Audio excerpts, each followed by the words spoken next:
You are now tuned into Then Radio. If you enjoy our videos, we ask that you consider joining our Patreon to support our channel. Don't forget to like and subscribe so that you never miss a new video. We hope you enjoyed today's episode, and as always, thank you for watching.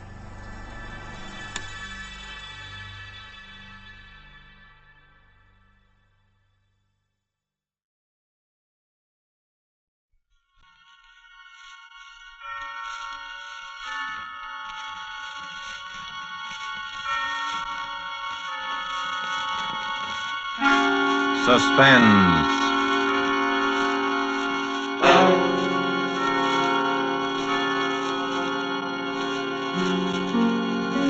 This is the Man in Black, here again to introduce Columbia's program, Suspense. Tonight our stars from Hollywood are Miss Virginia Bruce and Mr. John Loder.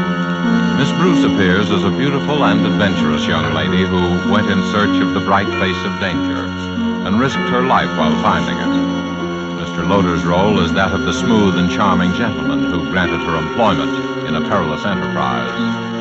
The story called The Cross-Eyed Bear by Dorothy B. Hughes is tonight's tale of suspense. If you've been with us before, you will know that suspense is compounded of mystery and suspicion and dangerous adventure. In this series are tales calculated to intrigue you, to stir your nerves, to offer you a precarious situation, and then withhold the solution until the last possible moment. And so it is with the performances of Virginia Bruce as Lisanne Stephan and John Loder as Bill Folker. We again hope to keep you in suspense. The Cross-Eyed Bear.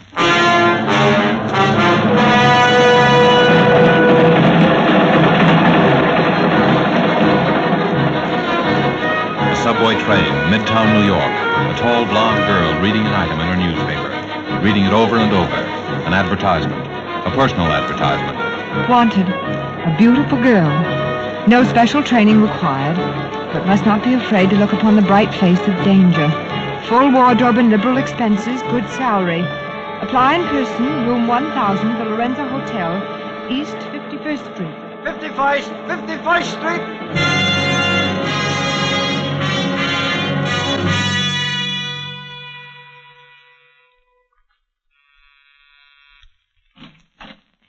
How do you do? I came to answer an ad. Oh. Is this the place? Yes, this is the place, I should think. Well, am I the only one? Not quite, but just now you're the only one. I see. I thought... Listen, Miss, whatever your name is. Lisanne. Lisanne Stephenson. Take my advice, Lisanne, before it's too... Lydia, about that... Oh, someone to see me? This young lady came in answer to the ad, Mr. Folker. Miss Lisanne Stephenson. I see. Well, won't you come in, Miss Stephenson? Thank you. In here, please, my office. Please sit down, won't you? Thank you. Not bad. Oh, excuse me, Miss Stephenson. This is my associate, Mr. Hugh King. A bodyguard. She might as well know these little things, Bill. Hugh's not really rude, Miss Stephenson. It's just a mannerism. Well, Bill did advertise for a beautiful girl. I've always considered myself sort of an authority on that subject. I see. Perhaps, Mr. Folker, you'd be good enough to explain why... Perhaps I might tell you something about the job, eh? Well... Why did you apply for this position, Miss Stephenson? I needed the work. And you're quite sure you're not afraid of danger? As a matter of fact, I suppose I am, but I told you I need the work. Well, that makes two of us. Miss Stephenson, have you ever heard of the Cross-Eyed Bear? Yes. Where? Why, in the papers.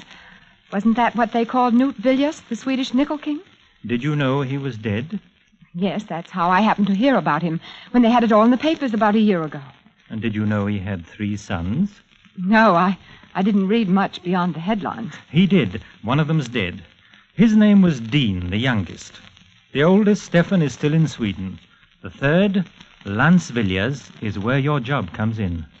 I see. Which she obviously doesn't. I want you to meet Lance Villiers, to get acquainted with him, win his confidence. Do you understand? I think so. We know where he is, who he is, but he won't admit it. He pretends he's a piano player named Lance Vaught at Jim and Jack's nightclub. we're pretty sure that Lance Vaught is actually Lars Villiers, the second son of the cross-eyed bear. Am I supposed to know why you want this done? You might as well tell her, Bill. She's in for it now, anyway. In for it? Oh, you means it seems you're hired. You are. Oh, thank you. You accept? Yes, I accept. Well, then, the background, Miss Stephenson, is this. When the cross-eyed bear, that is, old Knut Villiers, died, he left a will. The will was consciously designed to bring about the murder of at least 2 people. Murder? Yes. He left his estate, which included several important mines, divided equally among his 3 sons. He left a check for $3 million. 1 check torn in 3 pieces. 1 piece for each of his sons. And all 3 pieces must be presented together before the check is valid. A check torn in 3 pieces? Oh, sure, it's an old gag, but it's effective if you want a house divided. You see, the old bear knew that one son would eventually kill the others for their shares. And he knew which one. Stefan. The one in Sweden? Yes. But why do such a thing if he knew? Survival of the fittest, chum. The fittest to run his empire. The old boy is what is known as a rugged individualist. And because he hated all of his sons and wanted them to hate each other, they weren't even brought up together. Why, they've never even seen each other. But it seems so...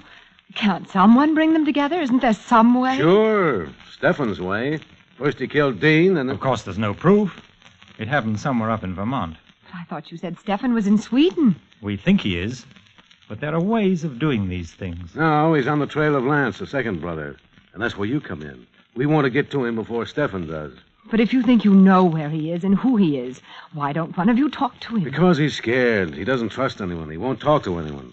Now, maybe he'll trust you. But, Mr. King, may I ask just why Sweden, you... you see, is neutral, and so they're scared to do anything about it officially.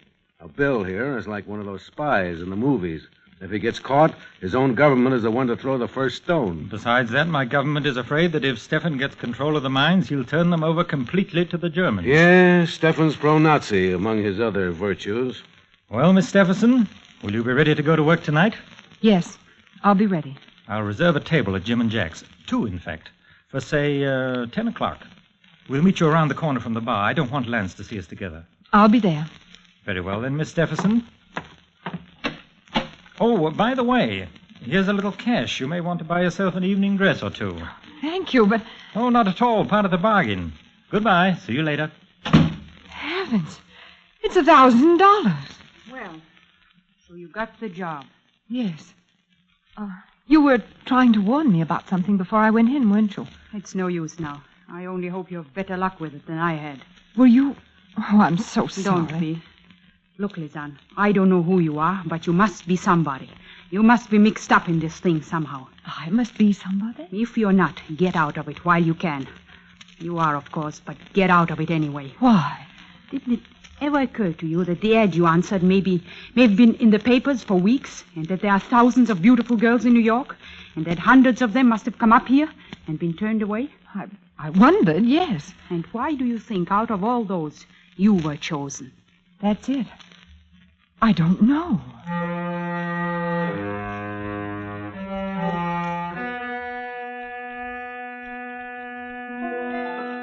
Diary, October 12th. Yes, why was I chosen? Who are they, really? And more important, what do they know about me? There's no answer except to work with them and wait. At least I know that at last I've found the trail of the cross-eyed bear. It's true, then, about the torn check divided among the 3 sons. And one is already dead, Dean. The second, the man I'm supposed to meet tonight, to trap. But I'm sure now that I was right to come to New York, and I'm sure I was right to answer the strange ad. As for danger, I always knew it would be there.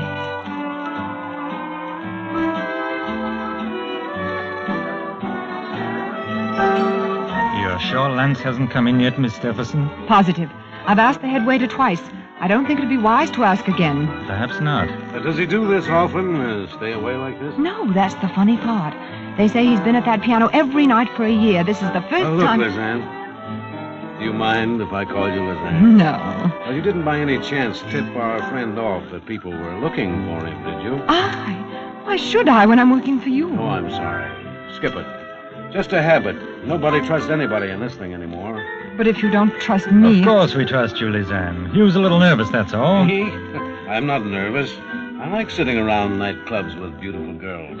You do look very charming tonight, Lisanne. It would be hard not to on $1,000. Hey, don't look around now, but our boy's just come in. Did he see us? No, I just happened to be looking around the corner and saw his back. He's heading for the orchestra. All right, Lisanne, here you go. Don't be nervous. Just talk with him, chat along, you know. Yeah, what should I not say? And be as frank as you like. There's nothing to conceal. All right. Oh, waiter. See you later. Waiter, I have a table reserved for tonight. My escort will be along shortly. Yes, madame. What is the name, please? Stephenson. It's table number 24, I think, over by the orchestra. Oh, well, this way, please, madame. Ah.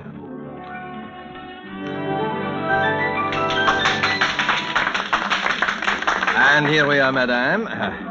Do you wish to order now or later? I'll wait, thank you. Oh, thank you, madame. Excuse me. Yes? May I ask you a question? Why not? Won't you sit down for a minute? All right. Well? I wanted to ask your name. My name is Vaught. V-A-U-G-H-T, Vaught. And your first name? Lance. Why? It's only because you look like someone whose picture I saw in the paper once. Yeah? Don't you believe me? Why should I? You're just another one of these people who've been going around here lately with a bad case of mistaken identity. Well, you're wrong, too. You know about it, then? About the cross-eyed bear? Of course I do. It's been following me long enough. They think I'm Lance Villiers, that I'm heir to a lot of Swedish dough. Well, I'm not. You still look like the picture I saw in the paper. Who are you working for, Stephen? No, that's just it. Don't you see? Your life's in danger. Not as long as I keep my face shut, it isn't. Look, you must trust me. I can help you. I don't need any help. Are you sure you don't? Say, who are you working for? I noticed you ducked that one. No, I didn't. I don't have to lie. Well, who is it? His name is Bill Folker. I never heard of him. He's working for the Swedish government. He wants to help you, too. A lot of people seem to want to help me. Won't you talk to him? I might. Tonight, they're here at another table. They? Bill and his bodyguard, Hugh King. Well, since when do representatives of neutral governments need bodyguards? Apparently when they become involved with the cross-eyed bear. Please come. All right. For a couple of minutes. I'll admit I'm rather curious. Over here. Oh, I didn't tell you my name, did I? It's Lisanne. Lisanne Stephenson. Ah, nice. Here we are. Mr. Folker, Mr. King, this is Mr. Lance Vaught. Oh, How do you do, sir? Mr. Watt. Won't you sit down, Mr. Vaught, please? Thanks. Uh-huh. I thought perhaps I'd recognize you. Oh, yes, I've been in here several times. Pleasure or business? A little of both. Look, Mr. Vaught, I'll speak frankly with you. You can save it. Your Miss Stephenson has told me all about it. My name is Vaught. You're barking up the wrong tree. Got a birth certificate? Why should I show it to you? It might, Uh-oh. Here comes something. Well, hello, Hugh. Hi, Toby. Oh, don't let me disturb you. But you better make some introductions, Hugh. Well, this is Inspector Tobin of the Homicide Squad. Miss Stephenson, Mr. Vaught. How do you do? Mr. Folker. How do you do? What's up, Toby? Oh, I just thought I'd like to ask a few questions. Well, I'm sure you don't want me. I've got to get back. You better stick around, son. Oh. I don't I see. suppose any of you can give a satisfactory account of your movements between, say, 8 and 10 this evening with witnesses. I thought so. How about you, Miss Stephenson? You're a new one. I thought you might at least. Well, it took me quite a long time to dress. It looks as though it might have. Well, it's better to have too many suspects than none, I guess. Come on, Toby. Give. There's been a murder. A murder? That's right. A certain Lydia Vinton. Your secretary, Mr. Folker. Oh. Lydia? Surprised? Why? Of course. Where do I come in on this? Well, now, Mr. Vaught, the New York police know a lot more about what's going on in the world than you think. All sorts of things. Like the cross-eyed bear, for instance. I've got nothing to do with the cross-eyed bear. Maybe you have, maybe you haven't. But there are a lot of people who think you have. including me. But Lydia, poor Lydia, she was only my secretary. She had nothing to do with it. Had nothing to do with the cross-eyed bear? Whether you knew it or not, Mr. Fouker, Lydia Vinton was in the cross-eyed bear thing up to her neck. She knew the Villiers setup. She knew the Villiers family. In fact, she was one of the heirs to the Villiers fortune. Lydia was? Lydia, Mr. Fouker, was the wife of Stephen Villiers. And that's why she was killed.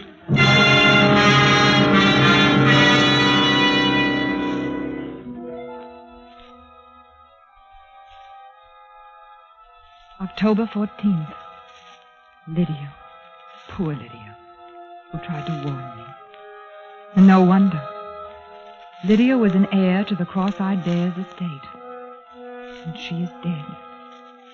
Dean was the youngest son and heir, and he is dead.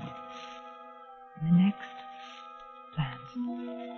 Of course he is Lance Villiers.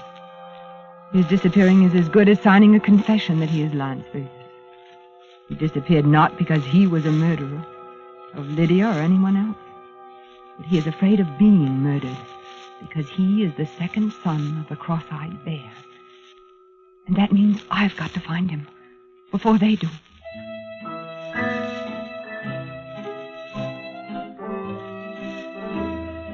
Fort? Lance Fort? No, I don't know anybody by that name. He might be using some other name, but he's a piano player. Well, that isn't him over there, is it? No. You don't have any other piano player, one who's just recently come with you? No, ma'am.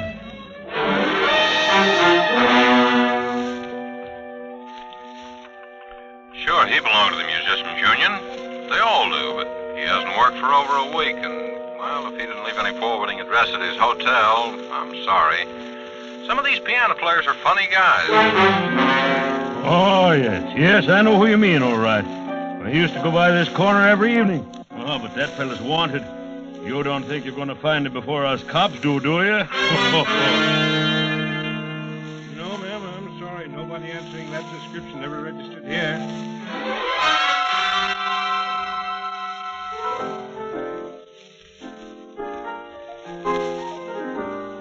I know you feel mighty bad about not finding that man. I can see that.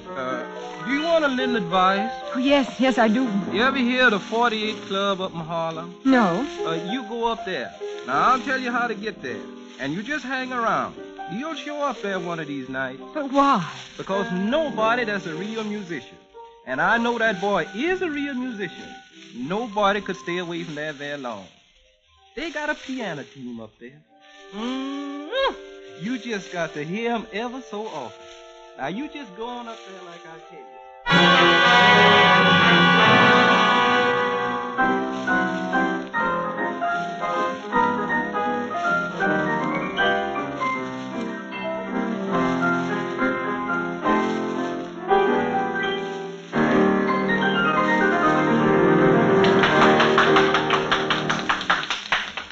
Are you sure? I think I know who you mean. I've been keeping my eye out ever since you told me. I see. Well, thank you. The man you want wouldn't have a beard, would he? Beard? I don't know. There's the gentleman right over there. Where? Oh. That him? Well, I'm not sure, but I think I'll take a table for a while anyway. Lance! Lance! Quiet, you little fool. Come here. Sit down. Oh, Lance, I'm so glad I found you. I don't know whether to laugh or cry. And the beard. I had to do something. Not very good. I recognized you. All right. What are you here for? Put the finger on me? Oh, Lance. No, that isn't true. Why not? Because you trust me, don't you? Well, yes, for some reason. I know why. Because I trust you when you know. You trust me? Oh, don't you see? We're all in this together. We're all in danger. Well, how does that apply to you? Well, I'll tell you. First, listen. Don't you see what you've done? By running away, you've all but made an open confession that you are Lance Villiers. The police may think you ran away because you killed Lydia. But whoever did kill her knows why you ran away. Don't you see? Yeah, I know. I thought of that after a couple of days, but it was too late then. You are Lance Villiers, aren't you? Why should I tell you? Because we can help each other. Because if we don't, we're both helpless. How do I know you're not with them? I'm not with anybody. I'm trying to find out just as much as you are. Look, sister, I don't know if you are or not. I'm gambling with my life. Listen, if you're Lance Villiers, you have a torn piece of a check made out by your father, Canute Villiers, the cross-eyed bear, for 1/3 of his estate. There are 2 others exactly alike. And all 3 must be presented together before any are valid. If I show you another of those pieces of that check, then will you believe me? Yes. I will. But first, we've got to find a place for you to hide. Where did you get part of that check? Never mind that now. Where have you been staying? Oh, here and there.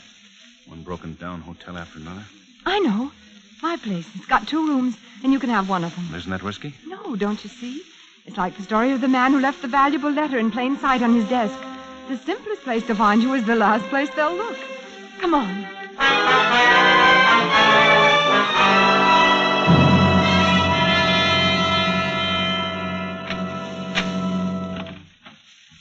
Here we are. How do you like it? Well, it's a lot better than I've been used to lately. And there are bolts on the doors. I had that done the second day I got mixed up in this thing. Oh, which room do you want me to take? Oh, you might as well have this one, I guess. The phone's in the next room. You won't want to be answering that anyway. Well, this is all right. We can work and plan here. It'll be our headquarters. We can... Well, there's the phone now. Make yourself comfortable. Why don't you try the piano? Okay. Hello? Hello? Hello, who is it? Hello? That's funny. There was no... Lance! Phil, how'd you get here? What happened? You can see for yourself. You've killed him. Phil! Someone followed me. He's right behind me. I can't help that. Come on, open up. Come in. The door's open. Where? What happened here? I don't know. I walked in and found them like that. Lovers' quarrel, I guess. Bill, what are you saying? So this is where he's been hiding out. No! You better take her in, Inspector. Come along, Miss Stephenson.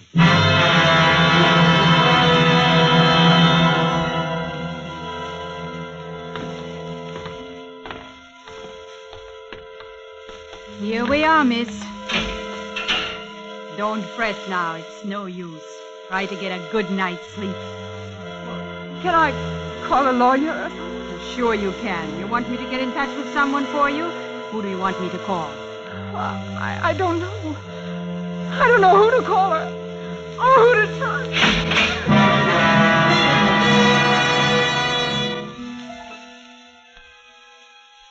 October 28th. At least they will let me write.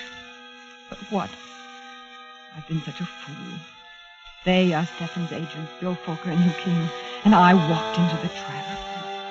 They must have followed me, seen me locate Lance, perhaps even heard what we said. Now Lance is dead. The police believe I killed him, and they will swear to it with all the power of money, even foreign governments behind them. But worst of all, they must know who I am. They must know where the 3rd piece of the cross-eyed bear's check is. And that is why I am to be next. Dean, Lydia, Lance, and now Lizanne.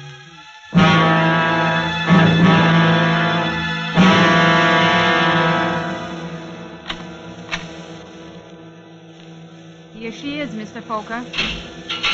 Bill! Lizanne, I'm so sorry. I couldn't come to you sooner. It was a matter of your life and mine, too. Your life? Didn't you see through it? Oh, you poor child, I've been so blind. But it's all right now. We're safe. Are we? Come along and I'll tell you about it on the way.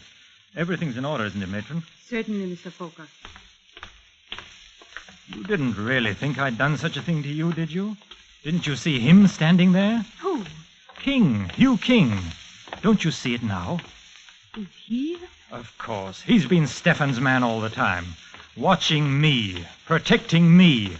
Waiting for me, for us, to lead him to the answer and then striking. This way, please, and then you can get out right through the courtyard. Thank you. You see now why I had to do it? I didn't actually see him kill Lance. I got there a second later. If I'd accused him, he'd have denied it. They wouldn't have arrested him for a few hours at least.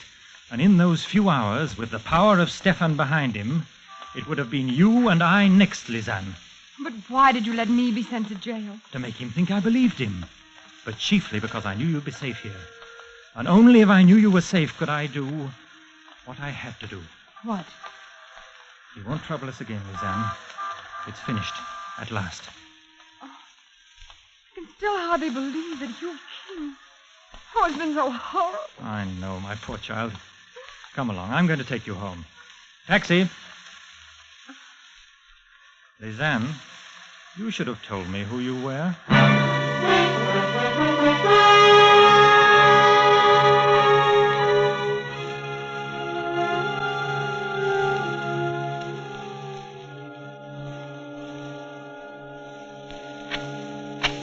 Go on in. Just relax for a while. Like a drink? No, thanks. You don't mind if I do? Of course not. As a matter of fact, there are still a few things I haven't told you about this little business of the cross-eyed bear. There must be quite a lot of things. For instance, you never knew I had a wall safe behind this bar, did you? No. And of course, you didn't know what I kept in it. Perhaps you'd be interested to see. Cross-eyed bear's check.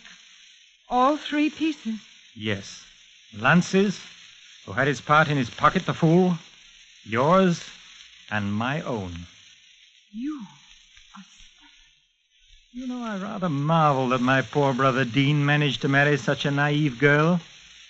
You've believed in me all the way, haven't you, Lizanne? Even this afternoon. When did you know?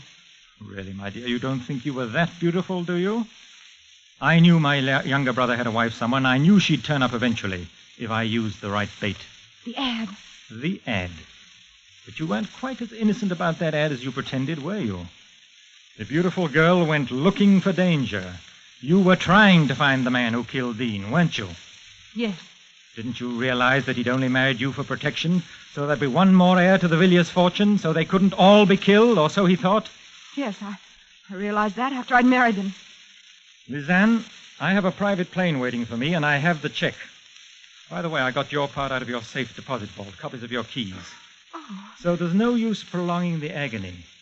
You understand? You're going to kill me. I'm afraid I must. Dean, Lance, my poor, silly wife, Lydia, who became a little too panic-stricken. And now, since as Dean's wife, you're the last heir to the Villiers' fortune, You can't! You'll never get away with it! I will. Oh, it'll look like suicide, naturally. I've even forged a little note in which you confess to the other murders. Remorse. Do I make myself clear? No. My poor child, you mustn't think you can deceive me by that ancient trick of staring over my shoulder at a non-existent intruder. Drop it, Bill. You! I said drop it. You, are you all right? Sure, I'm all right. It was a close one for you, though, baby. I told Tobin to keep you there till I got back. I'll call a doctor. Oh, that can wait. But this can't. Oh, you.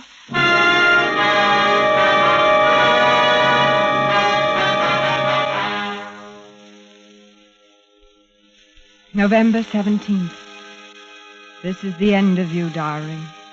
I'm a married woman now. And the most appropriate end I can think of is this clipping from today's Times, pasted on the last page. Stephenson King. Villiers heiress weds FBI agent Hugh King, who shadowed notorious Stephen Villiers for 6 months to break international murder mystery. By special dispensation of Justice and War Departments, couple will honeymoon in Sweden.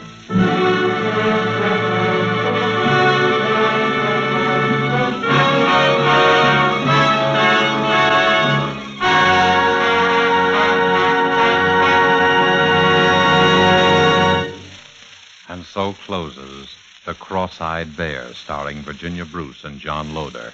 Tonight's tale of suspense. This is your narrator, the Man in Black, who conveys to you Columbia's invitation to spend this half hour with us again next week, when Orson Welles will begin a 4-week engagement as our very welcome guest on Suspense.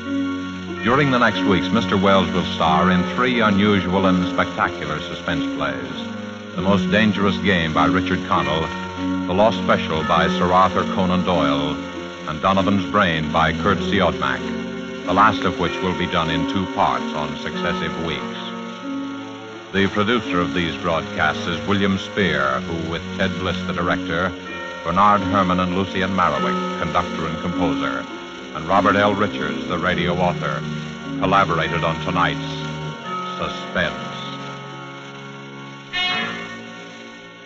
This is CBS, the Columbia Broadcasting System.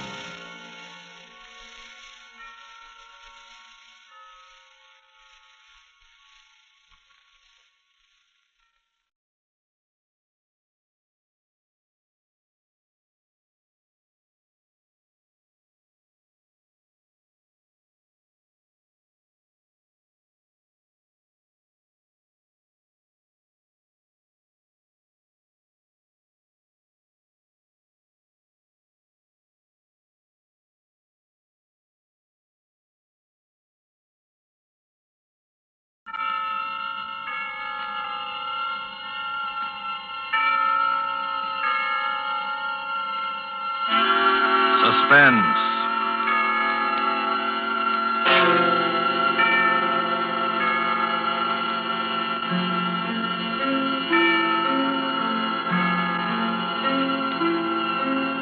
This is the Man in Black, here again to introduce Columbia's program, Suspense.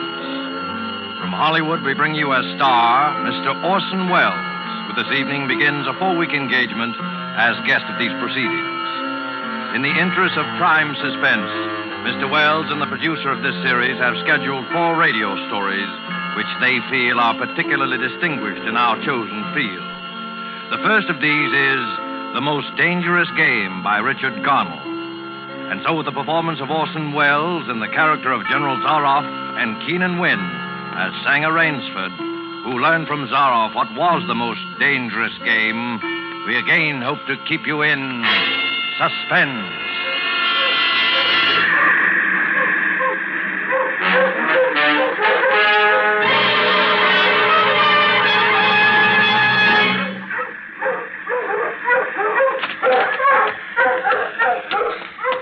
I haven't much time. Any moment now he may come in, and when he does, I'm going to kill him. It's him or me. And I'm going to do my best to make it him. Or maybe it sounds crazy to you. I guess it does. It would have sounded crazy to me a few days ago when I was with Whitney on the yacht. I was on a pleasure trip. A pleasure trip! How could I or anyone realize then the horror and torment I was to go through? How was I to know of Ivan and the death swamp and the hounds? How was I to know of Zaroff? Think of it. It was only 4 nights ago that the ship went down. We'd been talking about this island, Ship Trap Island, Whitney said it was called in the charts. I was sleepy and started on down below to turn in. I was mixing myself a nightcap when I looked up and saw it. A tremendous reef racing at us out of the fog. I screamed out a warning, but it was too late. We were right upon it.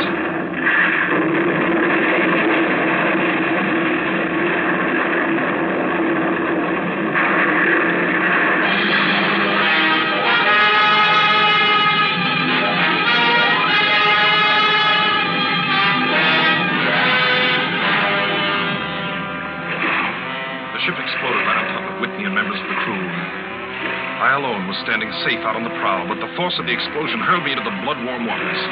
Terrified at the suddenness and surprise, my stomach weak and sick at the thought of the others.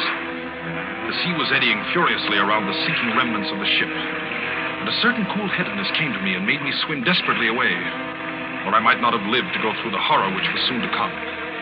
I struck out to the right in the direction of the island about which Whitney had been telling me. I had no recollection of how long I swam, but all at once I heard the muttering and growling of the sea breaking on the rocky shore. With my remaining strength, I dragged myself from the swirling waters. All in, gasping, my hands raw, I at last reached a flat place at the top. I flung myself down at the jungle edge and tumbled headlong into the deepest sleep of my life. When I awoke, I was in a strange place, having no idea how I had done it.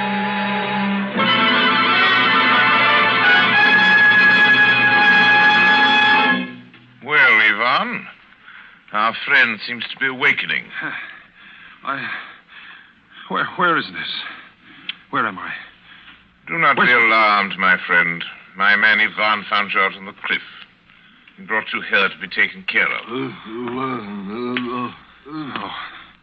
Well, thank God there's life on this island. I hardly believed.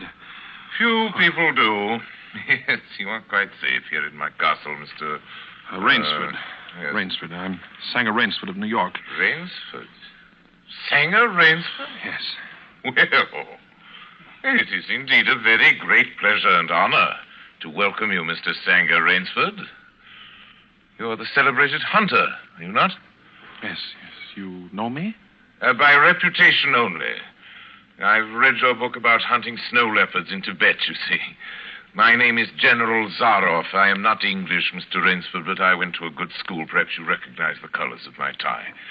No, it makes no difference. I've lived too long in the jungle to be a snob.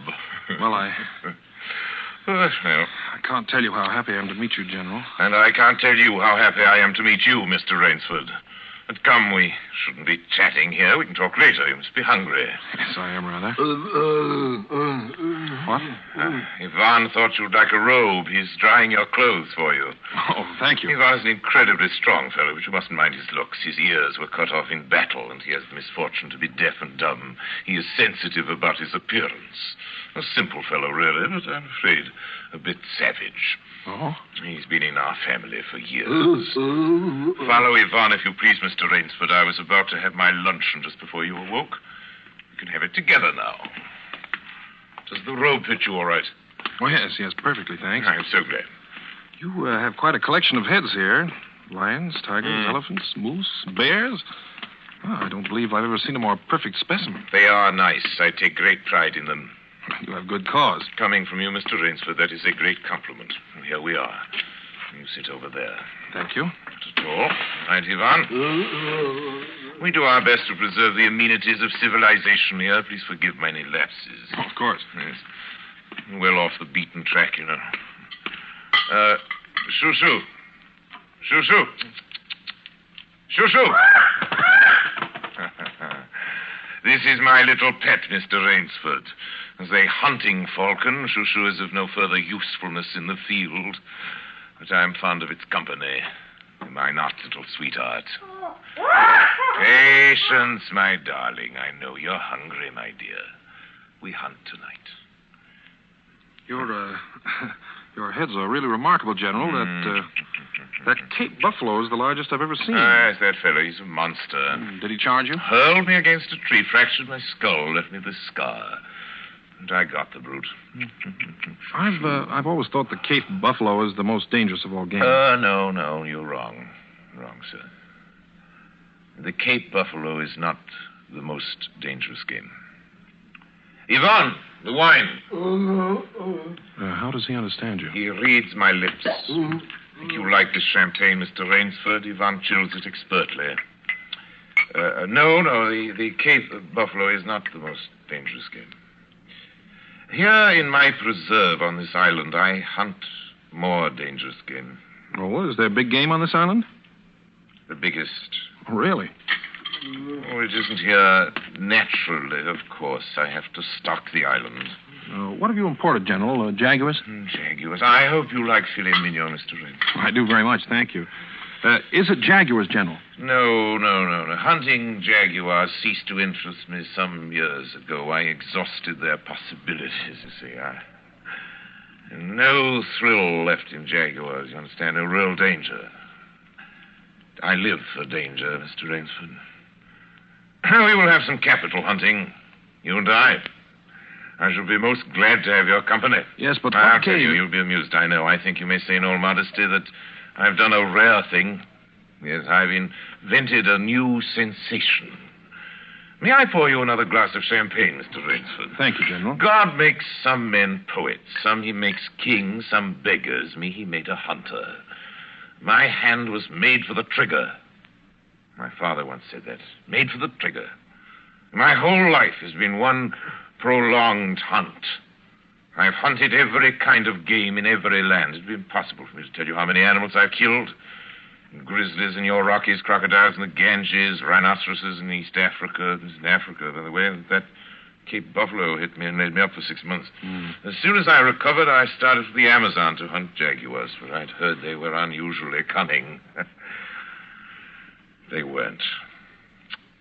They were no match at all for a hunter with his wits about him, the high-powered rifle. I was bitterly disappointed. I was lying in my tent with a splitting headache one night, and a terrible thought pushed its way into my head. Hunting was beginning to bore me. And hunting, remember, had been my life. I've heard that in America, businessmen often go to pieces when they give up the business that's been their life. Yes, that's so. I had no wish to go to pieces. I must do something. Now, mine is an analytical mind, Mr. Rainsford. Doubtless, that is why I enjoy the problems of the chase. Oh, no doubt, General. So I asked myself why the hunt no longer fascinated me. You are much younger than I am, Mr. Rainsford, and have not hunted as much, but you perhaps can guess the answer. Well, what is it? Simply this. Hunting had ceased to be what you call a sporting proposition. It had become too easy. I always got my quarry. Always. It's no greater bore than perfection. Cigarette? No, thank you. No animal had a chance with me anymore. Not a chance. That is no boast. It is a mathematical certainty. The animal had nothing but his legs and his instinct. Instinct is no match for reason. When I thought of this, it was a tragic moment for me, I can tell you. It came to me as an inspiration. What I must do. And that was? I had to invent a new animal to hunt. A new animal? Oh, you're joking. Not at all. I never joke about hunting. I needed a new animal. I found one. So I bought this island, built this castle, and here I do my hunting. The island's perfect for my purposes. There are jungles with a maze of trails in them, hills, swamps. Yes, but the animal, General Zaroff. It supplies me with the most exciting hunting in the world. No other hunting compares with it for an instant.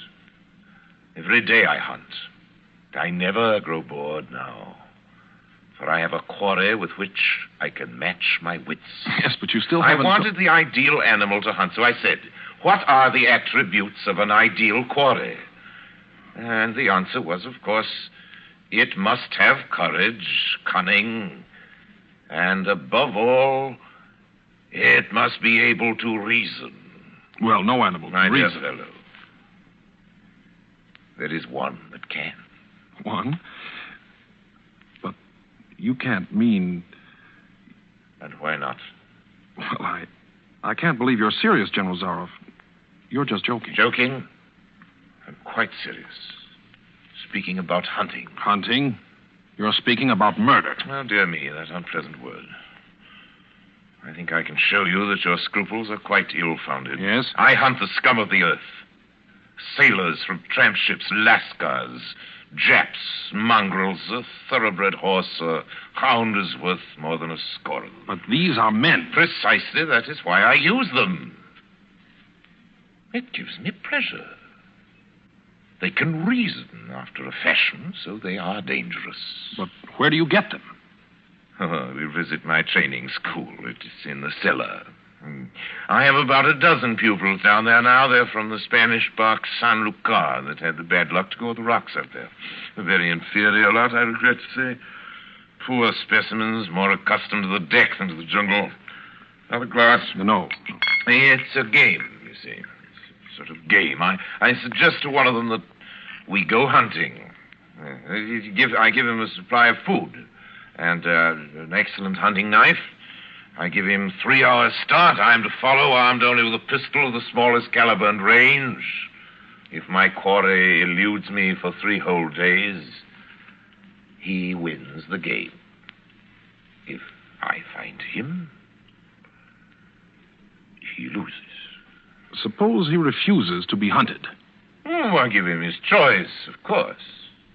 He need not play that game if he does not wish to. If he does not wish to hunt, I turn him over to Ivan. Ivan once had the honor of serving as official knouter to my old king, and he has his own ideas of sport. Invariably, Mr. Rainsford, invariably they choose the hunt. And if they win? To date, I have not lost. I do not wish you to think me a braggart, Mr. Rainsford. Many of them afford only the most elementary sort of problem. I assure you, Occasionally I strike a Tartar. Choo remembers the Tartar, don't you, darling? Yes. Yes, he almost did win. I eventually had to use the hounds. You see? Wait a moment. I'll open the window. Hello, boys!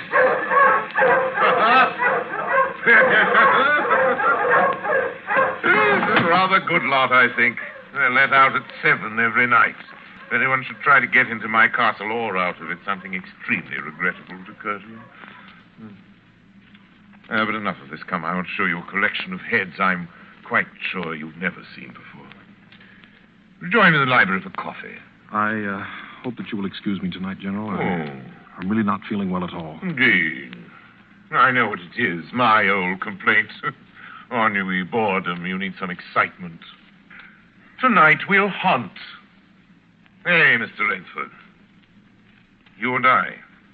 You're wrong, General. I won't hunt. I won't murder. As you wish, my friend. The choice rests entirely with you. But may I not venture to suggest that you will find my idea of sport more diverting than Ivan's? You... My dear fellow. You don't mean that you plan to hunt me? My dear fellow. Have I not told you? I always mean what I say about hunting. This is really an inspiration. I drink to a foeman worthy of my steel at last. I simply can't believe it.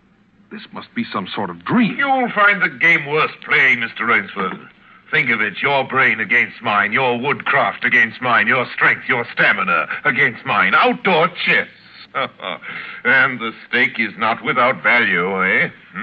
And if I win? I'll cheerfully acknowledge myself defeated if I do not find you by midnight of the third day. My sloop will place you on the mainland near a town. Or you can trust me. I give you my word as a gentleman and a sportsman. Of course, you in turn must agree to say nothing of your visit here. I will agree to nothing of the kind. Oh. Well, in that case... But why discuss that now? 3 days hence we can discuss it over a bottle of Veuve Clicquot, unless... Well, your choice, Mr. Rainsford. I'm a hunter. You know my choice. Yvonne here will supply you with hunting clothes, food, and knife. I suggest you wear moccasins. They leave a poorer trail.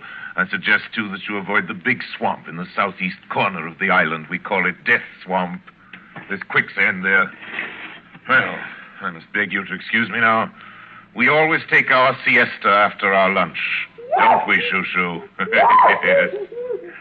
Come, my little pet. You'll hardly have time for a nap, I fear, Mr. Rainsford. You'll want to start, of course.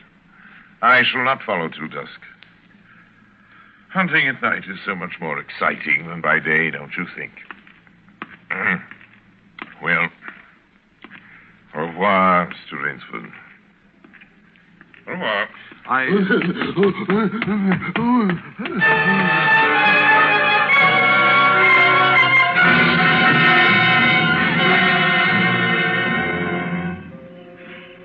I'd fought my way through the bush for 2 hours, repeating to myself over and over again, I must keep my nerve. I must keep my nerve. My whole idea at first was to put distance between myself and General Zaroff.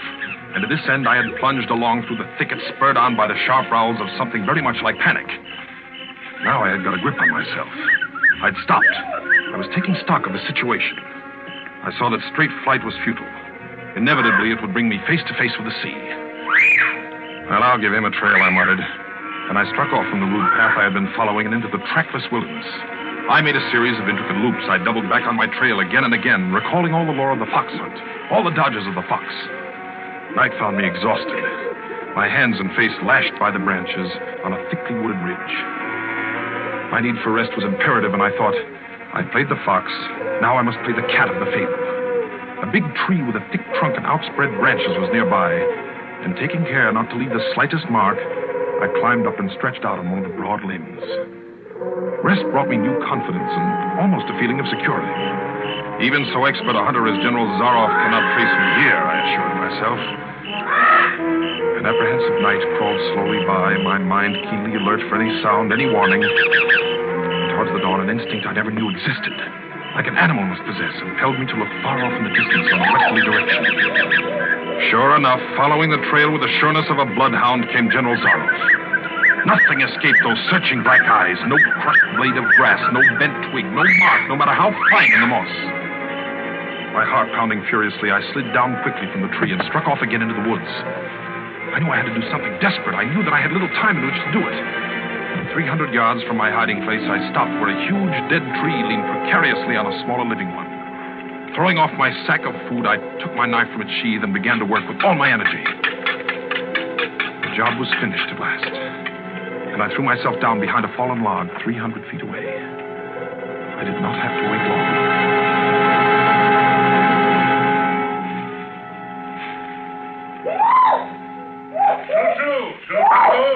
Patience. Patience, my darling. You'll be fed. Rainsford.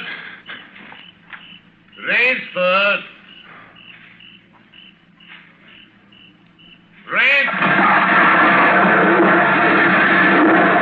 Got him.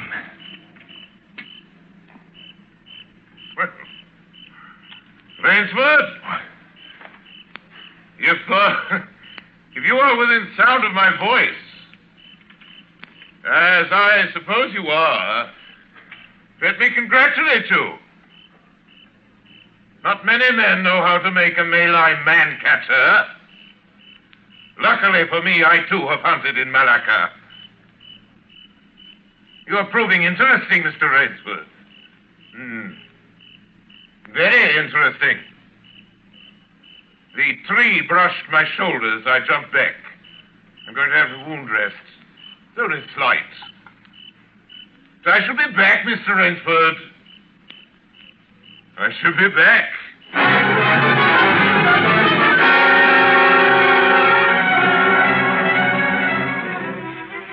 It was flight now, a desperate, hopeless flight that carried me on for hours. I don't know where I got the strength. I kept telling myself over and over again that I must keep my nerve. That I was competing with a monster, a super huntsman. Dusk came, then darkness, and still I managed to press on.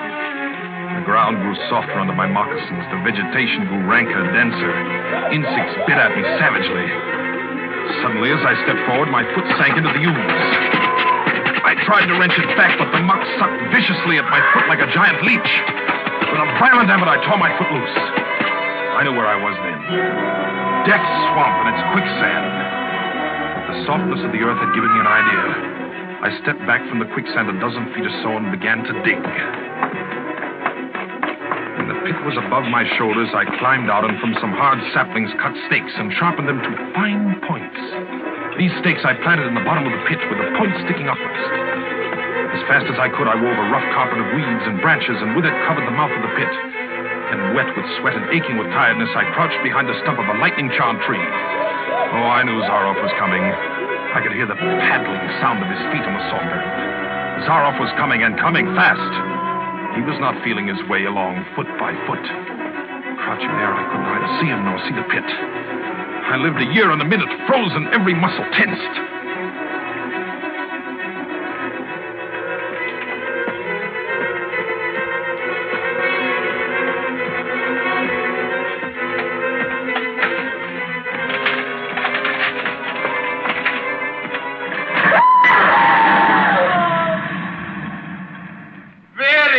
Rainsford.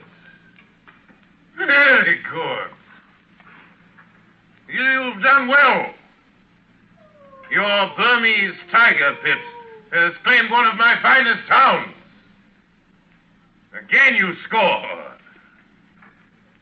I think, Mr. Rainsford, I'll see what you can do against my whole pack. I'm going back to get them now. Thank you for a most amusing evening.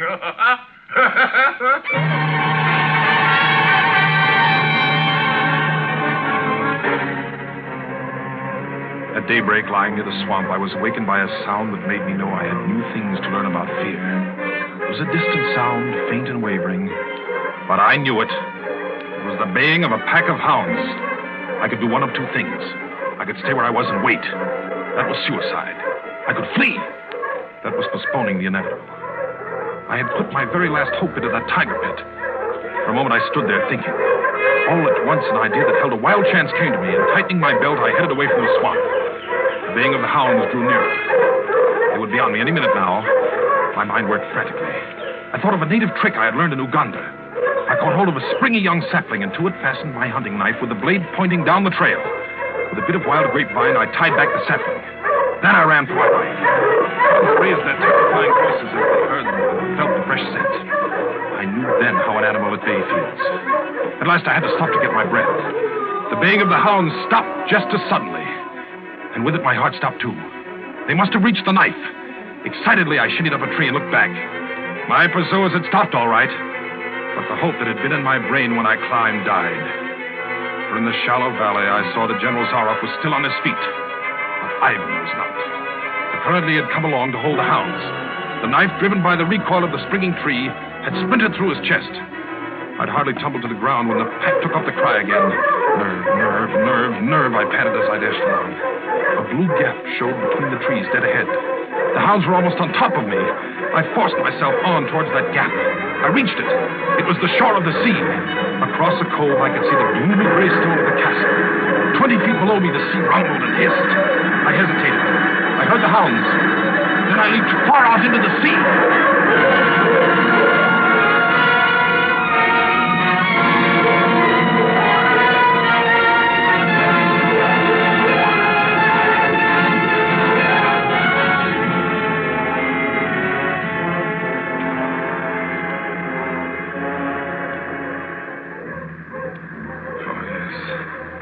The sea was good to me. And I'm here safe in the general's bedroom waiting for him. 3 days are up, and I've eluded him. But now I must go further. In a moment we will meet, he and I, and he will be unarmed. Only one of us is going to live. You understand that now?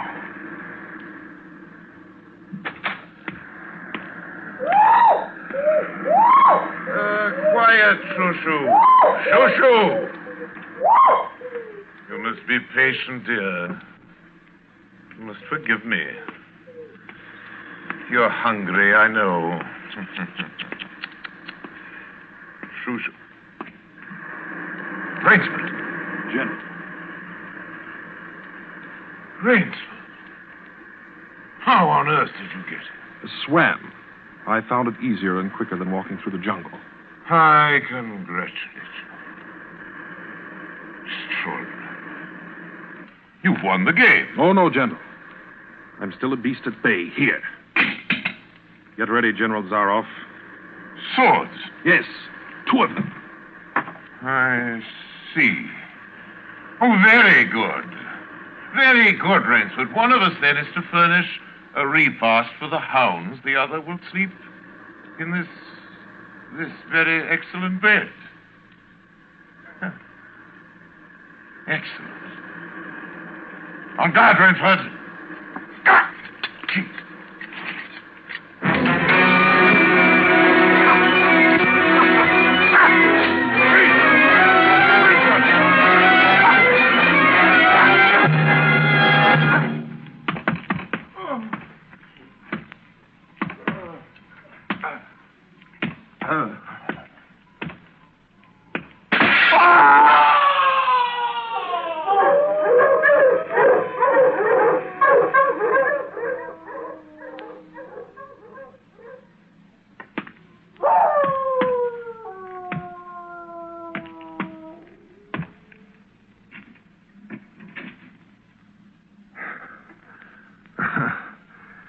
It was just as my late host said it would be. A very excellent bed.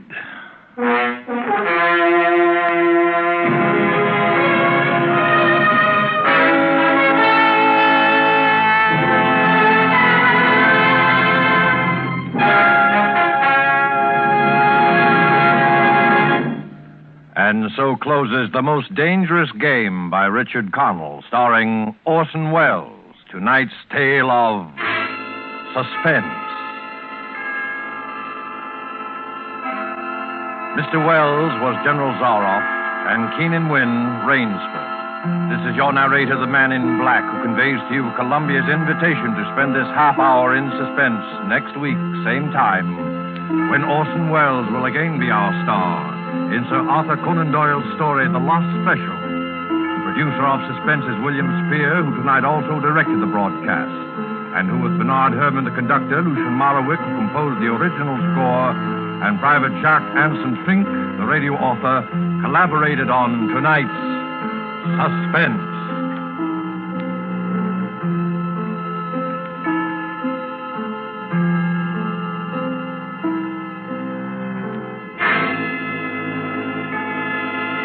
This is CBS, the Columbia Broadcasting System.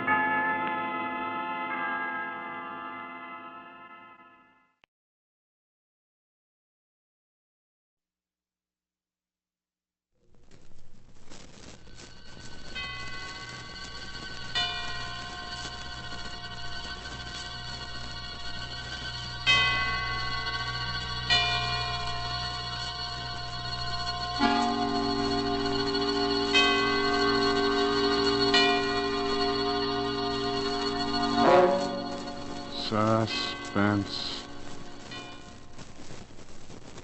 For you men and women in the armed forces of the United Nations, we present one of America's top spine tinglers. A radio rebroadcast of a program dedicated to the mysterious, the unusual, and sometimes the supernatural. A program of suspense. The producer of Suspense asks you to almost believe that the following is true. Very well. Standing beside me, surrounded by two guards, is a man who in a few short hours is to be put to death in the electric chair.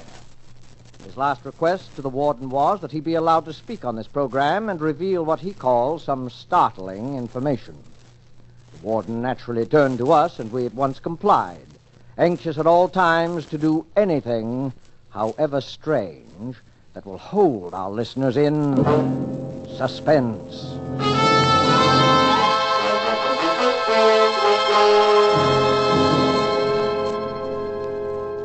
All right. Ladies and gentlemen, I'm speaking correctly? Yes, right here, sir.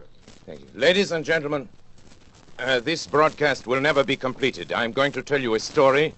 The story involves a number of famous and influential people here as well as abroad.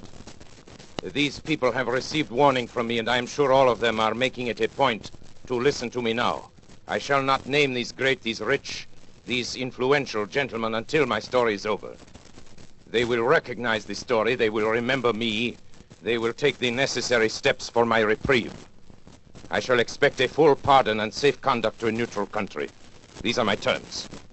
I shall expect word of this to be brought to this studio during this broadcast. But as I have warned you, this broadcast will never be finished. You will never hear those names. It is certain my price will be paid. I am presently under sentence of death for my activities in the matter of refueling German submarines in the Caribbean. My full confession has been reproduced in the popular press. You have read it and you know the details. It is the least ingenious of my exploits and my first failure. So much for it. The story I shall tell you tonight occurred many years ago, but concerns, as I have said, many now living. It will interest you, I hope. I know it will interest them. Very well, then. On the 3rd of June, 1925, in Liverpool, a man who gave his name as Monsieur Louis Caratel asked to see Mr. James Bland, the superintendent of the London and West Coast Railway. He was a small man, this Caratel, middle-aged, darkened, with a stoop so pronounced that it suggested some deformity of the spine. He was accompanied by a friend, a man of imposing physique, who from his swarthy complexion was probably either a Spaniard or a South American. It turned out later that his name was Gomez. One peculiarity was observed in him. He carried in his left hand, fastened to his wrist by a strap, a small leather dispatch case. No importance was attached to this fact at the time, but later events endowed it with much significance. Monsieur Caratel was shown to Mr. Bland's office while his companion remained outside.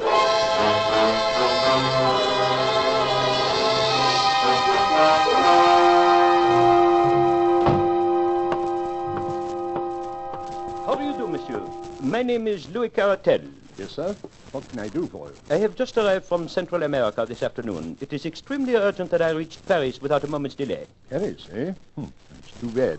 Just missed the London Express. I am not interested in the London Express. Could you provide me with a special train? Yes, I think that could be arranged. Oh?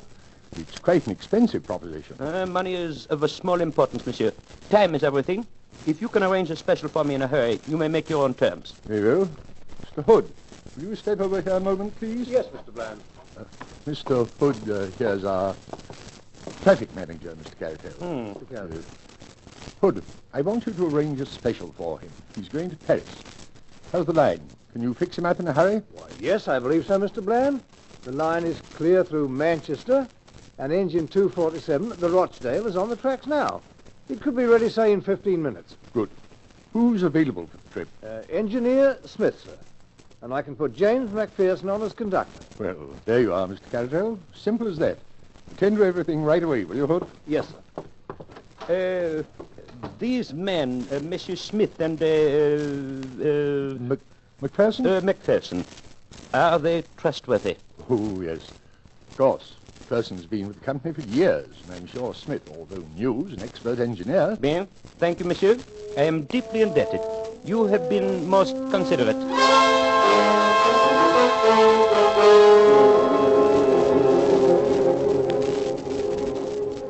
At 4:31 exactly by the station clock, the special train with Carretel and Gomez steamed out of the Liverpool station. The line at that time was clear, and there should have been no stoppage between Manchester. At 6:15, considerable surprise and some consternation was caused among the officials at Liverpool by the receipt of a wire from Manchester to say that the special had not yet arrived. An inquiry directed at once to St. Helens, which is a third of the way between the two cities. We elicited the following reply. To James Bland, Superintendent, Liverpool. Special passed here at 4:52. Well up to time. Dowser, St. Helens. The wire was received at 6:40. At 6:50, a second message was received from Manchester. No sign of special as advised by you. And then, 10 minutes later, a third, more bewildering. Presume some mistake is proposed running of special. Local train from St. Helens, timed to follow it, has just arrived and has seen nothing of it. Kindly wire advices. Manchester. The matter was assuming a most amazing aspect. Although in some respects the last telegram was a relief to the authorities at Liverpool. If an accident had occurred to the special, it seemed hardly possible that the local train could have passed down the same line without observing it. And yet, what was the alternative? Where could the train be? A telegram was dispatched to each of the stations between St. Helens and Manchester, and the superintendent and his traffic manager waited in the utmost suspense at the instrument for the series of replies. The answers came back in the order of questions, which was the order of the stations, beginning at St. Helens.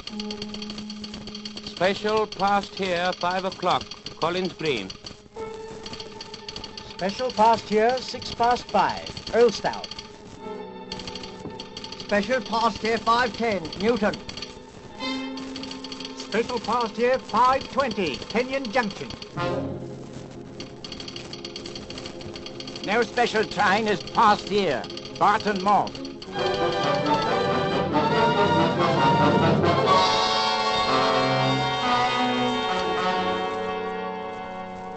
Hood, this is unique in my 30 years of experience. I can't understand it, Mr. Bland.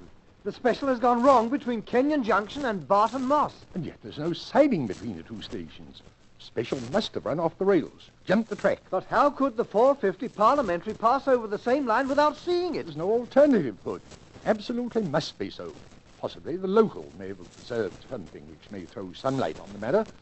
We'll wire to Manchester for more information, and to Kenyon Junction with instructions that the line be examined intently as far as Barton Moss.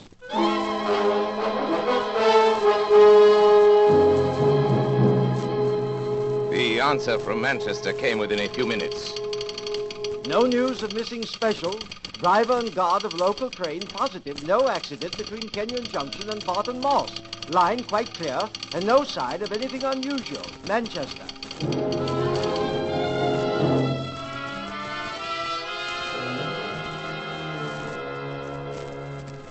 This is lunacy, Hood.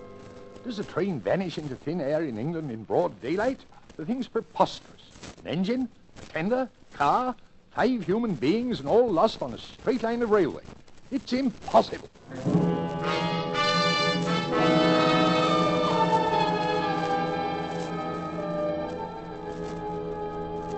A month elapsed, during which both the police and the company prosecuted their inquiries without the slightest success. Mr. Bland, at the end of this period, offered his resignation. It was accepted. The affair remained unsolved. A reward was offered and a pardon promised in case of crime, but they were both unclaimed. Every day the public opened their papers with the conviction that so grotesque a mystery would at last be solved, but week after week passed by, and a solution remained as far off as ever. Then a new and most unexpected incident occurred. This was nothing less than the receipt by Mrs. McPherson of a letter from her husband, James McPherson, who had been conductor of the missing train. The letter, which was dated July 5, 1925, was posted from Mozambique, Portuguese East Africa, and came to hand upon the July 14th. My dear wife, I've been thinking a great deal, and I find it very hard to give you up. I try to fight against it, but it will always come back to me. I send you some money, which will change into 20 English pounds. This should be enough to bring you here. Things are very difficult with me at present, and I'm not very happy, finding it so hard to give you up. So no more at present. From your loving husband, James McPherson.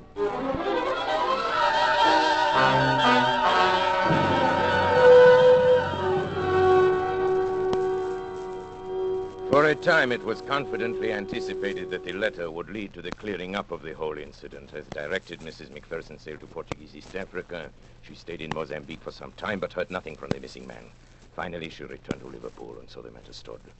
And has continued to stand right up to the present moment.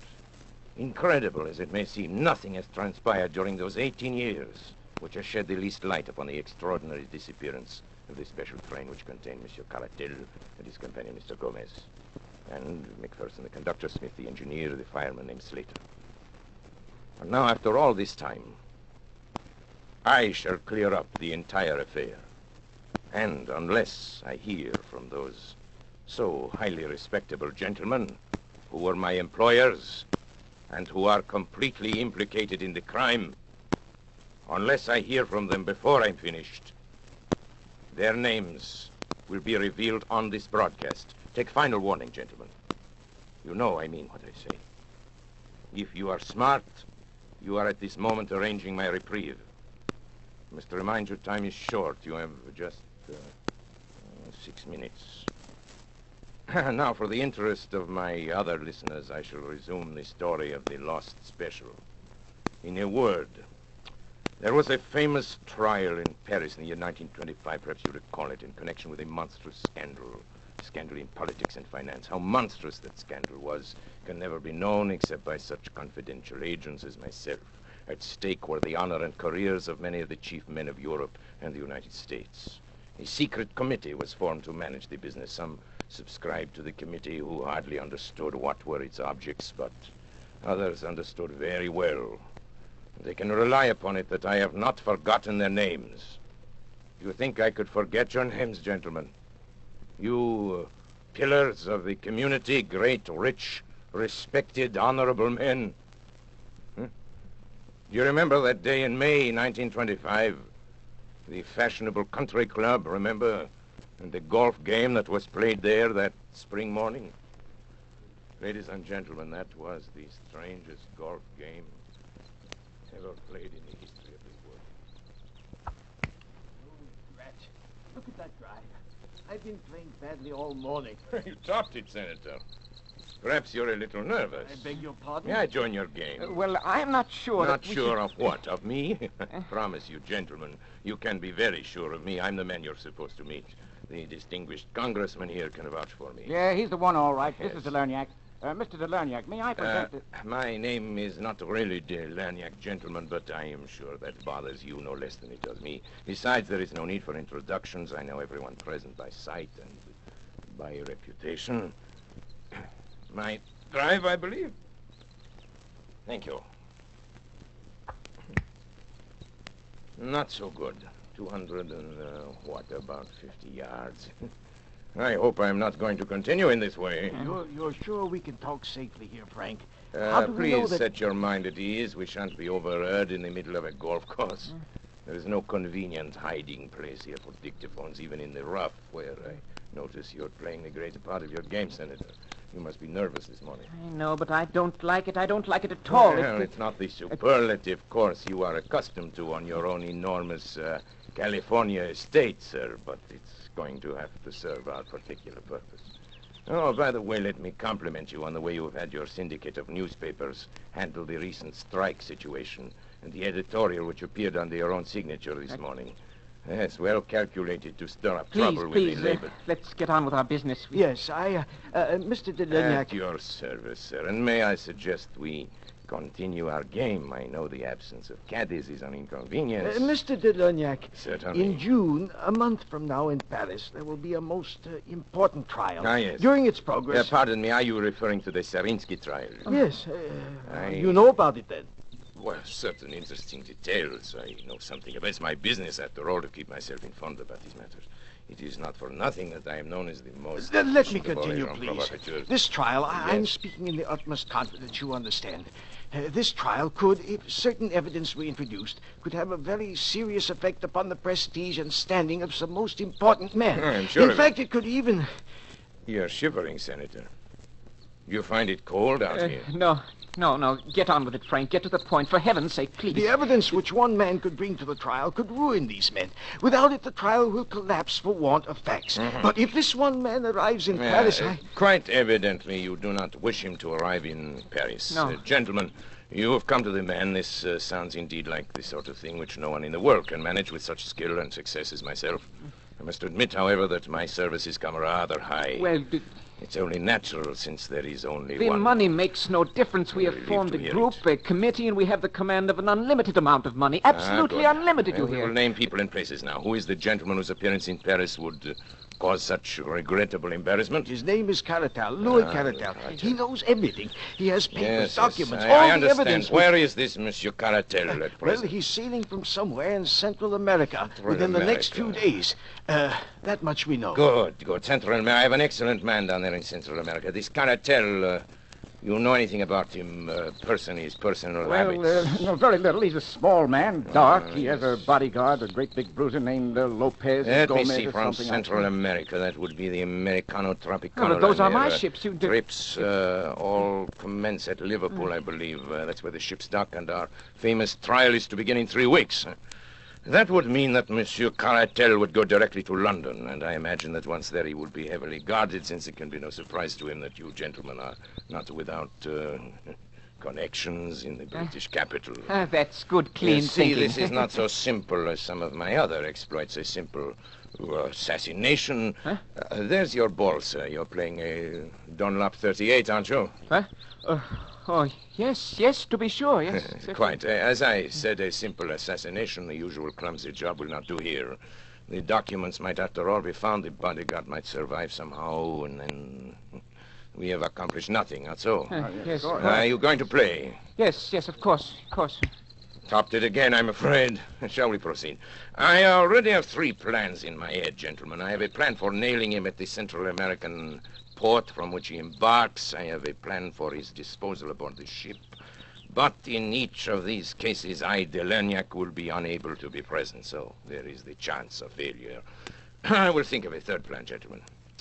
I shall sail immediately to Liverpool. On my way there, sitting on the deck in the May sunshine, I shall conceive my 3rd plan. It must be something special. Something very special. There I am. Is this your famous water hazard? Well, I think a number 7 iron will do it.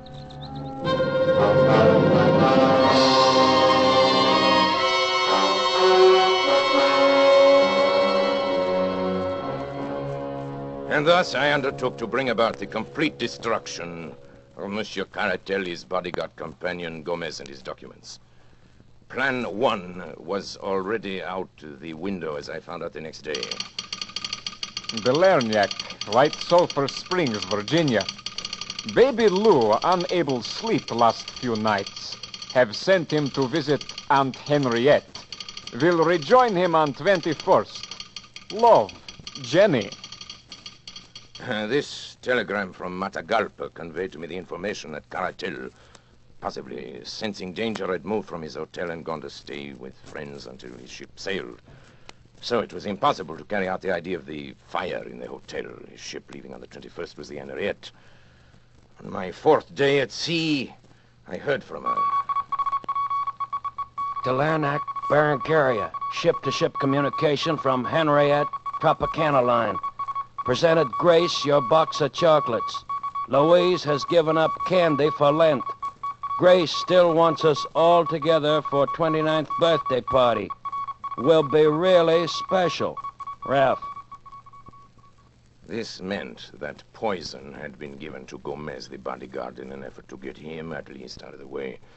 He had been unable to succumb to it. He'd thrown off the effects, and is evidenced by the report that we would all be together on the 29th.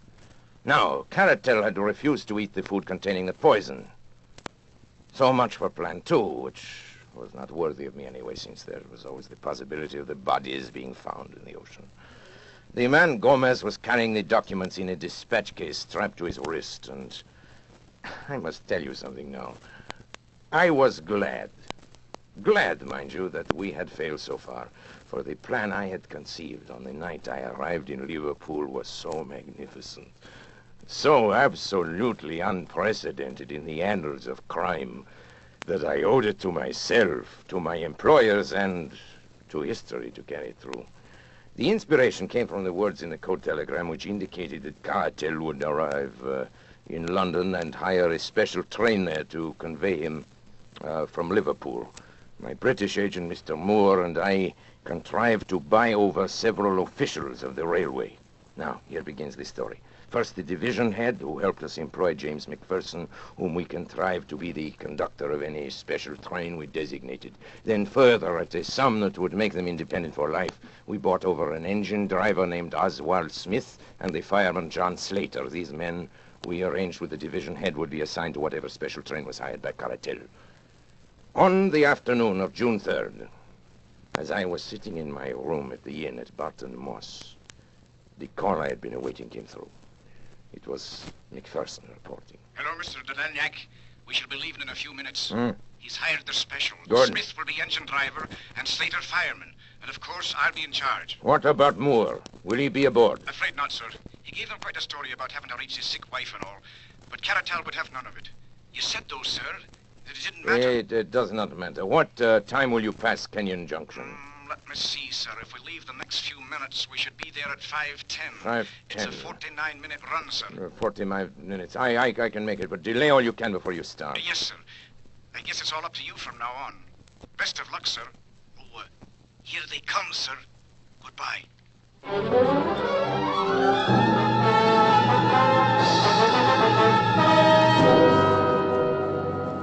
And now I went to work. Everything had been prepared for days before, and only the finishing touches were needed. The side track, just before Barton Moss, leading to the abandoned Heartsease mine, had once joined the main line, but it had been disconnected when the mine had been worked out some years before. We had only to replace a few rails to connect it once more. With my small but competent band of workers, we had everything ready well before the special arrived. When it did arrive, it ran off upon the small sideline so easily that the jolting of the switch points appears to have been entirely unnoticed by the two travelers. So, now I have our special train upon the small line which leads, or rather used to lead, to the abandoned mine. You will ask how it is that no one saw the train upon this unused line. I answer that along its entire length it runs through a deep cutting, and that unless someone had been on the edge of that cutting, he could not have seen it. There was someone on the edge of that cutting. I was there. And now I will tell you what I saw. The moment the train was fairly on the sideline, Smith slowed down the engine, and then, having turned it on full speed ahead, he and McPherson, with Slater, the fireman, sprang off before it was too late. It may be that it was this slowing down which first attracted the attention of the travelers, but the train was running at top speed before their heads appeared at the open window.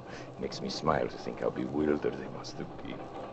What a catch must have come to their breath as it flashed upon them that it was not Manchester that was awaiting them, but death. The train was now running at frantic speed, rolling and rocking over the rotten, rusty line, while the wheels made a frightful screaming sound on the corroded surface. I was close to them and could see their faces. Caratel was praying, I think. There was something like a rosary dangling out of his hand. The other, Gomez, roared like a bull, but was drowned out by the incredible noise of the train.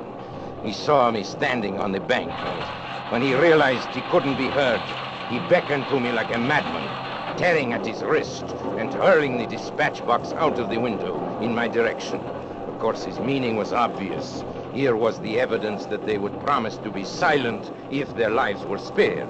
Would have been very agreeable if it could have been done so, but business is business. Besides, the train was now so much beyond our control as it was theirs. He ceased his howling and gesturing when the train rattled around the curve, and they saw the black mouth of the mine yawning before them. They were struck silent by what they saw, and yet they could not withdraw their heads. The sight seemed to have paralyzed them. I had wondered how the train, running at a great speed, would take the pit, and I was much interested in watching it. One of my colleagues, who had joined me there, thought it actually would jump it, and indeed it was not very far from doing so. It leaped into the air and seemed to hang suspended for a moment. The funnel flew off into the air, and then the van, the car, and the engine were all smashed up into one jumble, which choked the mouth of the Great Britain. Something gave way in the middle, and the whole mass of iron, coal fittings, wheels, woodwork, and cushions crumbled together and crashed into the mine.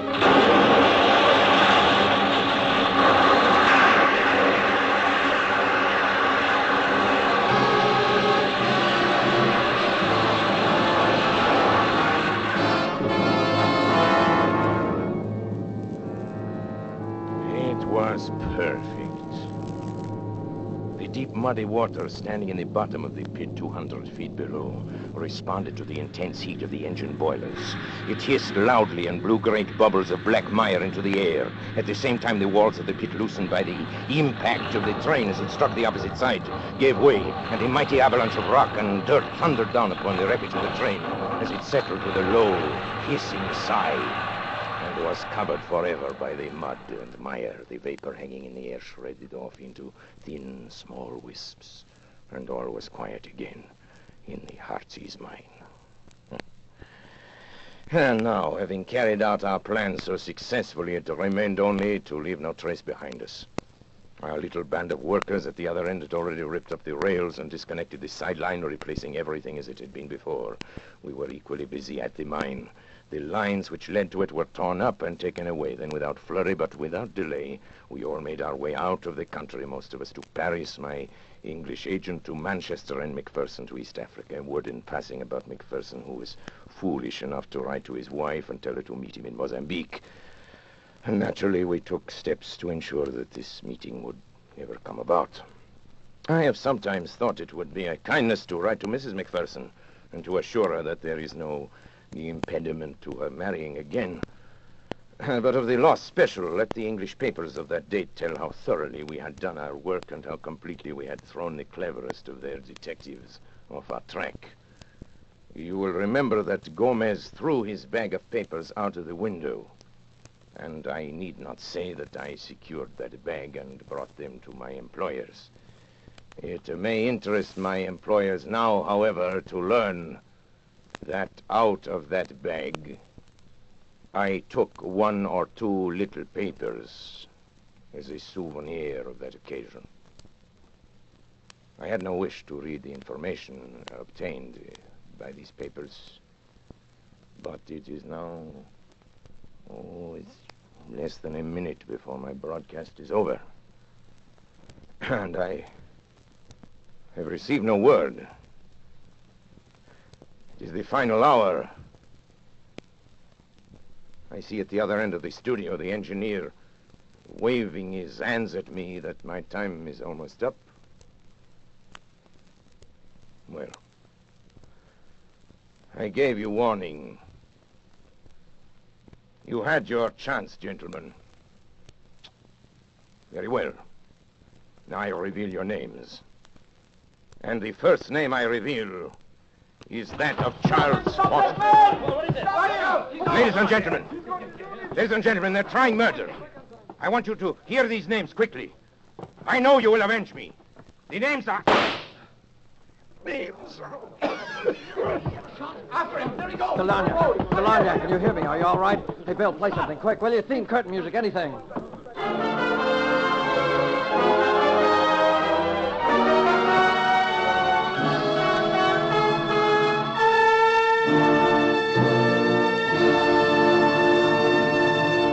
And so closes the Lost Special by Sir Arthur Conan Doyle, starring Orson Welles. Tonight's tale of Suspense. This rebroadcast of Suspense was produced in the United States of America.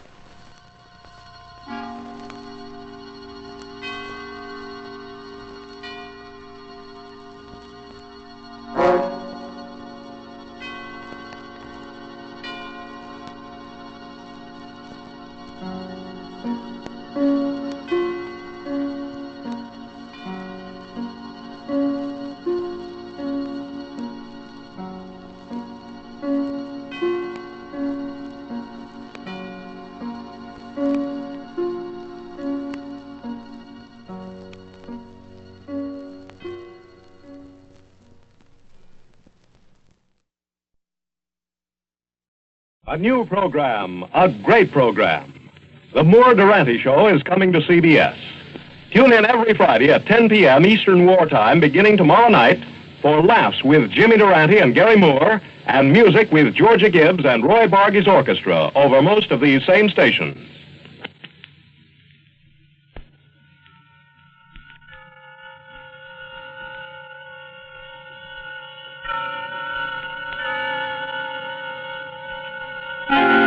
Suspense.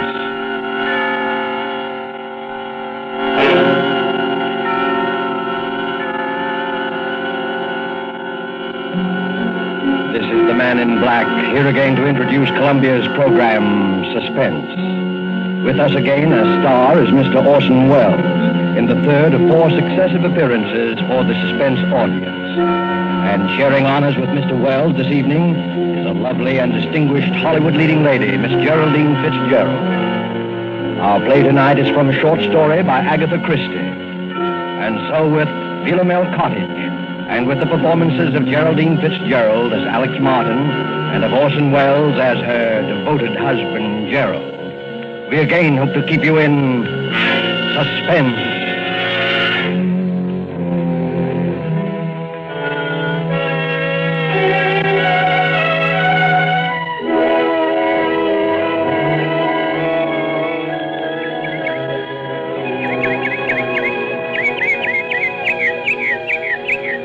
Philomel Cottage. What's that, Alex? I was just reading this sign over the gate. What does Philomel mean? Are you joking? No, really. Why, you little cockney. You've been here for 3 weeks and you still don't know. Philomel is another name for the bird that's supposed to sing only for lovers. You've been hearing it every twilight. Oh, nightingale. Of course. That sign, Philomel Cottage, is the main reason I wanted this place for us. Glad you bought it. Gerald, this was a 50-50 investment, and you know it. 50-50, £1,000 from me and 2 from you. What else could we do? You couldn't touch any more of your capital at the time, and... Well, when you find a country cottage that combines old world charm with new world plumbing, you want to grab it. And we did have to have the place, didn't we? Yes, we did. I've often wondered if you went a bit lonely. Lonely? With you? I mean, well, after living the city all your life, pretty much to ourselves, you know. 2 miles from the nearest neighbor. From the nearest eavesdropper, you mean? What an utterly hopeless romantic I met. Well, you can't get out of it now. No. Oh, Gerald, you know what day today is? Today, it's the 13th. It's our anniversary, darling. We've known each other exactly a month. No, exactly 30 days. Oh, Gerald, really now? No, really.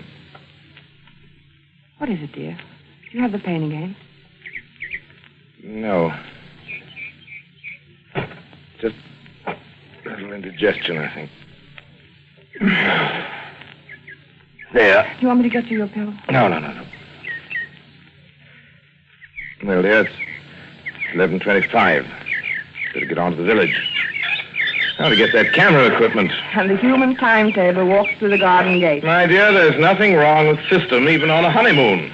Sooner I go, sooner I get back. Oh, come on, Gerald. Forget your old photography. Why don't you stay and do some gardening? It'd be good for you. Better for old George. He gets paid for it. He's not due again till Saturday. The place will go to rack and ruin. Over my dead body. Goodbye, dear. Don't walk too fast, dear. Remember the last time. Be careful, darling.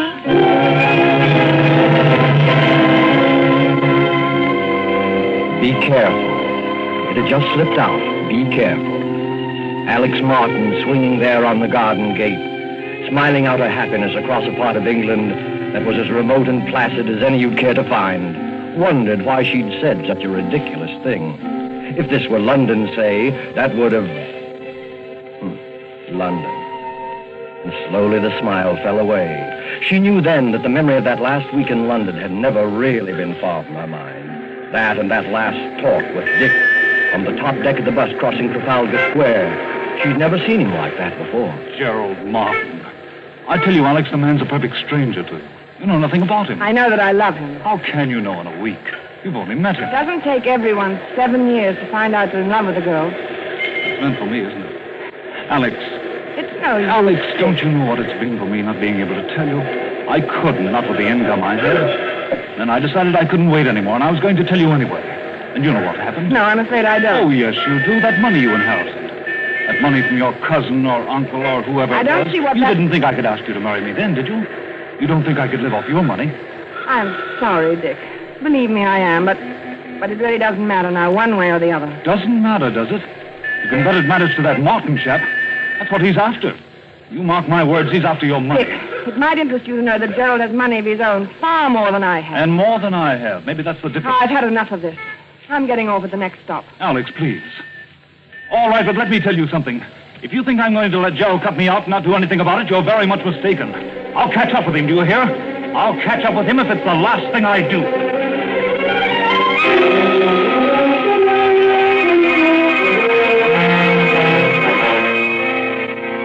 I'll catch up with him if it's the last thing I do. To Alex, that threat of just 1 month ago was merely a heat-of-the-moment outburst of hurt pride. And yet as she leaned on the gate of Philomel Cottage, it kept echoing in her mind. What swept it away, what brought her back to the rustic idyllic happiness of her life with Gerald Martin, was the ring of the telephone inside the cottage. Who could be calling? Couldn't be Gerald. Gerald had hardly had time to get beyond the turn in the road. Except if something had happened to him. If he'd had another attack. Maybe one of the villagers was trying to call to say that he... Well, she hurried then, and her hand shook a trifle. Hello? Alex, this is Dick. What? Who did you say? Dick? Why, Alex, what's the matter with your voice? I wouldn't have known it. It's Dick. Dick Wonderford. Oh, well, where are you? At the Traveler's Arms. That is the right name, isn't it? Or aren't you acquainted with your village pub? Do you mean you're here? Yes, I'm on a holiday doing a bit of fishing. Any objection to my looking up you two good people this afternoon? Oh, no. No, you mustn't. Why, Alex. I beg your pardon. Of course, I won't bother you if you'd rather I didn't. I'm sorry, Dick. I only meant that we'd be away this afternoon. Won't you come this evening? Thanks very much, but I'll probably be away by then. Depends upon whether a pal of mine turns up or not. Goodbye, Alex. Goodbye, Dick, and I hope that... Best of luck.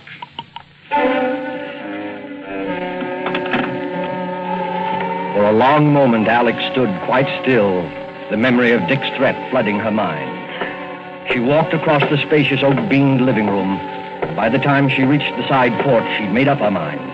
Much as she hated deceit, she would say nothing to Gerald of Dick's call. She stepped out into the garden, and for the second time that morning got a surprise. There, big as life, was her gardener, busily trimming the hedge. Why, George. I thought we agreed that Saturday was your day here. I thought as how you'd be surprised, Mrs. Martin.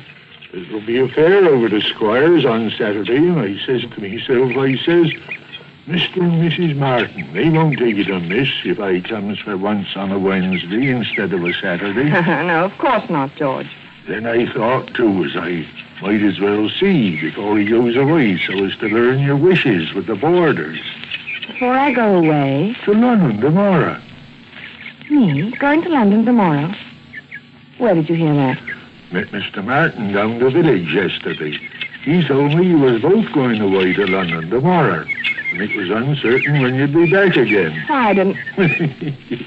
Now, don't tell me you and the master is disagreeing already. Oh, no, naturally not. The trip just slipped my mind. Get on with your work, George. Listen, never could understand why anybody'd want to go up to London, though.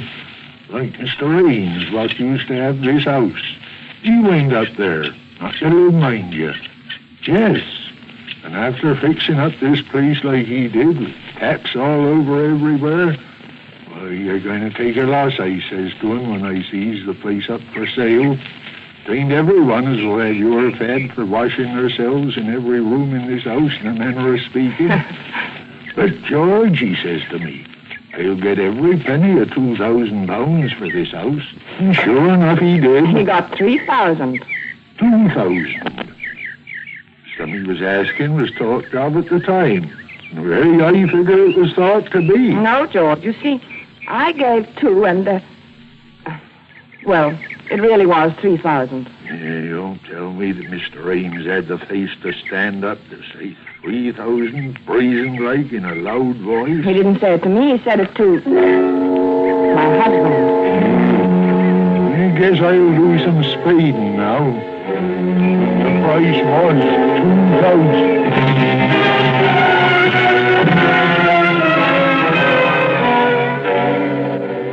As Alex strolled on across the garden, she was conscious of a thin, vague thought struggling to make itself heard. Then, abruptly, it was gone. Her eye had fallen upon a small, dark green object lying in the furrow beside one of the flower beds. Gerald's diary. Her husband's pocket diary. She picked it up and opened it, scanning the entries with some amusement, once again reminded of Gerald's enslavement to time and system. It was the entry on page 21 that brought the smile to her face. April 14th.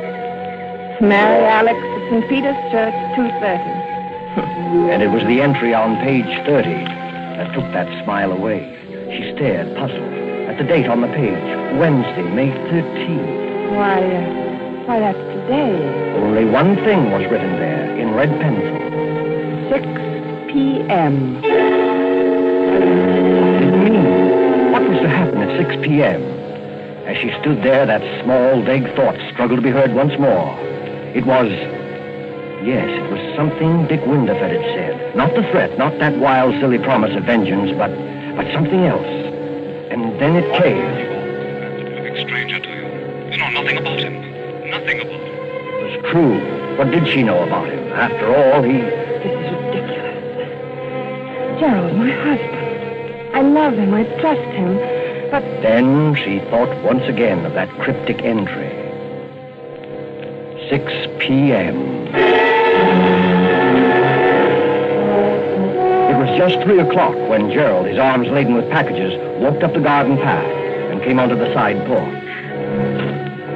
Oh, Alex! The moment he opened the door into the living room, she noticed the rather odd kind of excitement about him. There you are. Miss me, darling? why wouldn't I? You've had time to buy out the whole village. Only the camera shop. No. If I don't have the best equipped darkroom this side of London, it won't be my fault. If you're not careful, that darkroom of yours is going to overflow the whole cellar.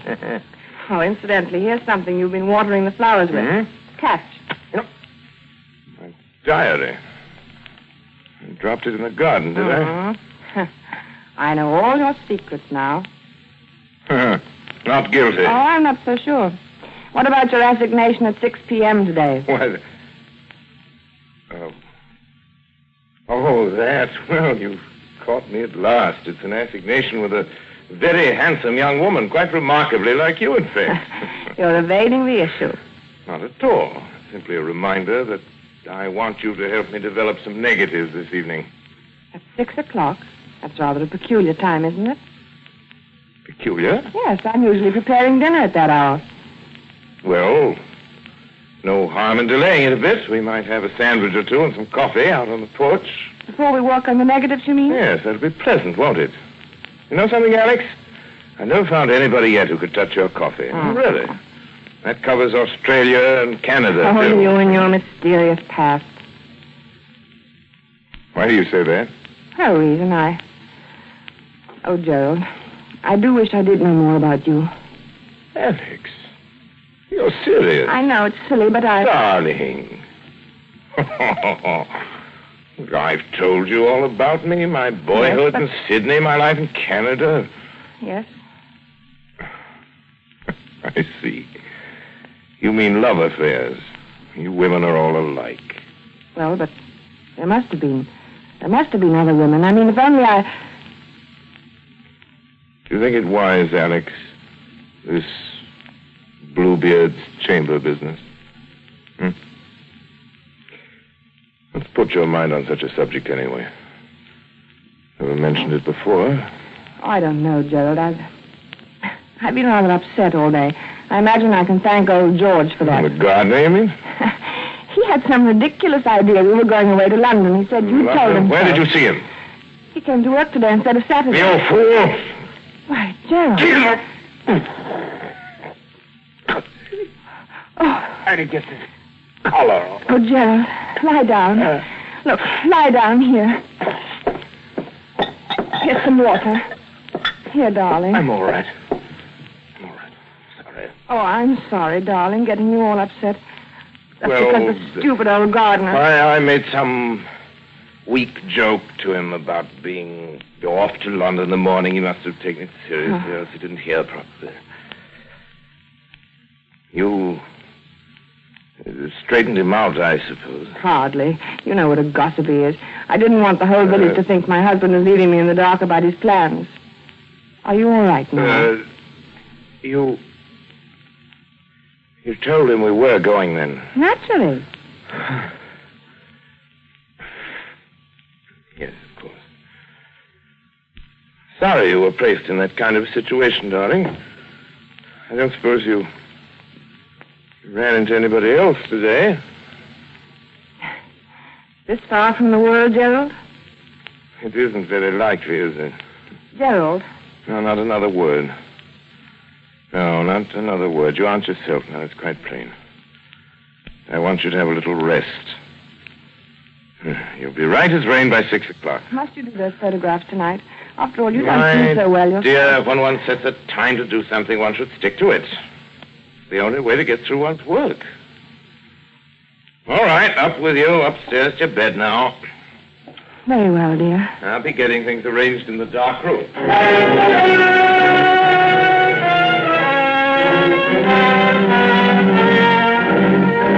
But for Alex, rest was more like a nightmare. Upstairs in her room, she told herself that there was no basis whatever for her state of mind. Still, the turmoil, the doubt, the odd, unaccountable sense of dread persisted and grew until... Softly, she opened her door and stepped out up in the upstairs hallway.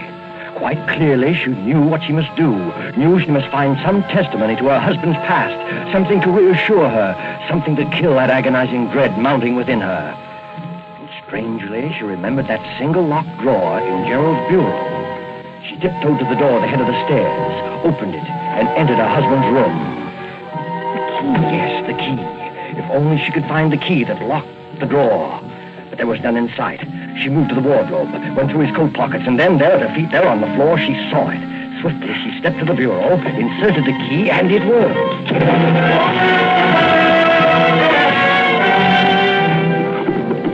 Alex Martin opened the drawer, looked down upon a small packet of letters tied with a light blue ribbon. And when she saw the uppermost envelope, her face reddened with shame. Why, they're my letters. They were her own letters, love letters written to Gerald before they were married. And there was nothing else in the drawer save a roll of ancient faded newspaper clippings. Alex sighed with relief as she glanced at the top clipping. It was from an American paper, and it featured the trial of one Charles Lemaitre, Charles Lemaitre. a notorious swindler and bigamist.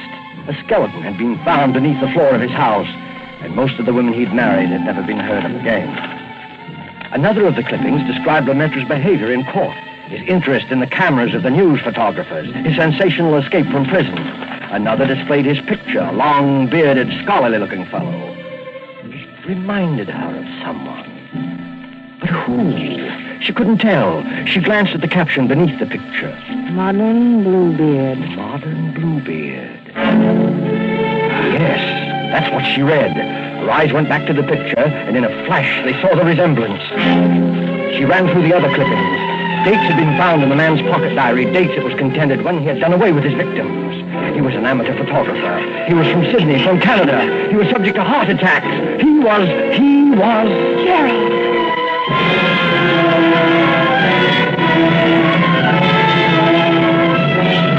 The room whirled around her. Dick had tried to warn her.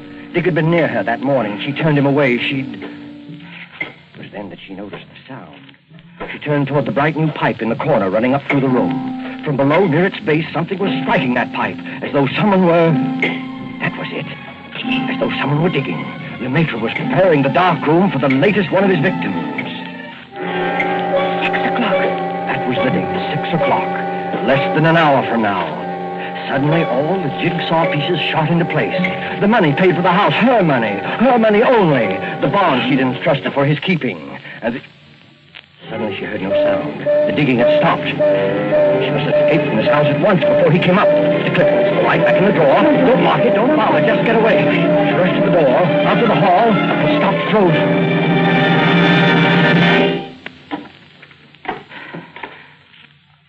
Yes, my dear? Oh, you startled me. I was just trying to find your nail file. Were you, dear? Well, that's nothing to look so guilty about now, is it? Better come on down.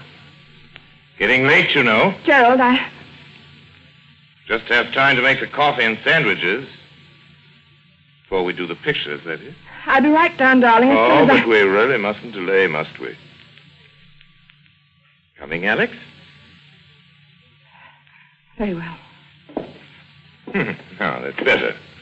Here, let me give you a hand. Never mind, Why, Gerald. Alex, how cold you are. Cold. Yes, I am, rather. Well, that'll soon pass away, I'm sure. Hurry along, dear. Hurry along? Yes, into the kitchen. Alex, what is the matter? Nothing. I'll be all right. The kitchen. Yes, I'll fix us something in a second. You just sit here in the living room and... No, the porch. That'll be more comfortable, won't All right. it? And I'll be right with you. Splendid, Alex. I'll just... No, of course not. What, Gerald? How rotten of me not to have suggested it. Since you're feeling a bit under par, you can probably do with some help. I'll come with you.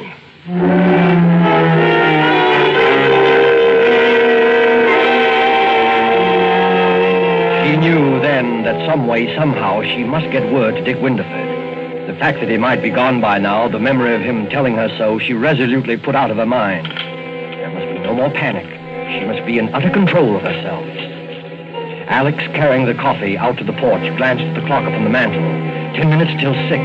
Her very life hung by those next 10 minutes, by her ability to think coolly and swiftly, because standing beside her was a man as determined as he was insane. A pity you're so abstracted, my dear. What?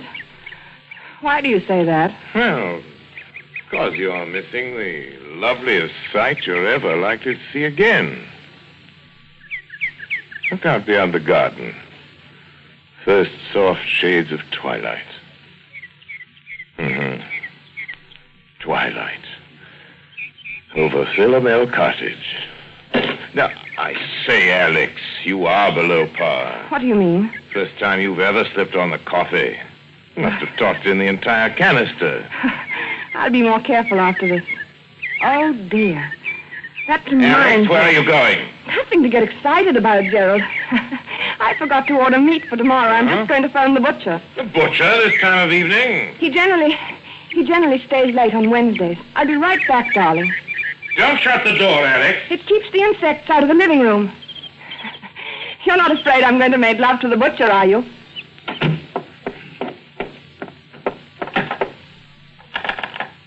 Operator, get me the traveler's arms, please. Hurry. Hello? Traveler's arms? Mr. Winterford, please. Will you... What? You don't know if he's still there? Well, see, won't you? It's most important. Philomel! Don't let me disturb you. Well, darling, you do. I hate anyone listening when I telephone. But I do, Gerald, truly.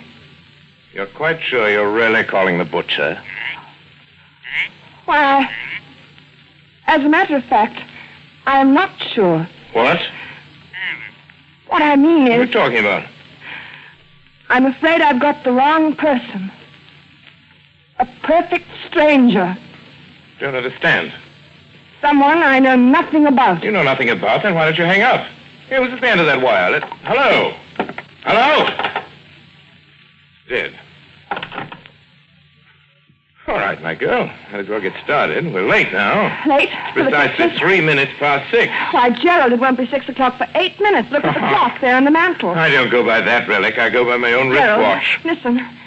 Stop pacing and listen to Well? me. I don't feel up to it tonight. I'm upset. I'm tired. Alex, I promise you, you won't be a bit tired after it's over. I'm not going to wait 1 minute longer. I won't do it. Come along, I'm not Alex. coming with you. Come along. No. I'll carry you there. You will, you hear? Stop. You will. I've got something to tell you. Something to confess. Confess? Yes, to confess. Something I ought to have told you before. I've had my secret past, too. Former lover, I suppose. In a way, but something else. You'd call it... Yes, I expect you'd call it a crime. Crime? You? Yes. I don't believe it. Yes. You better sit down, Gerald. There. I told you I'd never been married before. That wasn't entirely true. There was a marriage. When I was 22, he was an elderly man with a little property. I induced him to insure his life in my favor. At one time, I was a nurse with access to a number of poisons. There's one poison, a white powder, You know something about poisons, perhaps? No, I know very little about them. This one is very much like... It's absolutely untraceable. Any doctor would give a certificate of heart failure, and that... No, I can't tell you. No. Another time, Gerald. Another time now. I want to hear. How did you get him to take it? How did I get him to take it? Yes. Well, I always made his coffee for him. Coffee? Yes. One night I put a pinch of this poison in his cup.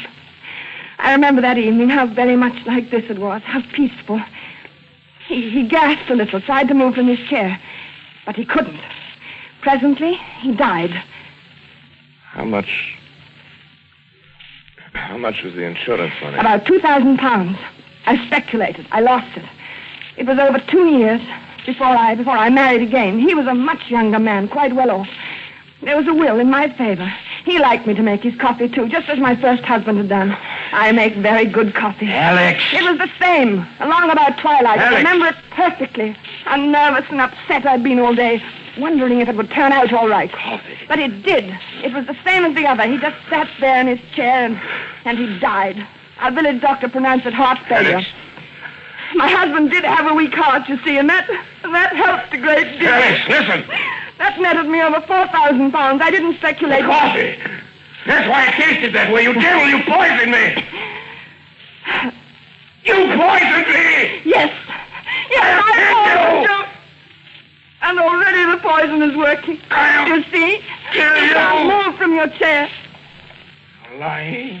You're lying. I'll kill you! You can't move. You're helpless. I'll kill you.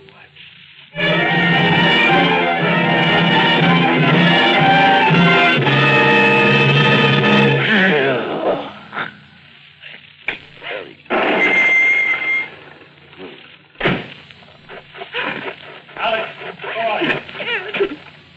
Yeah. What have they done to you, Alex? Constable, what's been happening in that room? Right, sir? You came. You did hear me. Oh, you silly girl. You went to the trouble to call me up and talk about someone you knew nothing about. I certainly knew enough to come. Excuse me, sir. What did you find, Constable? A man sitting in a chair. Heart trouble, it looks like, sir. And yes? Well, sir, he's dead. Your husband, ma'am? You might say a perfect stranger. He was just sitting in his chair, and presently he died.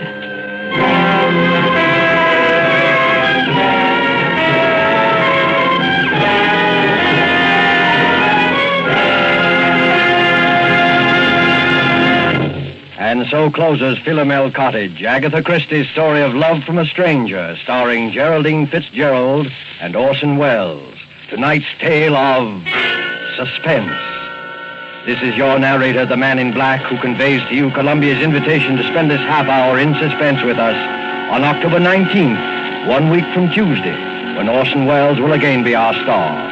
Our next broadcast in the series will be Tuesday, October 19th, at 10 o'clock Eastern Wartime, 7 o'clock Pacific Wartime. The producer of Suspense is William Spear, who tonight also directed the broadcast, and who, with Wilbur Hatch and Lucian Malowick, conductor and composer, and Harold Medford, the radio author, collaborated on tonight's Suspense.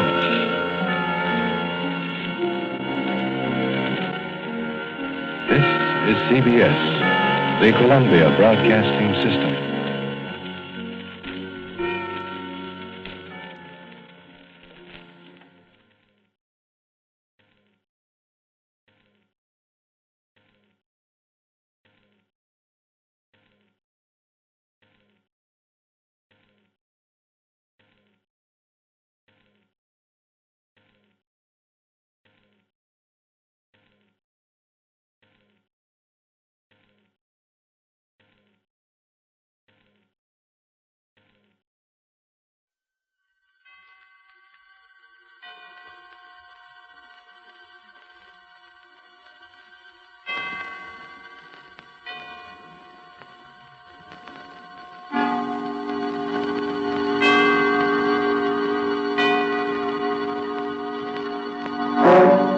Suspense.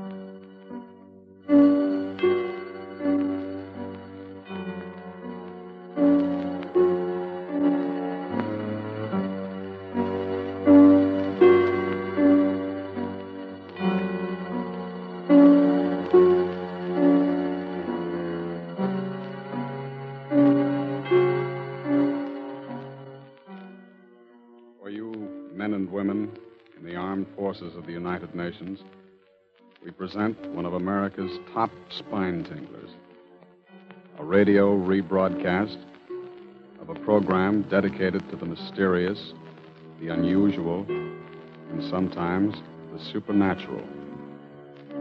A program of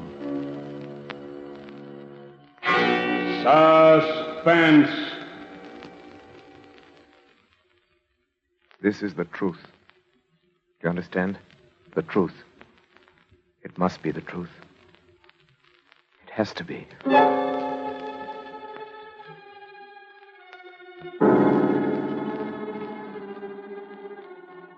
I, Robert Wensley Graham, a doctor and psychiatrist by profession, do hereby of my own free will and volition, albeit with deepest regret, make the following full and complete statement relative to that all but unbelievable series of events which has brought such disaster and misfortune to my house, particularly to my poor wife, Isabel. It had its beginning, properly speaking, some 2 months ago, to be exact, on the evening of July 25th.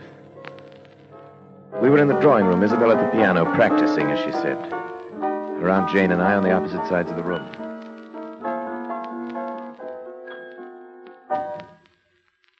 Isabel, what's the matter? I don't know.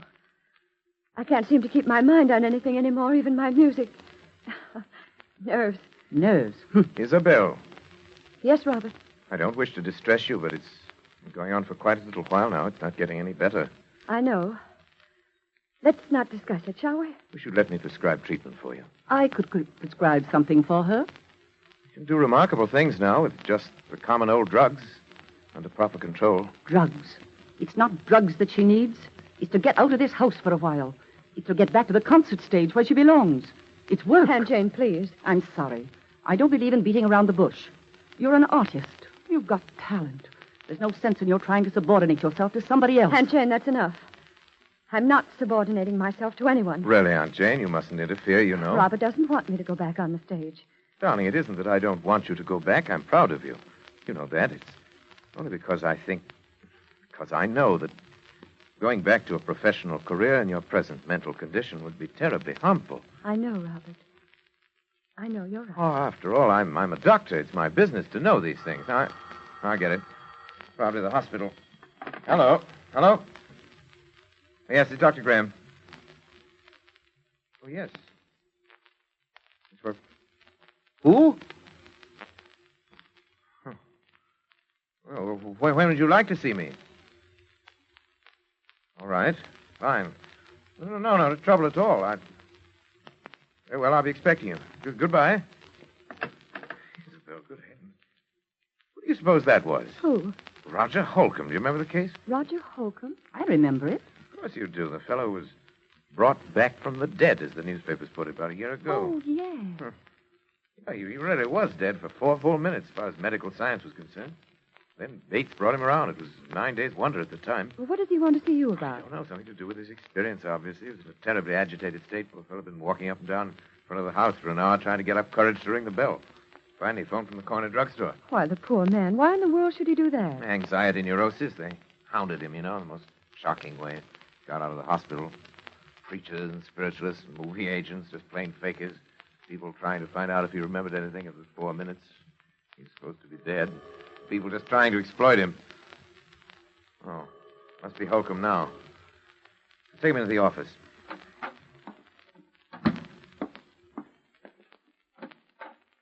Dr. Graham?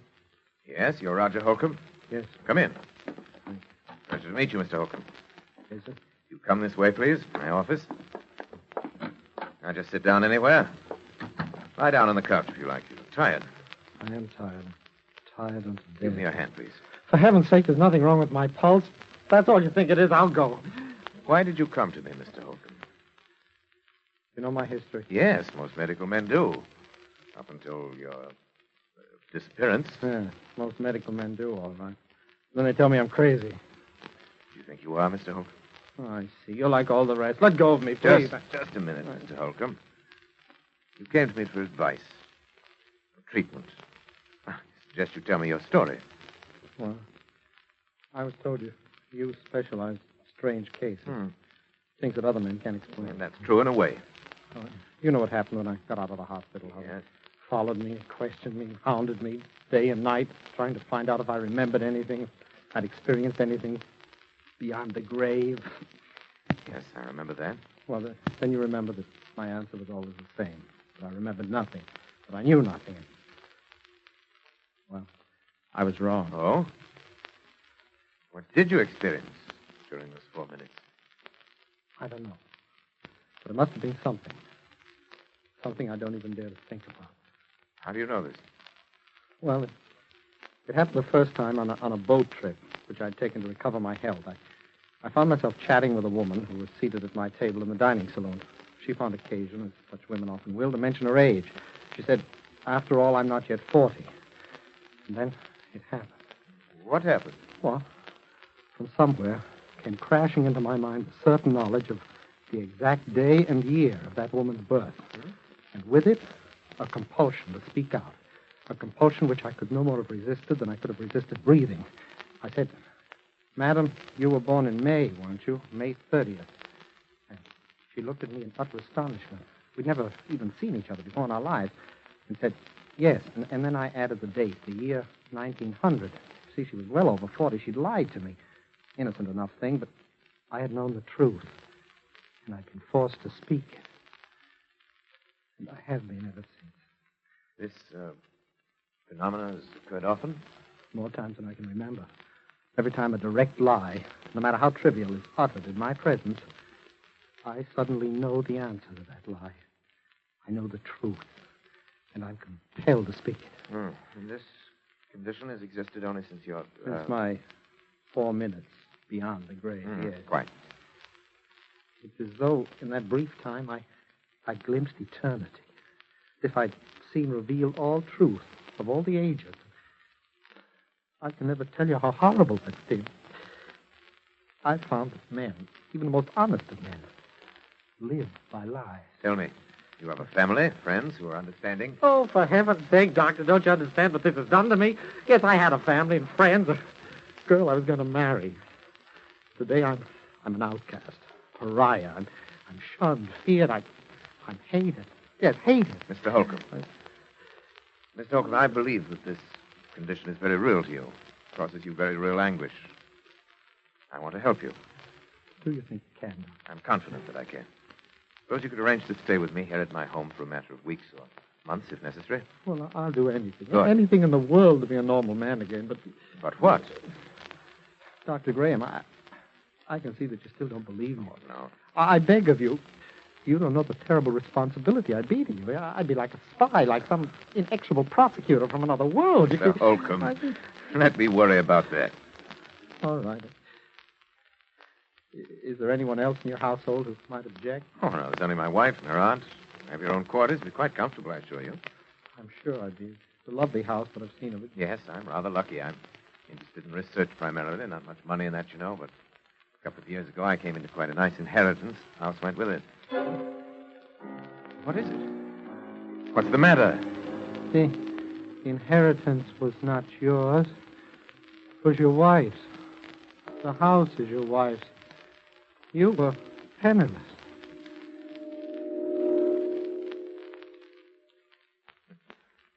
That's true. I don't know why I lied to you. Pride, I suppose. I'm sorry. I told you I couldn't help it. No. I'll go now.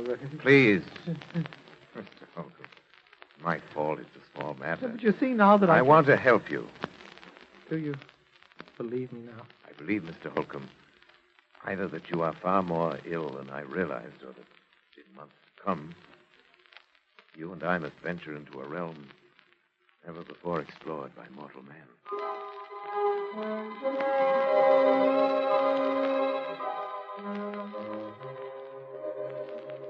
It was utterly fantastic, and yet it was true.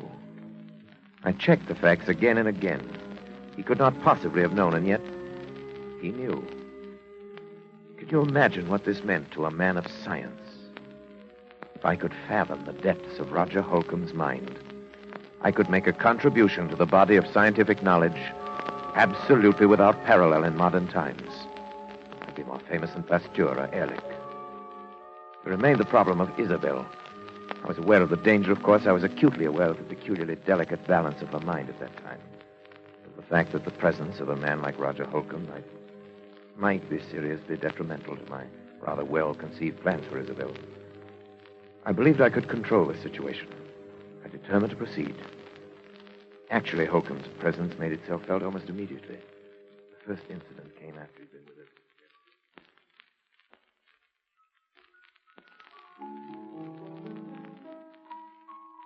Isabel, please stop that playing and listen to me.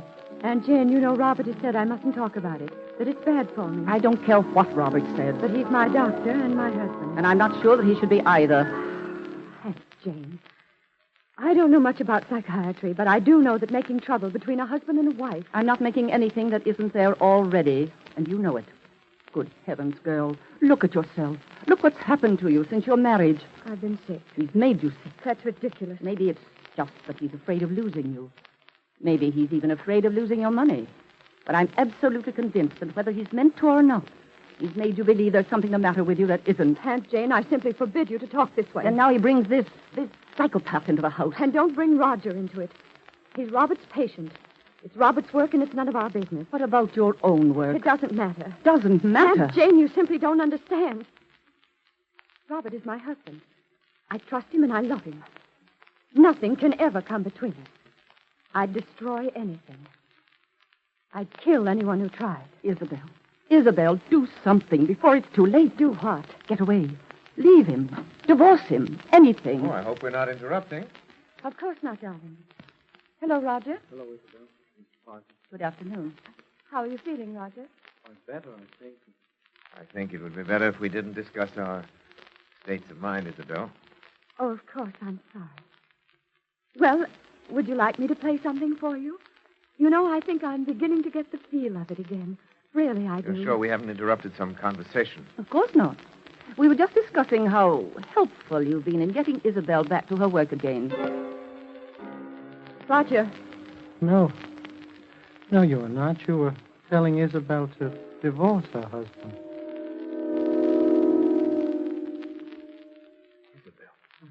I'm sorry. I'm sorry. Roger, come back. Isabel, is that true? You brought him in here deliberately. Is that true? It doesn't matter, I suppose. You've known how I felt for a long time. Yes, I'm afraid I have. Robert, it was all so silly. She didn't mean it. It was just I that did she... mean it. But I did mean it. I'm sorry, Isabel. But I've been under this roof too long as it is. Oh, Jane, you're not leaving us. It's best, Isabel. Yes? Yes, I think it's unquestionably best. Best that you go at once.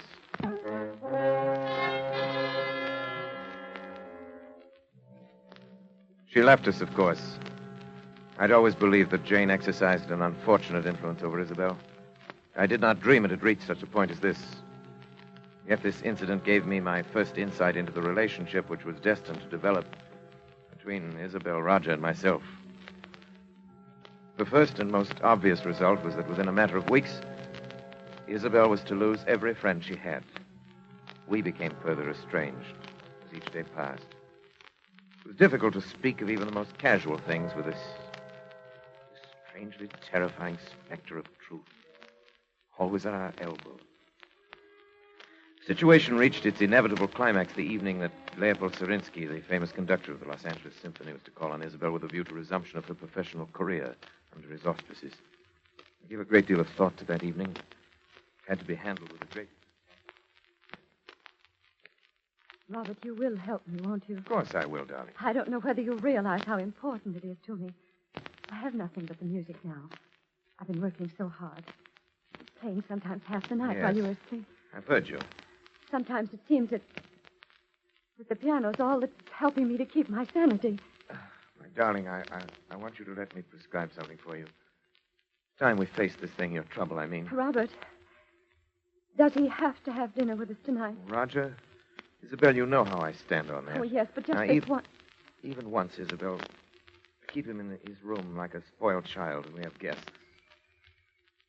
Isabel, it might undo everything I've accomplished in weeks. Oh, of course. You're right. But, Oh, Roger, come in. Robert, I was wondering if I mightn't be excused just tonight. You're having dinner with us, Roger. Must I? You know you must, Roger, and you know why. Why, Roger, don't you want to meet the great Leopold Serinsky? He's really a wonderful person. Yes, indeed, I would very much. You know, I made my debut with him in 1934. I did a concert with him every year until I... Isabel was very talented, you know. I was? I am. Oh, Roger, I'm going to play with him again. He wants me to open the season in November. Can you imagine what that means to me? I'm so glad, Isabel. And Robert has finally given his consent. Haven't you, dear? I'm sorry, what was it you said, Isabel?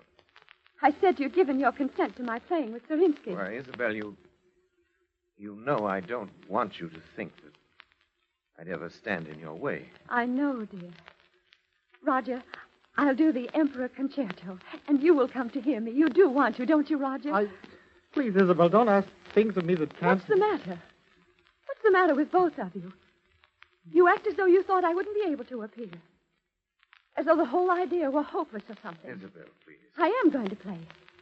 I'll be better than I ever was. You know I will, don't you? Don't you? Of course, Isabel. You play wonderfully. Roger. No, Robert, you're very certain that Isabel will be prevented from ever playing again by death. Death? Oh, Isabel, forgive me, please. By death? No. Oh, no. Please, Roger, it's not true. Tell me it isn't. Roger, answer me. Answer me. Roger, do you hear me? Answer me. Answer me!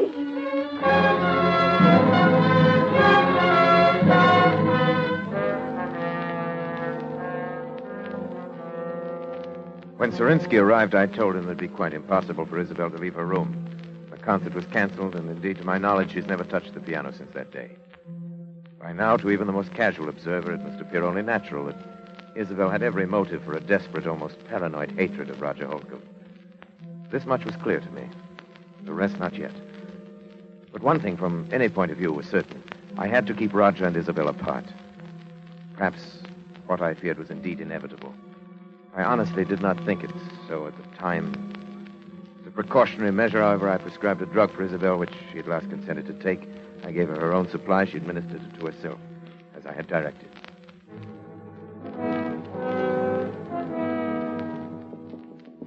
Roger? Roger? Yeah? It's Isabel. What do you want? Let me in, please. No. Please, it's terribly important. Robert said that I know. But he said it would be all right this time. You sure? Yes. Yes, please. All right. Now, what do you want? I want to talk to you, that's all. What about it? It's so important. Roger, why don't you ever leave your room anymore? Can't you guess? Do you think I hate you? Isabel, I don't know what to think anymore. You do, don't you? I warned him. I told him it would happen. Now I'm going mad up here, thinking of the anguish I've caused you. But, Roger, I don't. You must believe me. I know what it's been like for you having me here, Isabel. Roger, you see, for the first time in my life, I think my husband is wrong about something. Wrong? Yes. Don't you see?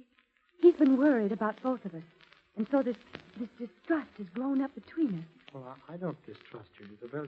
You've been more wonderful to me than I But can say. you're afraid of me. And that amounts to the same thing. And it's bad. For the both of us. It's hurting both of us. I've often felt I wanted to talk to you, to beg your pardon. Oh, you don't have to do that. We're both sick. But I think if we saw each other sometimes, if we talked the whole thing out, it would help us both. Well, does Robert think so, too? No. Then he didn't tell you it was all right to see me. No. I lied to you. You what? I lied to you. You lied to me. And it didn't happen. Isabel, don't you see? I am getting well. It didn't happen. I know. I don't think it does happen anymore. Except with Robert. With Robert? What makes you think I don't know. Something about the way he acts. The way he is. Oh, but Isabel, he is curing me then. Perhaps you shouldn't have come No, up with... no, don't you understand? We must see each other. We must talk. No, listen. Isabel. Robert, something's happened that I must tell you Please, about. you're completely overwrought. Oh, but Robert, if I must insist. Isabel, why did you do this? I'm You have to have sorry. a sedative right away. Isabel, get the bottle from your room. Mine? Yes, please, hurry. All right. Robert, she lied to me. Yes, I know. But, Roger, I must absolutely forbid you to talk now. You must trust me. All right, but later I want to have a long talk with you. Of course She we lied. shall. Here it is. I brought my hypodermic, too. I'm glad you did. The other one's mislaid somewhere. Will you give it to him, please? I? Yes, I'm sorry, but this has upset me rather badly. My hands are shaking. Robert, I'm terribly sorry. No matter now. Give him the hypodermic in the upper arm. That's right. There. Thank you. Leave us now, please, Isabel. All right.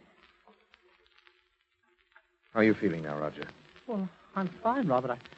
I think I'm better than I've been in months. I know you're better. That's why I was so upset to see you. Why, Robert? Can't tell you all my reasons now, but you must trust me and believe in me. Oh, I do, but...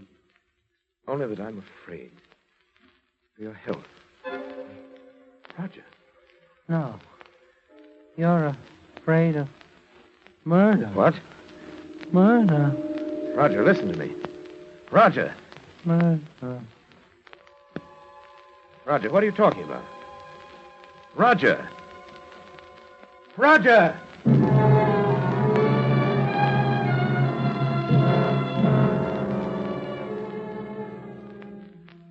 It was clear to me now. I knew I must take immediate action. I knew that the most terrible consequences might result if Isabel were alone with Roger, even for a moment. But he knew that he'd said so. There was no other explanation.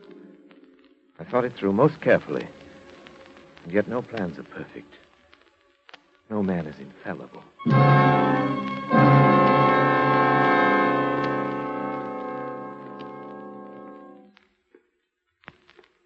Isabel! Robert, frightened. What are you doing? Nothing. Don't lie to me, Isabel. I'm not. You were coming from Roger's room. No. No, I swear I won't. Isabel, don't you understand that you're sick? That I've insisted on these things for your own good and his. All right. I was going to talk to him, but I haven't. Oh, Isabel. Why do you try to tell me that? But it's true, Robert. Really true. Is it? Roger? Roger? What's the matter? Look. Robert. No, it couldn't be. It is. He's dead. Dead. Hypodermic by his side, the drug, your hypodermic. But it's only a Except sedative. that in large enough quantity, it's fatal. You knew that. Oh, Robert, don't listen to me. Isabel, why? Why, I warned you. Robert, look at me. It's Isabel. It's your wife. You can't. Oh, no. Where are you going? Come back. I'm going to call the police.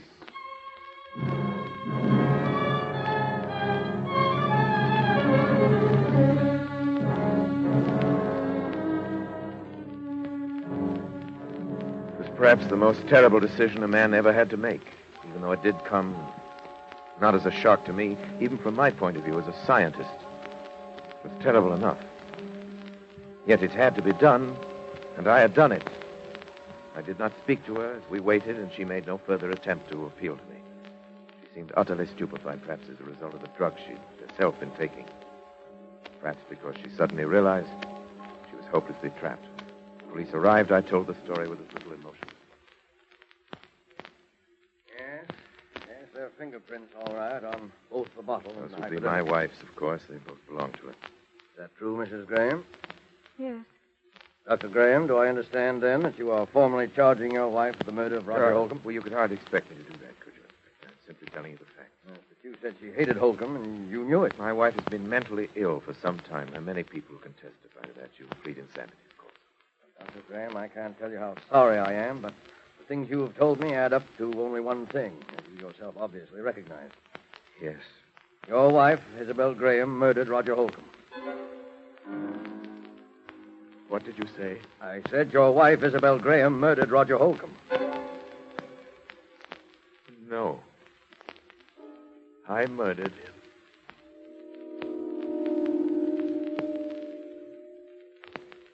What?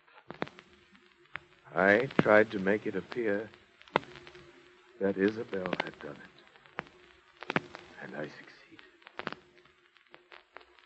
But I killed him.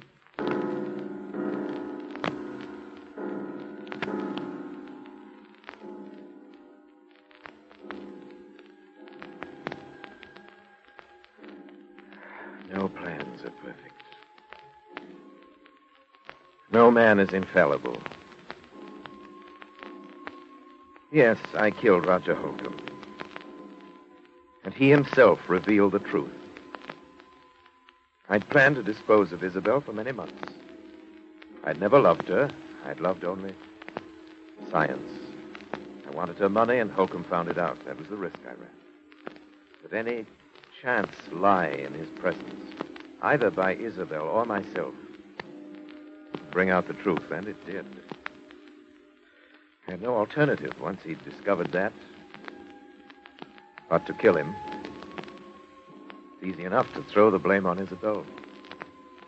I had not counted on that terrible compulsion for the truth. That strange affliction of Roger Holcomb's. Its power over me. Did it transfer itself at his death to me? Or was it conscience?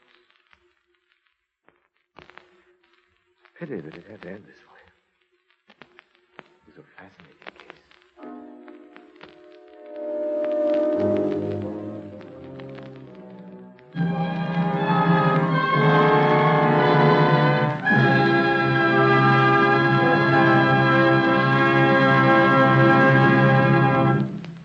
And so closes Lazarus Walks, starring Orson Welles. Tonight's tale of suspense.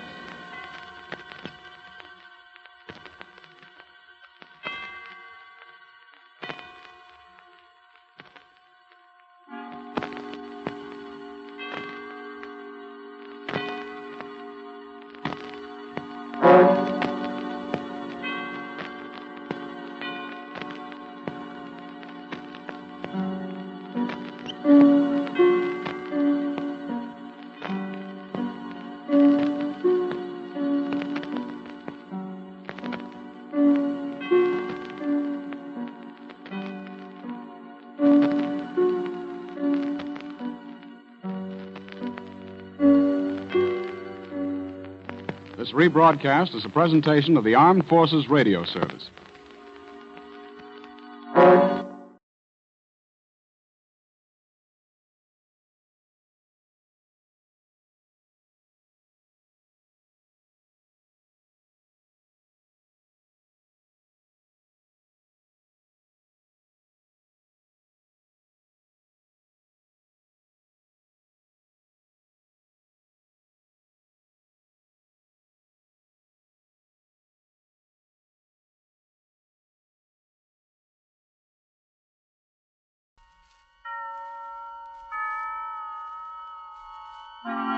Suspense.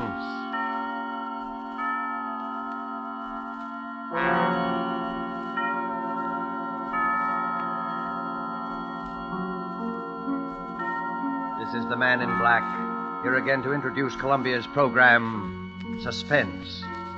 With us in Hollywood tonight as star is Mr. Otto Kruger, whose career on the screen and on the stage has afforded him a precisely equal number of appearances as a character on the right and on the wrong side of the law. Whether the man Mr. Kruger portrays tonight is devil or saint, we shall leave for you to judge when the play is over. It is called After Dinner Story. The author is Cornell Woolrich, the radio adapter Robert L. Richards. And so, with the performance of Otto Kruger as Mr. Hardecker, who told this extraordinary after-dinner story, we again hope to keep you in suspense.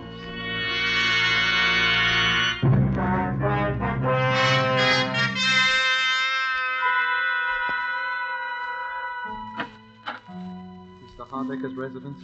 I believe I'm expected for dinner, please. Your name, sir? Kenshaw is my name. Very good, sir. Mr. Hardecker? Mr. Kenshaw, sir. Ah, number one. Good evening, Mr. Kenshaw. Is this where Mr. Hardecker lives? My name is Lambert. Mr. Hardecker? Mr. Lambert. Number two. My name is Prendergast. I think Mr. Hardecker? Mr. Prendergast. Number three. Mackenzie's the name. Mr. Hardecker? Mr. Mackenzie. Number four.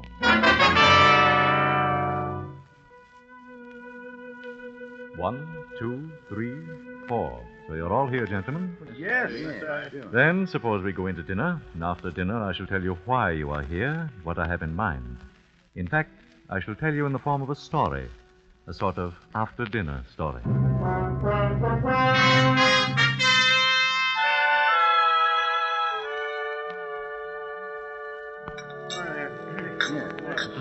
right. That's a great cup of coffee. I enjoyed it. You pass that, please. Well, gentlemen, did you enjoy your dinner? Yeah, it was swell. Then, if you'll excuse me for just a moment, I have certain instructions to give the servants, and after that I shall rejoin you. I shan't be long. Certainly. Well, what did that crack mean? Certain instructions to the servants. How should I know? I don't like the looks of the whole thing. Why all the mystery? Well, I suggest that you have patience, Mr. Prendergast. Mr. Hardecker clearly intends to tell us in his own good time. Yeah. And another thing. I don't eat in those fancy Park Avenue joints as a rule myself, but I've seen them in the movies. They always pass the food around to everybody. They don't bring it out of the kitchen already on your plate and just hand it to you. Well, what possible difference can that make? Well, I don't know, but I know it ain't right. No, none of it's right. Why does a man invite four perfect strangers to dinner? What is this thing he has in mind for us he keeps talking about? Well, all I know, he says he'll make it worth our while, and I can use a little of that worth your while stuff, the way business has been lately.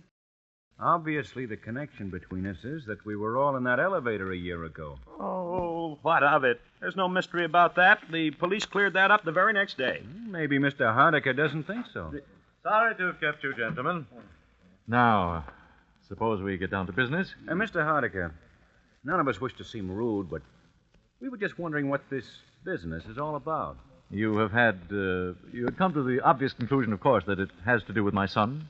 Well, yeah. I don't see why we're all sorry, naturally, but that's all over and done with, Yes, and almost. But there are one or two little details that I thought you gentlemen might help me to clarify. Oh, sure. Oh, well.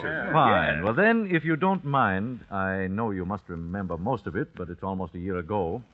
I'd like to go over the whole story from the beginning. Well, that's all right. Well, it was just before 5 in the afternoon on August 30th of last year when the matter which concerns us here this evening had its beginning. And on that day, and at that time, all four of you, perfect strangers, who had never seen each other before in your lives, found yourselves, for personal and business reasons of your own, on various floors of the Norfolk building in Midtown Manhattan, waiting for the express elevator to take you to the lobby. The first passengers were on the 21st floor. 21, going down, please. Express car, going down. There are now 3 men in the elevator. The operator, Mr. Kenshaw and Mr. Lambert, who had gotten on at the 21st floor. 18, going down, please. Face the doors, please. Going down. Now there are 5 men in the car. Mr. Prendergast and Mr. Mackenzie had entered the elevator at the 18th floor. 15, express car to the lobby. Going down, please. Say hello to Eleanor for me. You bet. Bye, Dad. Bye. 6 men in the elevator. The last to enter, I had accompanied to the elevator door myself. He was my son. These things drop pretty fast. Too fast for me. Hey, this baby is moving. Hey, look! We can't stop it. We're out of control. Stop it. Look out. We're going to hit. Oh, get off. Stop it. Try to do something.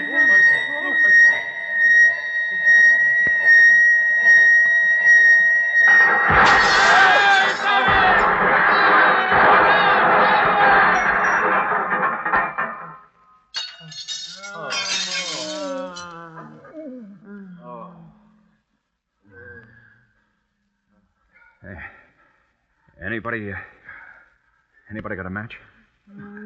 I think my leg's broken. Get me out of here. I got a wife and kids. Somebody get me out of here. Get me out Shut of here. up a minute, can't you? It's dark. You're not the only one with a wife and kids. Has anybody got a match? We've got to get this door open. Yeah. I don't have it. We're liable to suffocate in here. These things are practically airtight. Where's the operator? Operator, he's over here. I can feel the braid on his coat against my hand. Oh. Hey, what about it, Bud? You've got a match so I can see what I'm doing here? Hey, operator. He's dead. Dead? Why doesn't somebody come? What's the matter with him? Why don't they come? Pipe down, will you? Pipe down. There. There, I got it. Now we'll get a little air anyway. Oh, there's a light up there somewhere. Yeah. I can hear voices. There, you hear them? Help! Help! Say, there's no use yelling your head off. They know we're down here. Yeah. I wish my leg didn't hurt so bad. Oh, let's see. Try wrapping your shirt around it tight. May stop some of the pain. Thanks. Yeah, easy. Now what? Nothing. Just sit and wait. That's all. Why don't they hurry? What are they waiting for? Why don't Take they hurry? it easy. Take it easy. You could be worse off. Worse off? Yeah. Like this poor guy, the operator. He's dead.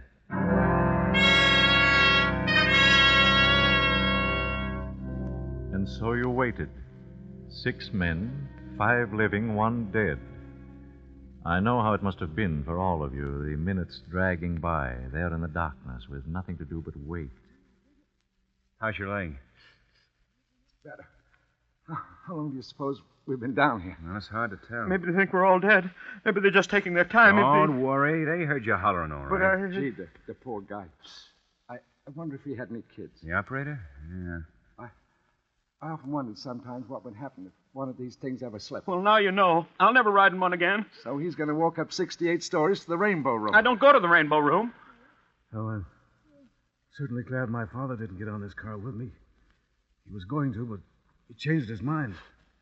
Wish I'd changed my mind.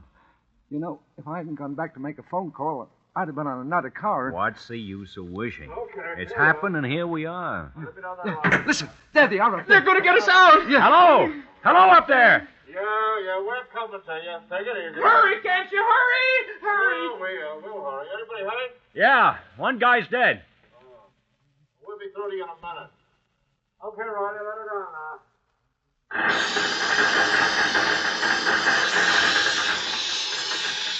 Look at that light up there. Acetylene torches. Yeah, they're gonna cut a hole in the roof.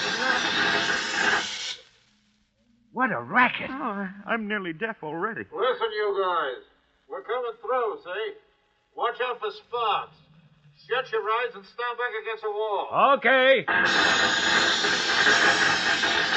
I never knew those things made so much noise. It's because we're closed in. No! What was that? I don't know. I thought I heard somebody holler. Yeah, so did I. Must have been one of those guys up above. Those sparks are enough to blind you. Well, don't look at them. They will blind you. One went right by in front of my face, right across the car. They couldn't have. They're dropping down. Did you see it? It was awful bright. Oh, just a reflection. Don't look at it. I guess they got it cut through. Phew, yeah. I couldn't have stood much more of that. They're pulling off the top. It won't be long now. All right. Stand clear down there. I'm going to jump down. Hey, cop. And no cop ever looked lovelier. All right. Pass them ropes down now. Okay, hold it. All right. Who's first now? Who's the worst hurt of you all? How about this fella? Now, that's the operator. He's dead. Hey, look. Those other two guys have both passed out. Yeah, shocking, yes. Officer, I've got to get out of here. I feel pretty bad. Hey, hold your horses. There's nothing wrong with you. But That man's got a broken leg there. Who's got a broken leg? I have, I think. All right.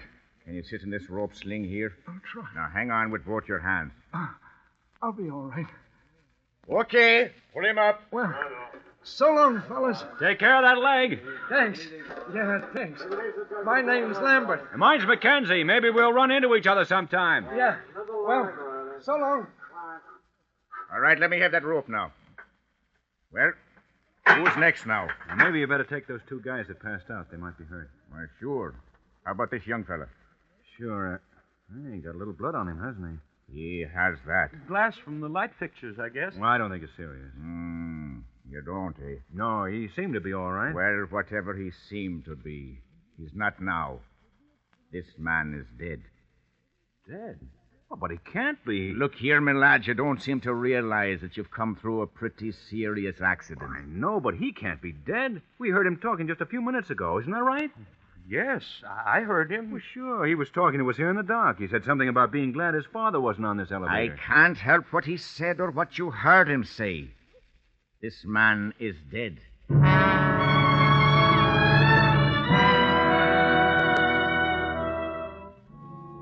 My son, who had survived the original accident without apparent injury, was dead. You gentlemen were more fortunate. You lived. 5 days later, you four met again. It was at police headquarters. About 2:30 on a Friday afternoon. The last to arrive was Mr. Lambert. In here, Mr. Lambert. Thanks. Hello there. Hi, fella. Hey, how's the leg? Pretty good. Mr. Lambert, That's right. I'm Chief Inspector McMahon. How do? You'll just take a seat there. Yes, sir. Well, we all here now? Mr. Kenshaw, Mr. Prendergast, Mr. McKenzie, That's Mr. me. Lambert. Yes, sir. Well, now, as I told each of you over the phone, I won't keep you very long. I just wanted to ask a few routine questions about that business of the elevator the other day. Well, what's the matter? Something phony about it? Not for our money. It's an open and shut case. Suicide. Suicide? Yeah. You mean the operator wanted to bump himself up so he could... No, not the operator. He died of a fractured skull. It's young Hardiker we're interested in. His father's been raising a row, so we said we'd investigate, but... I still don't get it. Wesley Hardiker was killed by a .32 caliber bullet through the heart. You mean he killed himself right in that car with all of us? What else? He wasn't shot when he walked in, and he was dead when we brought him out. Unless one of you killed him. Whoa. No. Well, no. Any of you know him? No. Well, then there you are. Even the father had to admit that as far as he knew, his son had never seen any of you before in his life. But it don't make sense. What don't make sense? Well, I mean, a guy shooting himself in an elevator with 4 other people that nobody didn't even know it. Did any of you hear the shot? Well, not before they started the blowtorches. I could swear to that. Couldn't have heard one anyway. Yeah, you see. Hey, wait a minute. Did you hear something? No. But Mackenzie, remember I said when I was laying on the floor of the elevator that I thought I saw a spark from one of those blowtorches that went across the car instead of falling down? That's right. Anybody else see it? The blowtorches were absolutely blinding. You couldn't see a... How about you, Mr. Kenshaw? I'm afraid that I fainted or something silly like that. I'm not a very strong person. Well, it was probably the gunshot, all right. Nothing very mysterious about it.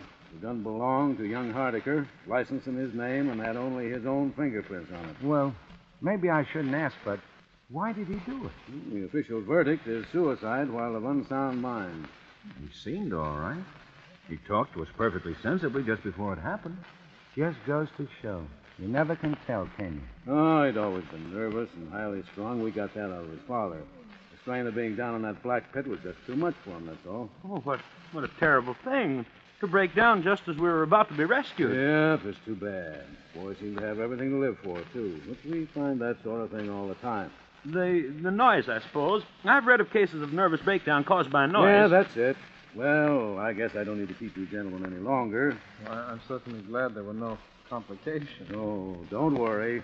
If one of you had anything to do with it, you'd be back in the cell right now.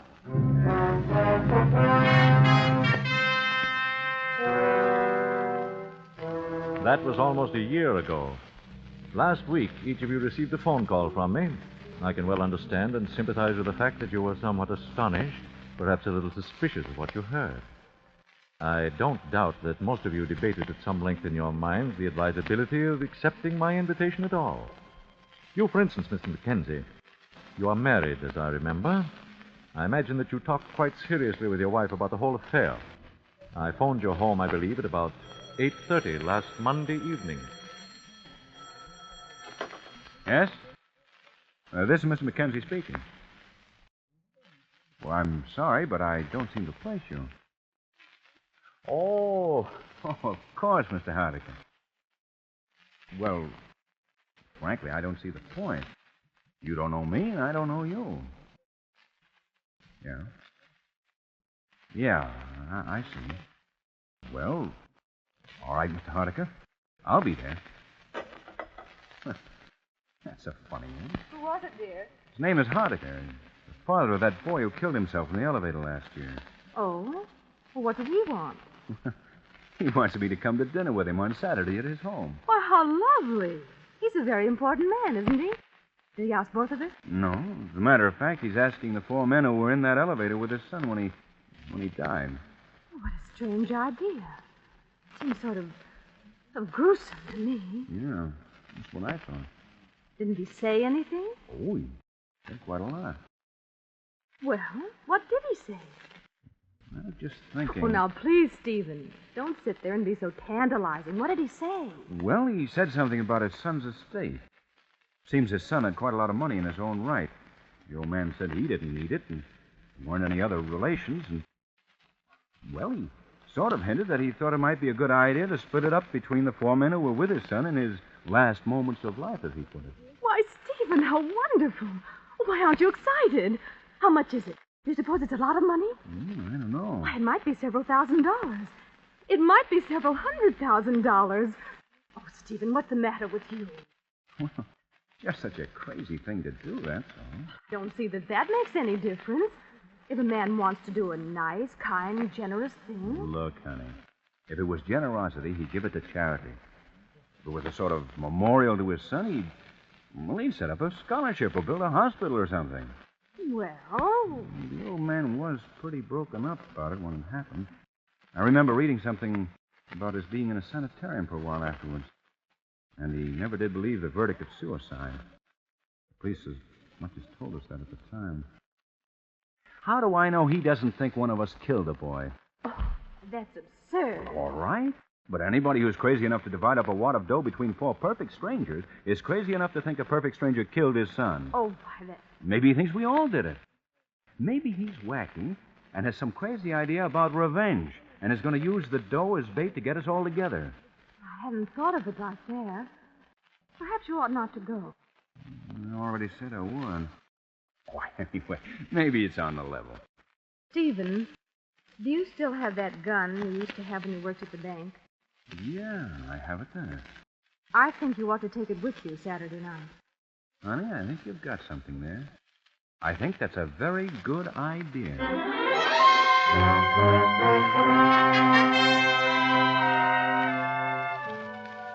And so, gentlemen, I'm quite gratified that you all saw fit to accept my rather unique invitation, and that we are all here together this evening. By the way, Mr. Mackenzie, I'm afraid I must ask you to give me that gun that you brought along. So that's it. And, Mr. Mackenzie, you will notice that one of my servants who is standing in the door directly behind you has got you covered, is the phrase, I believe. Oh, okay. Thank you. How did you know? Why, the butler sort of patted all your pockets when you removed your coats, but aside from that, I've spent most of my waking hours during the past year looking into the backgrounds of all you gentlemen. So I was right about this setup after all. Now, look here, Mr. Hardecker. I came here tonight in perfectly good faith. I even canceled a very important business appointment. With Mr. Joseph Donahue of Celluloid Products. Yeah. All right, let's cut out the mystery. What's this all about? Yes, really, what's the idea? Now, wait a minute. One moment, gentlemen. One moment. I didn't ask you up here under false pretenses. I fully intend to divide my son's estate precisely as I suggested over the phone. I sincerely hope you don't resent my investigation of your backgrounds. Well, gee, Mr. Hardecker, my background isn't much, I guess, but... Perhaps we all owe you an apology, Mr. Hardecker, but you must admit the whole thing's been a little strange. It has indeed been very strange. I think, however, that phase of the matter is about over. Now, before we get down to business, there is one detail that I'd like you to help clear me up. Why, sure, we'll be glad.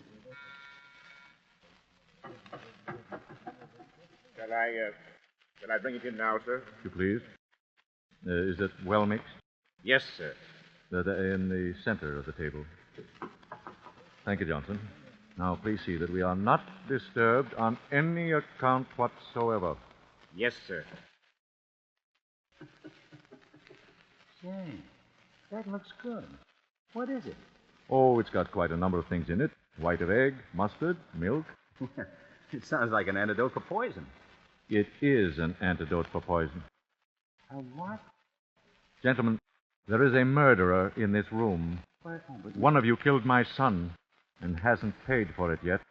Oh, don't be a fool. The coroner's verdict was suicide. This is not a discussion, Mr. Mackenzie. This is an execution. I'm getting out of here. There is a man with a gun outside each door. You'll find them very unreceptive to that idea, Mr. Prendergast. Sit down. He's got us. Well, The only thing we can do is try to talk a little sense into I'm it. not open to arguments, Mr. Mackenzie.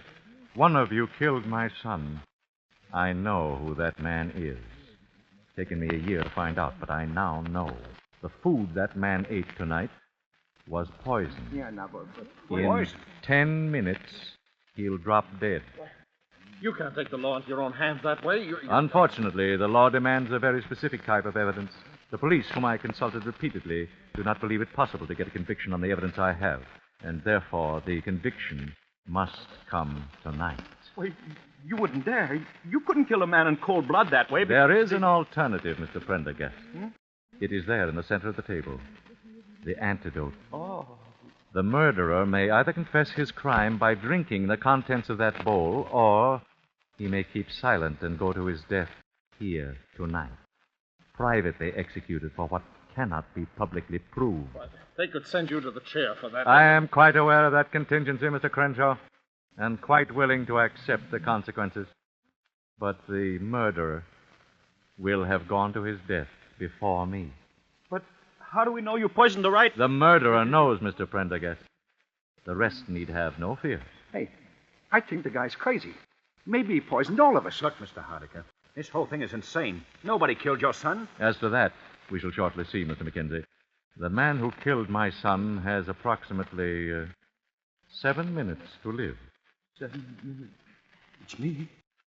I know it's me he's poisoned. My whole insides are on fire. It's me he's Don't poisoned. fall for it unless you're sure. The whole thing may be a gag. I assure you, nothing has ever been more serious, Mr. Mackenzie. You know, I don't feel so good myself. Neither do I. Probably just indigestion. After dinner story like this is enough to give indigestion to a horse. No kidding. Hey, supposing this guy's a maniac. Suppose he just made it all up in his own head and poisoned all of us. Listen, Mr. Hardigan. Let me just tell you this. If I come out of this alive, I'm going to beat your brains out of it. It's the last thing I do. I can't stand it. Mr. Hardiker, I didn't do it. I swear I didn't. I didn't do it. Shut up. 5 more minutes. Hey, I feel awful. Maybe we all ought to take some of that stuff, just in case. Yeah, that's it. We'll all take it. Yeah? Who'll take it first? Unfortunately, gentlemen, there's only enough antidote for one. Even if you're right, Hardigan, this is no way to do. This is my way. You're crazy, I tell you, crazy. Perhaps. Have you a son? Kenshaw.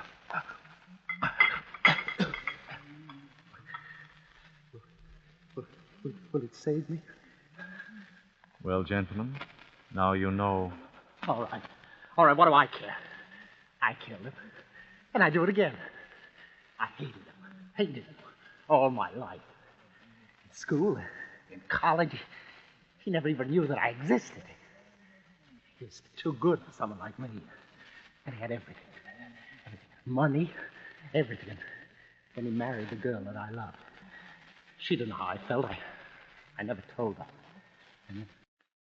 And then she died. Pneumonia, they said. She wouldn't have died if she hadn't married him. So I killed him. I saw him get into the elevator. And then it fell. It fell. It was as though God had delivered it into my hand. It came to me there in the dark. I choked him. I choked him, and then he got out his gun, and I put my hand over his, and I turned it against him and fired. But I'm glad. I'm glad. Look. Help him, somebody. Help him. Here. Hold up his head. Yeah. Never mind. He's dead. It didn't work in time. You killed him, Hardiker. No, I didn't. I tell you, he's dead. Yes, I know. But what he drank was not the antidote. It was the poison. Poison? You see, I didn't exactly know which of you killed my son. I only knew that one of you must have. And so Robert Kenshaw convicted himself in front of all of you and was his own executioner. Well, then, he was never poisoned at all until... Until he drank the contents of that bowl. Gee. I shall divide the estate, gentlemen, as I promised. Meanwhile, you may call the police if you like. Let the law and divine providence decide whether this man died by my hand or by the guilt that lay upon his own soul.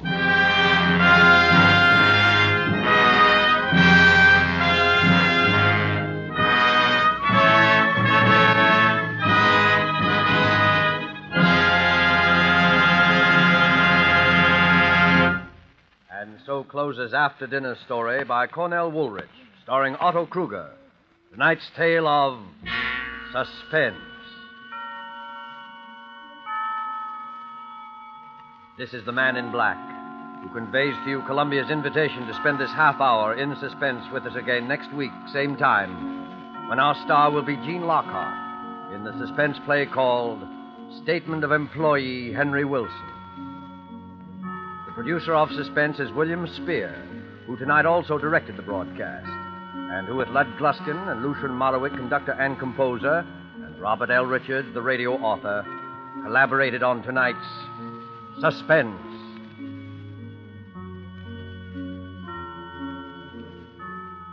Make a note on your calendar that beginning December 2nd, Suspense will come to you on Thursday evenings at 8 p.m. Eastern Wartime, 7 p.m. Central Wartime, and 6 p.m. Mountain Wartime. Remember, Suspense will be heard on Thursday nights beginning December 2nd. This is the Columbia Broadcasting System.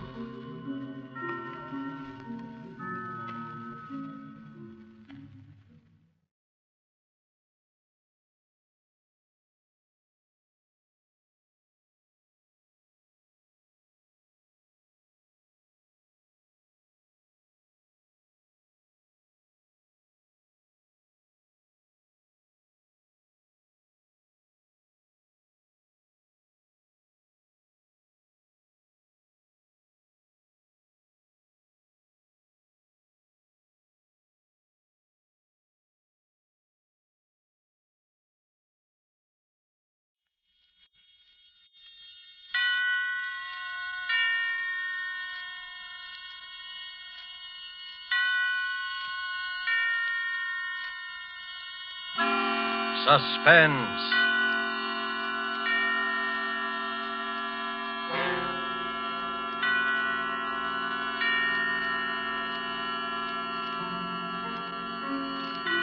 This is the Man in Black, here again to introduce Columbia's program, Suspense.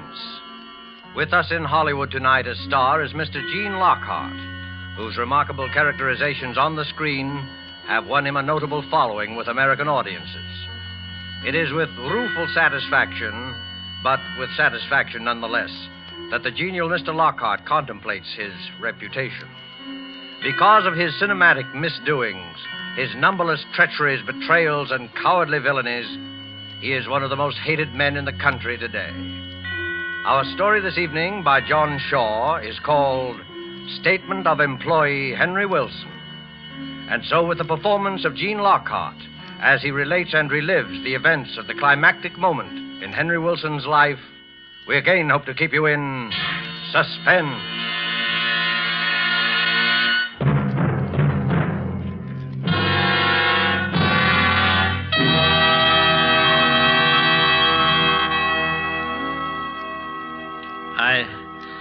I was aware that I was trembling. I tried walking slowly back and forth in front of the desk, but even in motion, my knees felt weak and my whole body shook. Why was it always I who trembled, and never this pompous insect sitting in front of me? His voice was cool and mocking. His voice was clear and hard. Well, I sympathize with you, of course, Wilson. But the error must be brought to Mr. Larkin's attention. There is quite a big mistake there. Quite a costly mistake. Mr. Larkin must know. He wouldn't cover it up. I knew that. 2 years ago, this man had come with the firm. For 8 years before that, I had worked there, enjoying the work, liking the people. And then he had come there. Have you ever stood quietly by and watched someone rob your house and steal your pocketbook? I was helpless. He was ambitious. He was clever. He was fluent. And as of tonight, I was his subordinate. 2 years against 10 years. Around the office, I had a reputation of being casual and carefree. But I hated this man. Every inch of me hated this man. And it was not a new hatred. Of course, there is no question of your honesty. His voice was patronizing. The patient teacher and the unruly pupil. I hated him. He smiled up at me and waved his hand in dismissal. He almost brushed a small iron vase off the top of the desk with the gesture. I had seen that vase so often, but I had never seen it out of the eyes that I was looking at it with now. Good night, Wilson. Good night, I said. Good night, clever boy. I walked out into the corridor and rang for the elevator. Terrible night, ain't it, Mr. Wilson? I heard the boy talking, These elevators like are he was vast, yelling too. at me from some distant mountain. Vast. I wish my He was number talking and I was answering, but what either one of us was saying, I didn't know. I was thinking of something else. I looked at my watch as I stepped out of the car. It was 11:30 already. I mentioned it. You've had a long day today, Mr. Wilson. Those were the first words of the boy that I heard clearly, very clearly. Yes, I told him. Oh, plenty of overtime this week. I stood and looked at him for a moment. Mr. Dodds is still in the office. You might drop in and see if he wants anything. I think he'd be very grateful. I will, sir. I certainly will. It'll help to pass the time, sir. I don't like to complain, but these nights pass awful slow sometimes. Yes. Go up and see if he wants anything. Go up and see. I walked out of the lobby and came back into the building again when the boy had gotten into the elevator. 4 flights up. I took the stairs slowly. I was in no rush. I must let the boy get out of the room first. He said the nights passed slowly. This one wouldn't, and yet there would be an eternity compressed in it. When I got to the 4th floor, I stood at the top of the stairs and watched the door to Dodd's office. The elevator was parked at the floor, so I knew the boy was in the room. A short while later, he came out, and I crouched back in the shadows until he'd gone down in the car. And then I walked into the room, not in a crouch or moving my feet so that no sound would wake the stillness, but casually, honestly. There was a small waiting room to Mr. Dodd's office. In 2 years, he had a waiting room. In 10, I had none. I felt like laughing at the symbolism of that fact. Who's there? I called out my name and entered his office. Yes, what is it, Wilson? He was still sitting down, and the iron vase was still alongside of him, very close to him. I started to talk. I don't know what about, business, things in general, I've quite forgotten. I reached across and picked up the iron vase casually, very casually. But his eyes went wild suddenly, and he jumped. And I hit him square on the top of the head with the vase. It wasn't a very good shot. I had no leverage. But he started to slump back in the chair. I hit him again, hard, and again and again. And a red streak ran across his forehead, and he lay still. I put my hand against his heart. For a moment, there was a soft beating, and then I could feel nothing.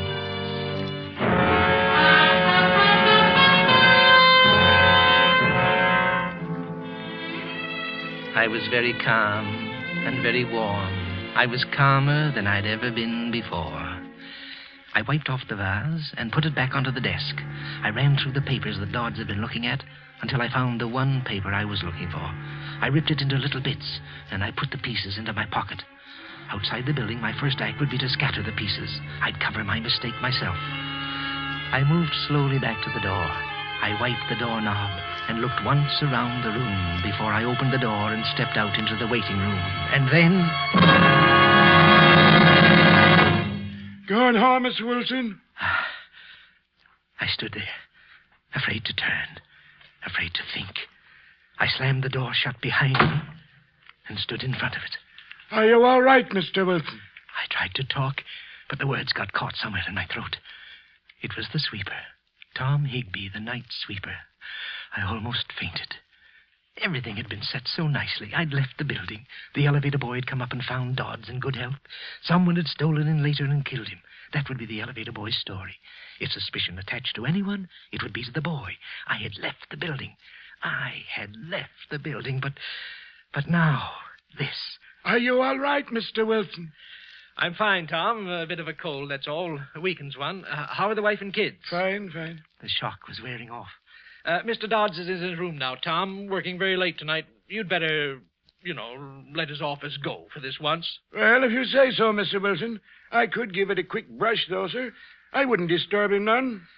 I stood firm in front of the door. For a moment, I wondered if he'd seen anything when I'd come out of the room. It was possible. He could have looked over my shoulder. No. No, he hadn't seen anything. He began to sweep the sitting room, and I stood and watched him. I couldn't let him get out of here. I'd go to the sheriff if he told me about being there. And I couldn't kill him, too. Oh, what a quick step it had been back to normal. I was nervous again, and I felt a sickness at the bottom of my stomach. I tried to talk, and I sounded stupid. Tom looked at me. I wouldn't have to touch him. It would be his word against mine, and I had left the building. I opened the door quickly and went back into Dodd's office. I tried to keep my eyes away from that thing at the desk. I remember that he'd kept a bottle in one of the drawers, and I took it and brought it out to the sitting room with me. Oh, Tom, Mr. Dodds has a birthday tomorrow, and he wonders if you'll drink his health with me. Well, I don't think you better take any tonight. Mr. Dodds has a birthday. Sometime tomorrow he'll be a day old in the next world. Tom was famous for his liquor habits, but he hesitated. Well, now... I poured the drinks. I don't think you better have... Up with it, Tom, and down with it. And here's to Mr. Dodds. Well, all right. Here's kindness. He drank one. He drank another. He drank a third. And still I poured them into him. He got talkative and grew very gay, but he didn't pass out.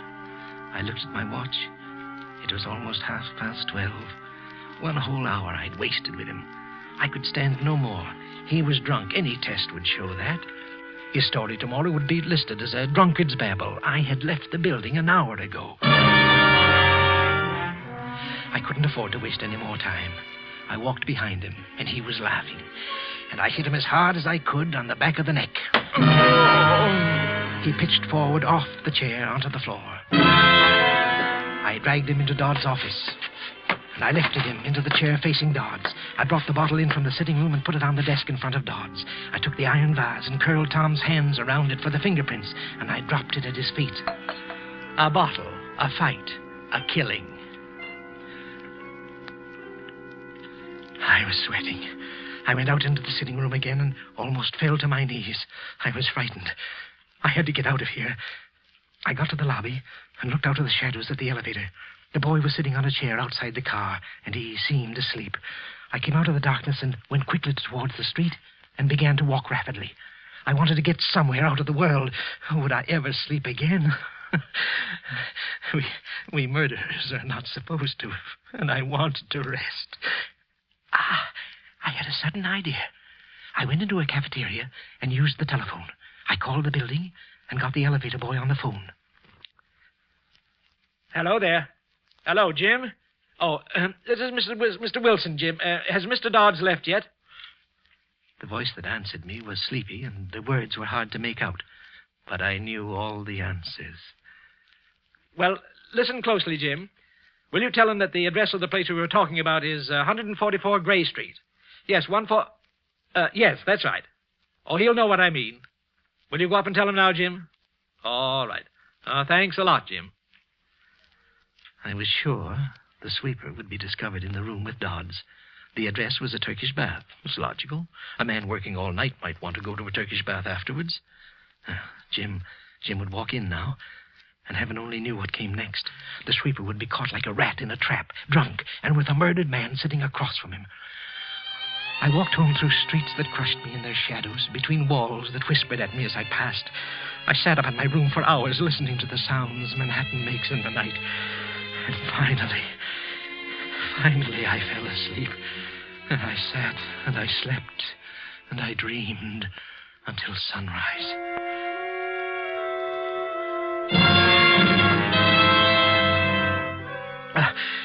I woke with a start. I was shaking like some miserable wet cur.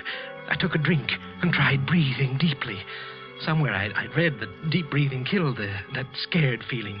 What in blazes was I frightened about? I was safe. I was completely safe. But when I left the house, I was still shaking. I walked all around the block that the building was on before I went inside. It looked like any other morning. On the floor where my office was, I saw a policeman. And then another. And then my world was surrounded by a ring of police and plainclothes men. I must watch my nerves. I must move carefully, very carefully. None of them paid any more attention to me than they did to any of the others. They assembled all of us in the president's office, and then one of them, a sharp, alert young man, began to talk. Last night, an attempt was made on the life of one of your associates, Mr. Charles Dodds. A murmur ran around the room. I was talking with the rest, being surprised with the rest. But what did he mean, an attempt? Dodds had been dead. Or had he? Fortunately, however, the attack was not successful. And Mr. Dodds has supplied us with some rather unbelievable information. Information which I tried to hold myself. I felt faint suddenly, and then something happened inside me, and I did not break. It was a trick. It was a trick, I was sure of it.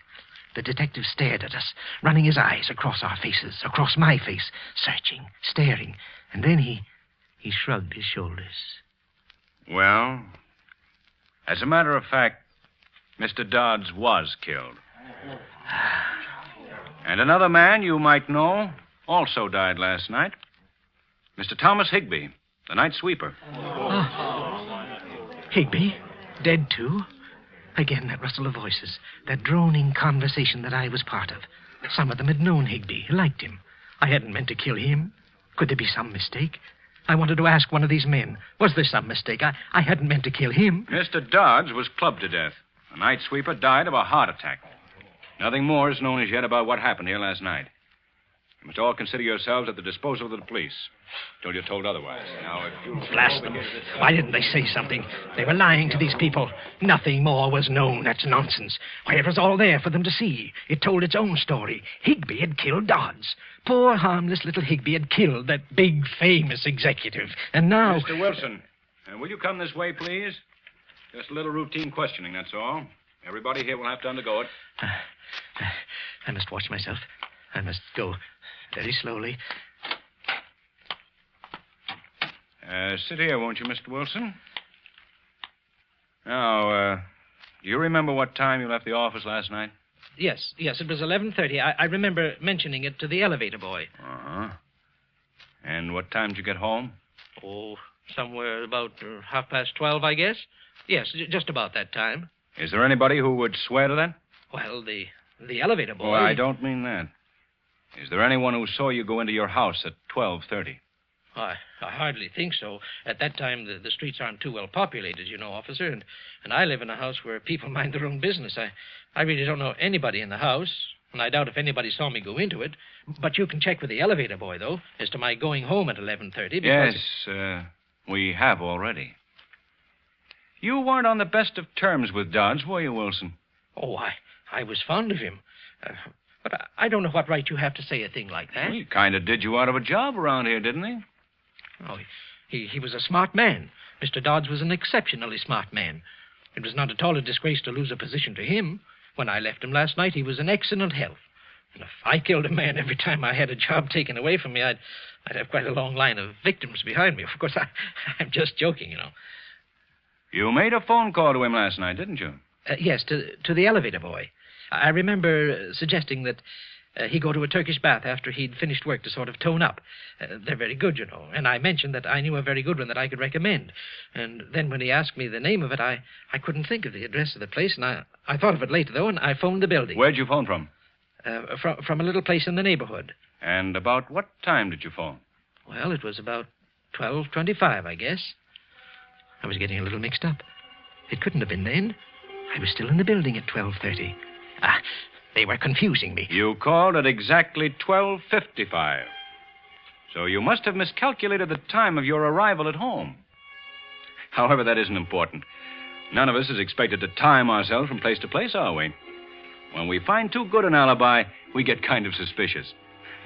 Well, I don't think we'll have to bother you anymore, Mr. Wilson. Thank you. He asked me to send somebody in to see him as I went out. I forget who it was. I was thinking very hard. I went into my office and sat down. So easy. Was it possible the whole thing was over? And so easily? Hello there, Wilson. Very sad, this business. Very sad. Good morning, Mr. Larkin. But we must go on. Mr. Dodds would want it that way. Yes, sir, he would. It's a responsible job he had, Wilson. But you've been with us long enough to know that. Yes, sir. Do you think you can handle it? Well, sir, yes, sir, I think I can. Good.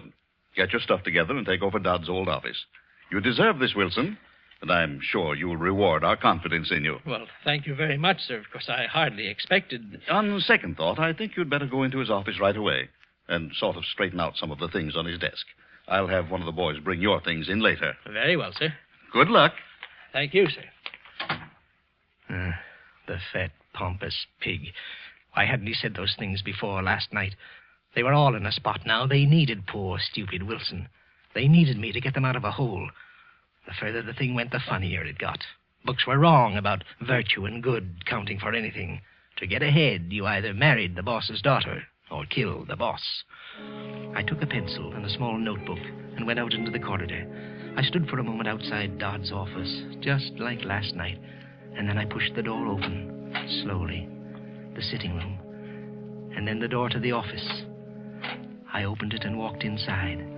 I heard the door close softly behind me, and I stood there, smelling the death in the air.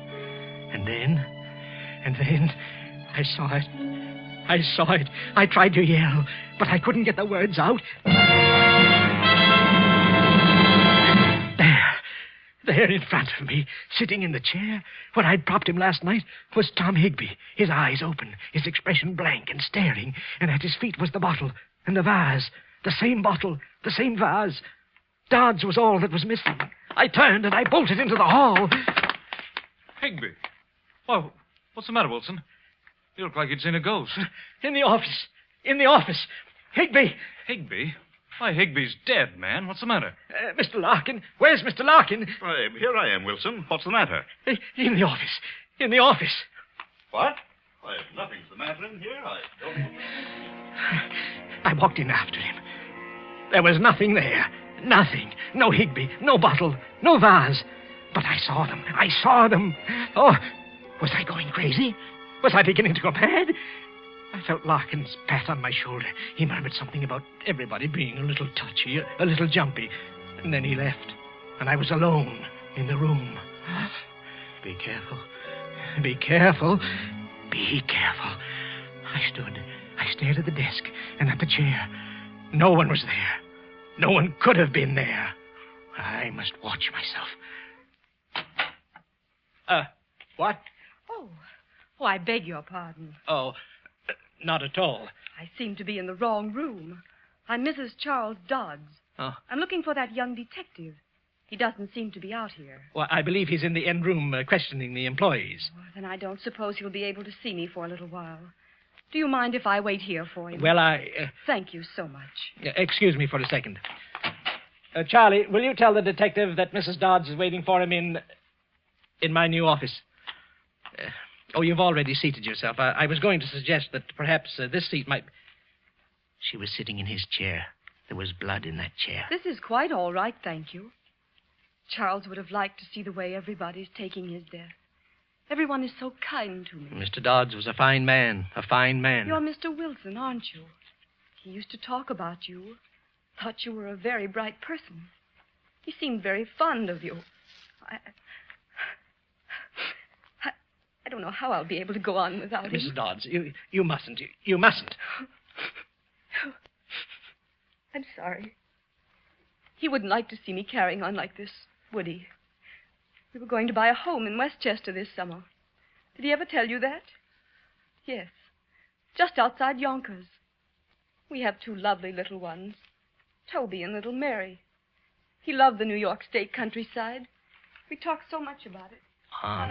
On she rambled. He liked this. He didn't like that. The children, Toby and little Mary. Toby and little Mary, she was driving me crazy. Stop it, I wanted to yell. Get out of here and leave me in peace. Get out of here, you witch. Get out. Get out. Mrs. Dodds, Detective Lewis would like to see you now. Thank you for everything, Mr. Wilson. And goodbye. Goodbye. Goodbye, and get out, and leave me alone. I hadn't meant to do anything like that. I hadn't wanted to do any of the things I was doing. All I'd wanted to do was to kill Dodds. All these other things, they weren't mine. I hadn't killed Higby.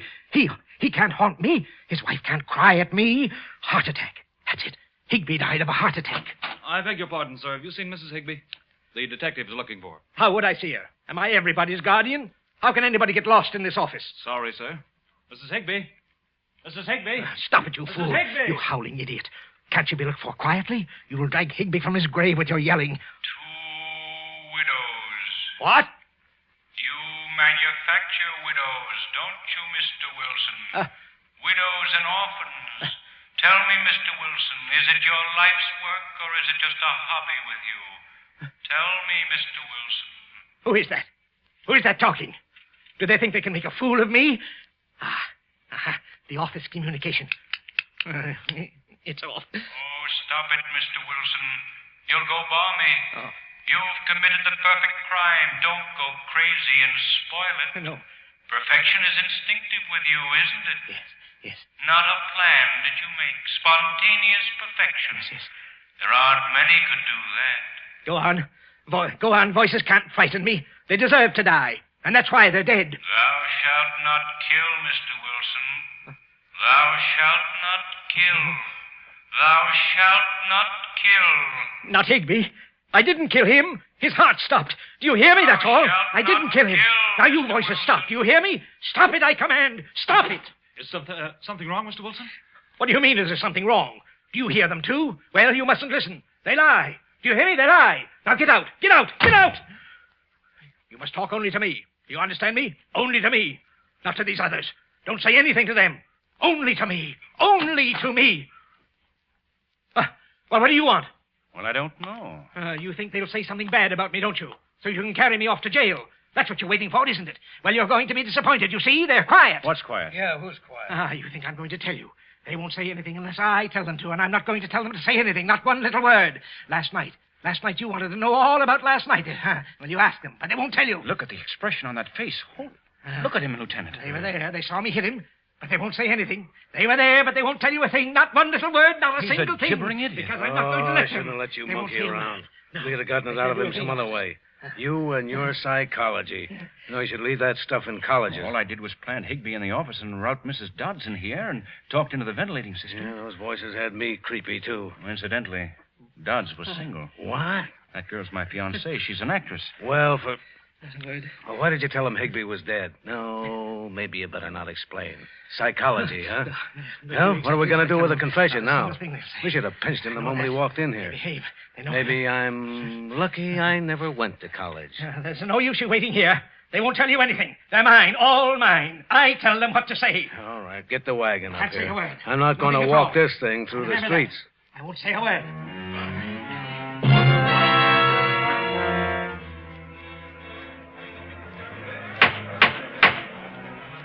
Henry Wilson, it's the judgment of this court that you be sent to the Hillview Mental Home and be kept there in close confinement until such...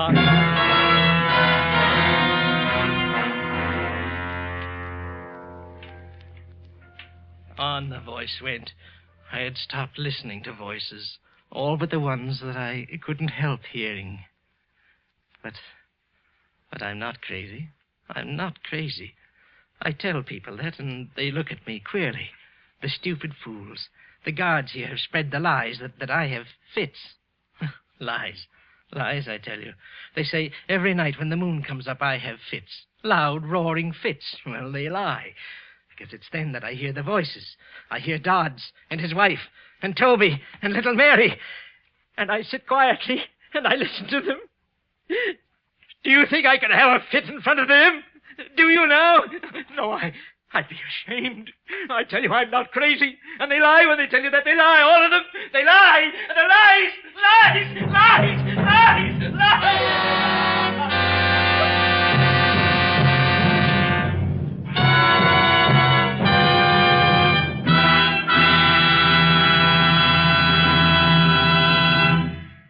And so closes Statement of Employee Henry Wilson, starring Gene Lockhart. Tonight's tale of suspense.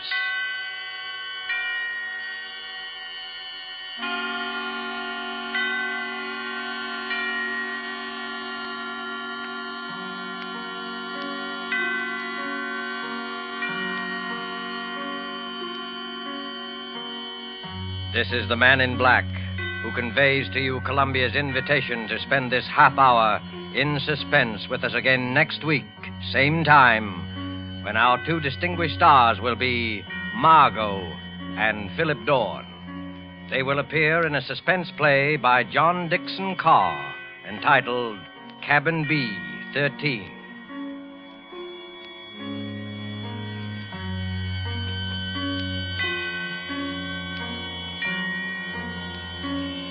The producer and director of Suspense is William Spear, who with Lud Gluskin and Lucian Morawick, conductor and composer, and John Shaw, the author, collaborated on tonight's Suspense.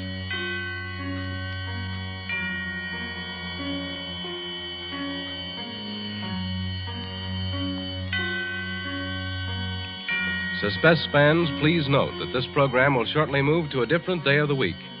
Suspense will come to listeners in Eastern and Central time zones on Thursdays, beginning December 2nd, and to Mountain and Pacific time zone listeners on Mondays, beginning December the 6th. Now remember, Thursdays, beginning December the 2nd, in Eastern and Central time zones, and Mondays, beginning December 6th, in the Pacific and Mountain time zones for Suspense.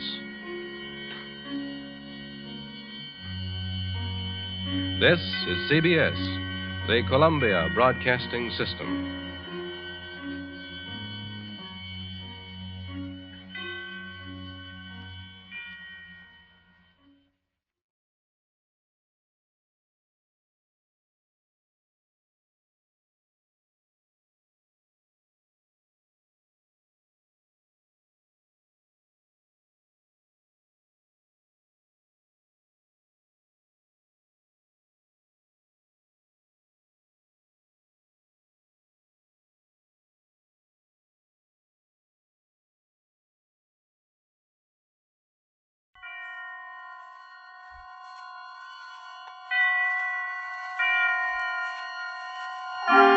Suspense.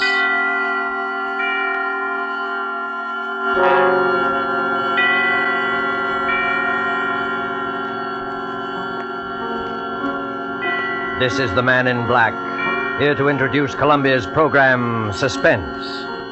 In Hollywood this evening, our two distinguished stars are the lovely actress Margot and the polished young actor from Holland, Mr. Philip Dorn.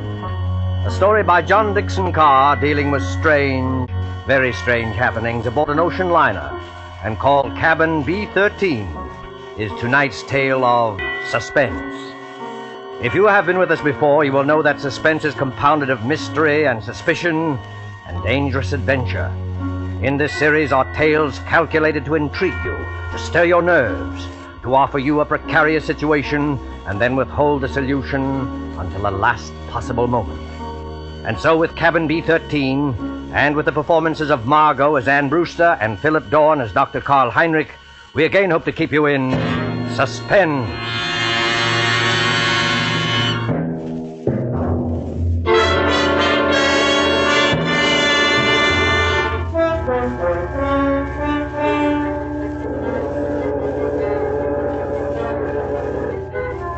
Come now, in happier peacetime days, to a great ocean liner on the night of her departure for Europe. There she is at the West 22nd Street Pier, the 25,000-ton Mauravania of the White Planet Line. Smoke from her three funnels coils up lazily in mild October air. You can see the decks, white and shiny like shoeboxes, and the string of lights along them, and the band standing by on A deck to play her out. You can hear the murmur of an excited crowd and the rattle of the steam winches as cargo is lowered into the hold. You can see the bustle of activity and the second officer standing at the head of the gangplank as two rather late passengers hurry through the customs shed towards that gangplank. It's all right, Ricky. We are not too late. No, and I thought we'd be in time.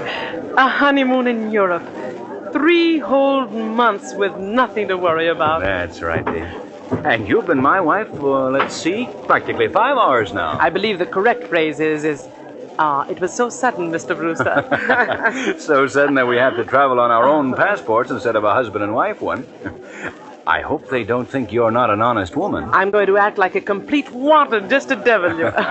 Oh, what about our tickets, Ricky? Do we give them to that officer standing at the top of the gangplank? No, honey, you keep your ticket.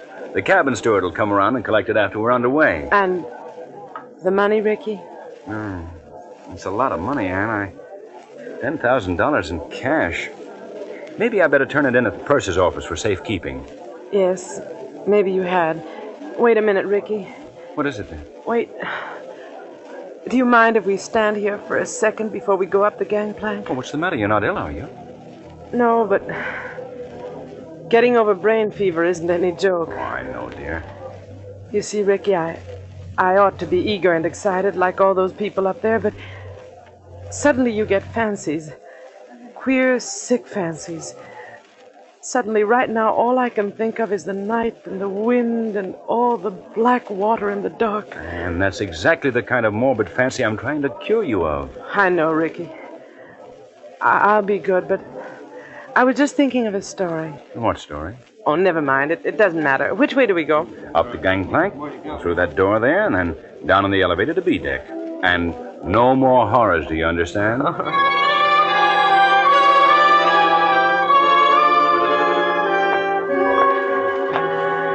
Here we are, Anne. B deck and cabin number...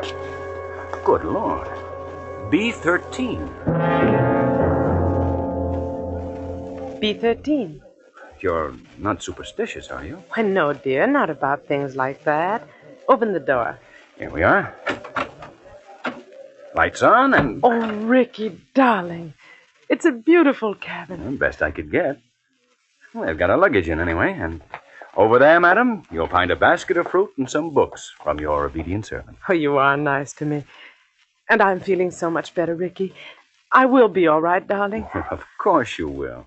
But you won't find any detective novels among those books. Please, Ricky. Detective novels may be all right for presidents and college professors, but they're straight poison to you. You'll read love stories and like it.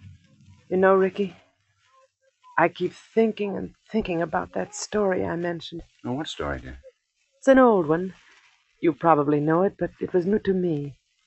A woman and her daughter arrive in Paris and go to a hotel. Oh, you mean the old Paris exposition story? Yes, that's it. The daughter goes out. When she returns, her mother has disappeared.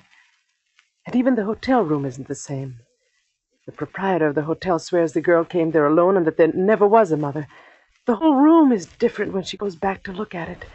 The girl goes to the police, and they won't believe her, and she's nearly crazy.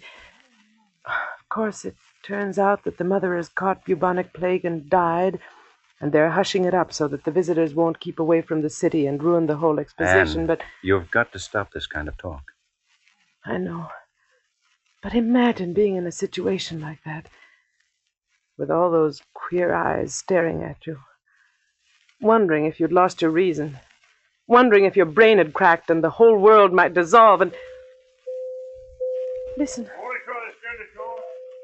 Well, that's the last call, Anne. We'll be underway any minute now. You know, Ricky, I would like to see the skyline go past and the Statue of Liberty and the rest of it. Oh, then why not go up and see it? I've got to deposit this money in the purser's office on C-Deck. But I don't like you to leave me. Oh, now look here, dear. You don't think I'm going to disappear, do you? I suppose I don't really. When I get these ideas, and I can't help it, Ricky, I wish you'd wallop me. Well, I'm not going to wallop you, Anne, but you've got to stop being afraid. You certainly won't disappear in a crowded ship with any number of people all around you.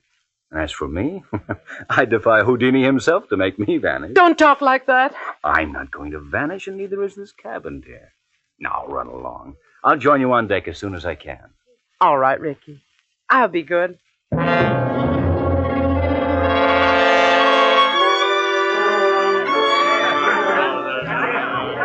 with your gangplank! In with your gangplank! Gangplank, please, sir. Close the rails. Stand by. Eager people, excited people, happy people, all crowding up to the rail to wave goodbye. Nothing to worry about, nothing on their minds except... Except what? Oh. Except seasickness, madam? Oh. I beg your pardon. I hadn't meant to startle you, believe me. Please don't mention it. How silly of me. It was my fault. I haven't been very well. I noticed it, madam, if you'll forgive me. That was why I spoke to you.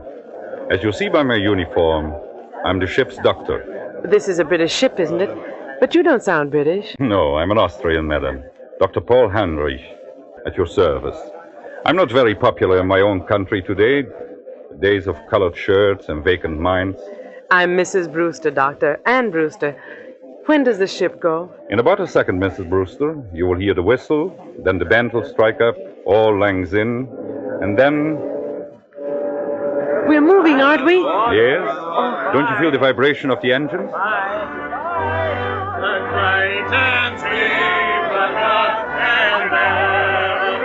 Goodbye, Tommy. Take care of yourself while I'm gone. Come on, dear. I'll see you at Christmas.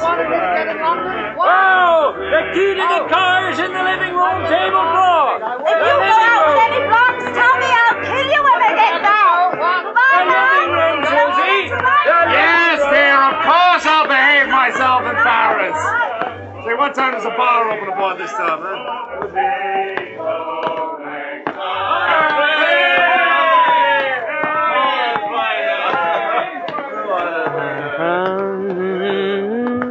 I imagine this is not your first crossing, madam. Oh, I'm afraid it is, Dr. Heinrich.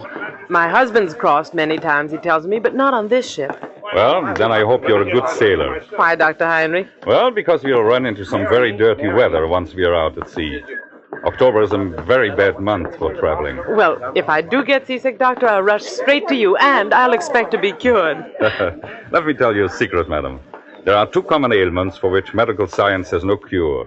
One is ordinary seasickness, and the other is hangover. Tomorrow morning I shall be dealing with both. And enjoying it? Oh, no. Sympathizing with it. That's all I can do. How do you like the Mauravania? Oh, it's a magnificent ship from what I've seen of it. And you know they've given us a very nice cabin down on B deck, B13. What's the matter? Why are you looking at me like that? I beg your pardon. Did you say B13? Yes. Why not? You're quite sure of that, madam? Why, yes, of course I'm sure of it. I saw the number on the door. Why not? Well, because Go on, Dr. Heinrich. Because there's no such cabin aboard a ship. I'm not joking, Mrs. Brewster. You see, some people are superstitious. Many ships, like this one, omit number 13 on each deck. You must have been mistaken. What are you trying to tell me? Do you think I saw something that wasn't there? No, Mrs. Brewster, not at all. Then come along with me. I'll show you. I'll prove to you that there is a number 13. Will you come along? Yes, Mrs. Brewster? I think perhaps I had better escort you.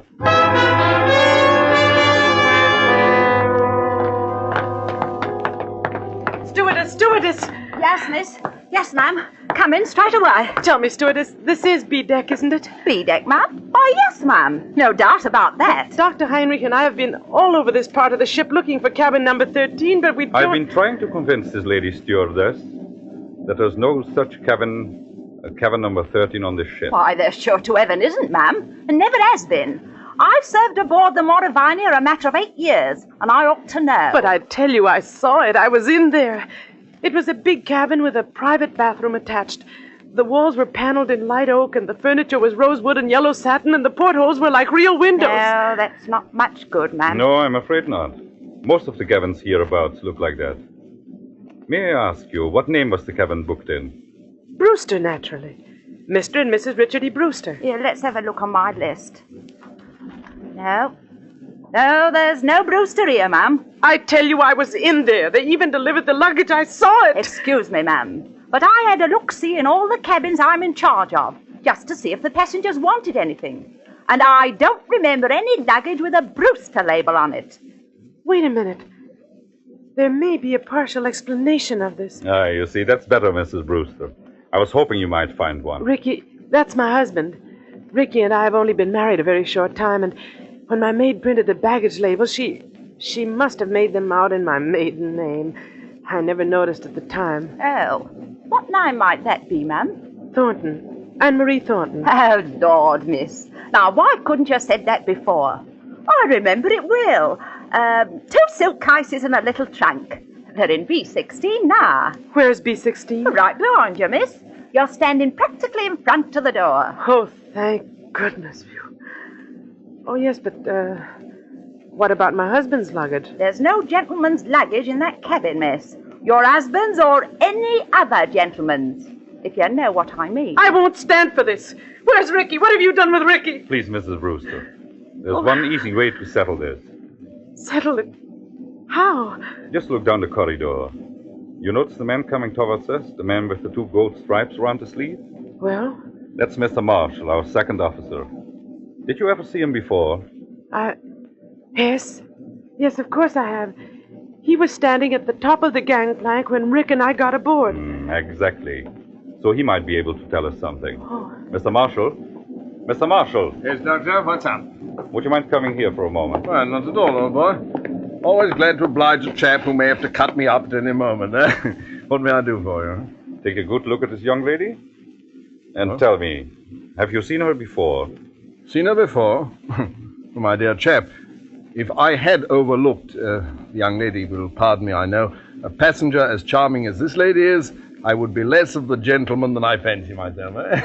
You saw her coming aboard tonight? Oh, yes, certainly. And, of course, you saw the gentleman who was with her. The gentleman who was with her? Yes. Oh, but there was nobody with her, old boy. You're quite certain of that, Mr. Marshall? My dear doctor, she was the last of them to come aboard. I'll take my Bible oath there was no other passenger with her, or ahead of her, or behind her, if it comes to that. You're lying to me. Please, Mrs. Brewster, lower your voice. I know what it is. It's the old Paris trick, like in the story. But you won't get away with it, do you hear? Now, look here, madam. I'll go to the purser, I'll go to the captain. Oh, dear Father in heaven, won't anybody believe me?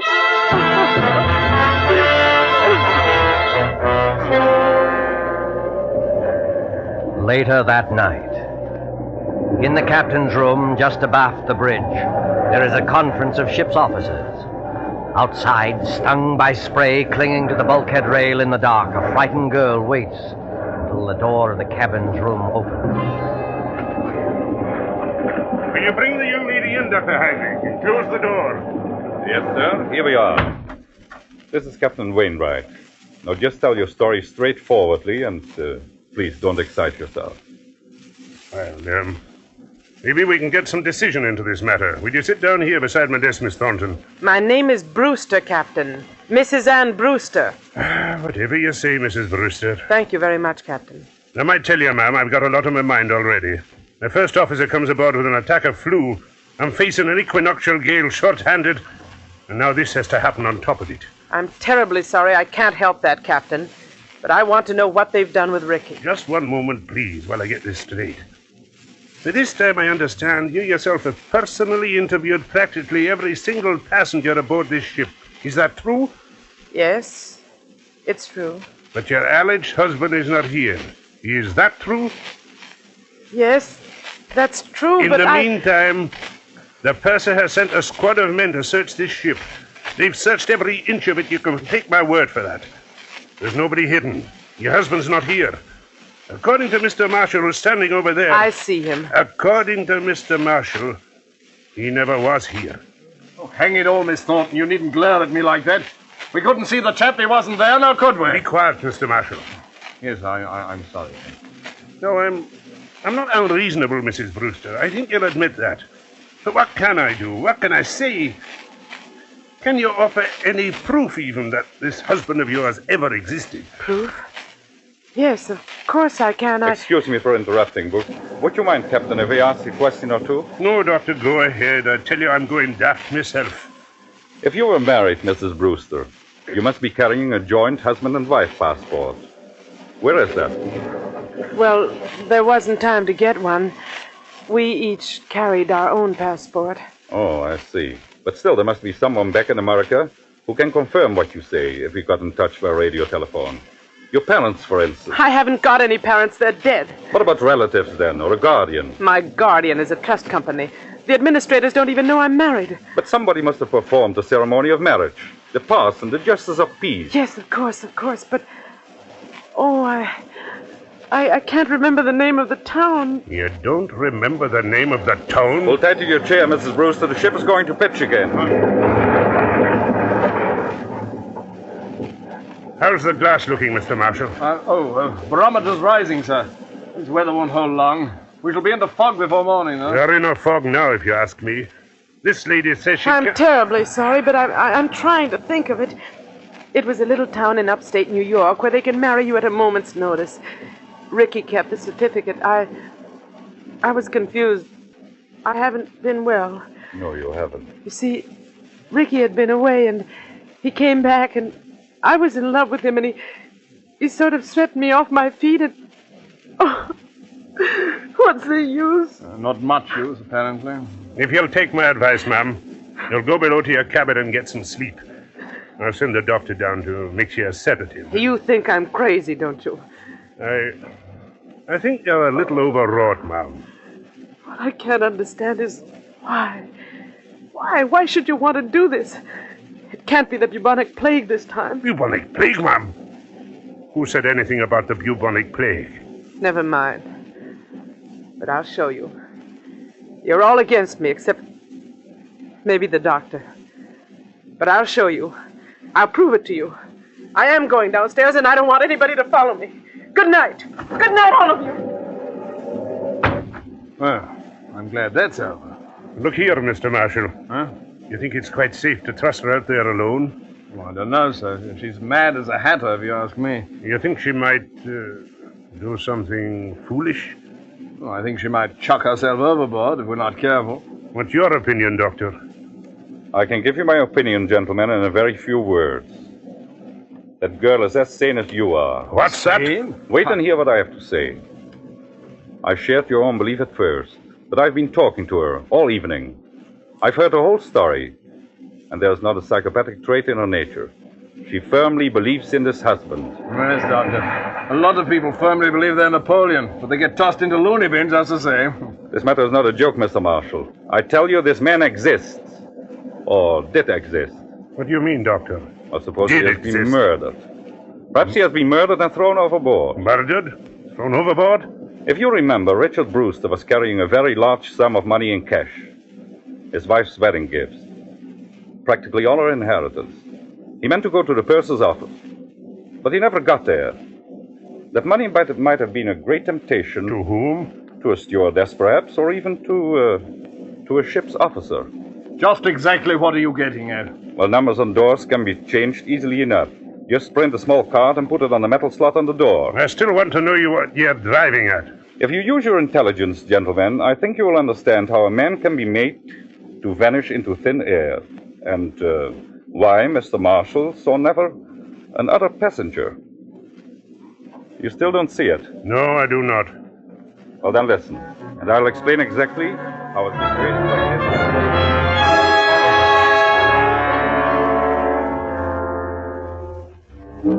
4 o'clock in the morning. 4 o'clock, the hour of suicides and bad dreams. The gale has subsided, the sea is calm. The SS Mauravania creeps blindly at barely 8 knots through a thick and strangling fog. The whole ship is dark and sealed up in sleep. There's no sound in all that mournful dimness, except when the foghorn cries out a warning overhead. Even cabin B-16 is dark. Anne Brewster, still fully dressed, lies restlessly across one of the berths, her head almost touching the intercabin telephone. What was... Oh, I thought I heard... Telephone. Yes? Hello? It's me, Anne. Take it easy now. Ricky! Ricky, where are you? Quiet. Keep your voice down. Where are you, Ricky? What happened to you? Are you hurt? No, I'm not hurt, but he nearly got me. Who nearly got you? Listen, dear. I can't explain over the phone, and I don't dare go down there. Can you meet me up on deck? Yes, of course. Where? Do you know the boat deck? Boat deck? Which one is that? The top deck, where all the lifeboats are slung. Oh, yes, I know it. Well, go to the starboard side. Yes? That's the right-hand side, facing forward. Find the 4th lifeboat from the aft companionway. Yes. There's a thick fog, and nobody will see us. Ricky. What is it? Ricky! He's gone. He's gone. Excuse me, miss, but I thought I heard somebody talking in here. Stewardess, what are you doing up at this time of the night? If I might ask, miss, what are you doing up and dressed? Oh, you ought to get some sleep, miss. You really ought. It might interest you to know, stewardess, that I've just been talking to my husband. Now, look here, miss. Don't start that all over again. Please don't start that all over again. You all pretended to think I was mad, didn't you? And you nearly drove me mad. Ricky's beaten the whole crowd of you, and I'm going out on deck to meet him now. Out on deck, miss. That's what I said. Where's my coat? Don't go out there, miss. Not in the state of mind you're in. And the fog's so thick, you can't hardly see your hand in front of your face. Stand away from the door, please. Suppose, miss, I didn't want to let you go out there. I don't think that would matter much. You've probably heard that mad people have 10 times ordinary strength, and I'm stronger than you anyway. Miss, I'm a-begging you. Stand away from that door!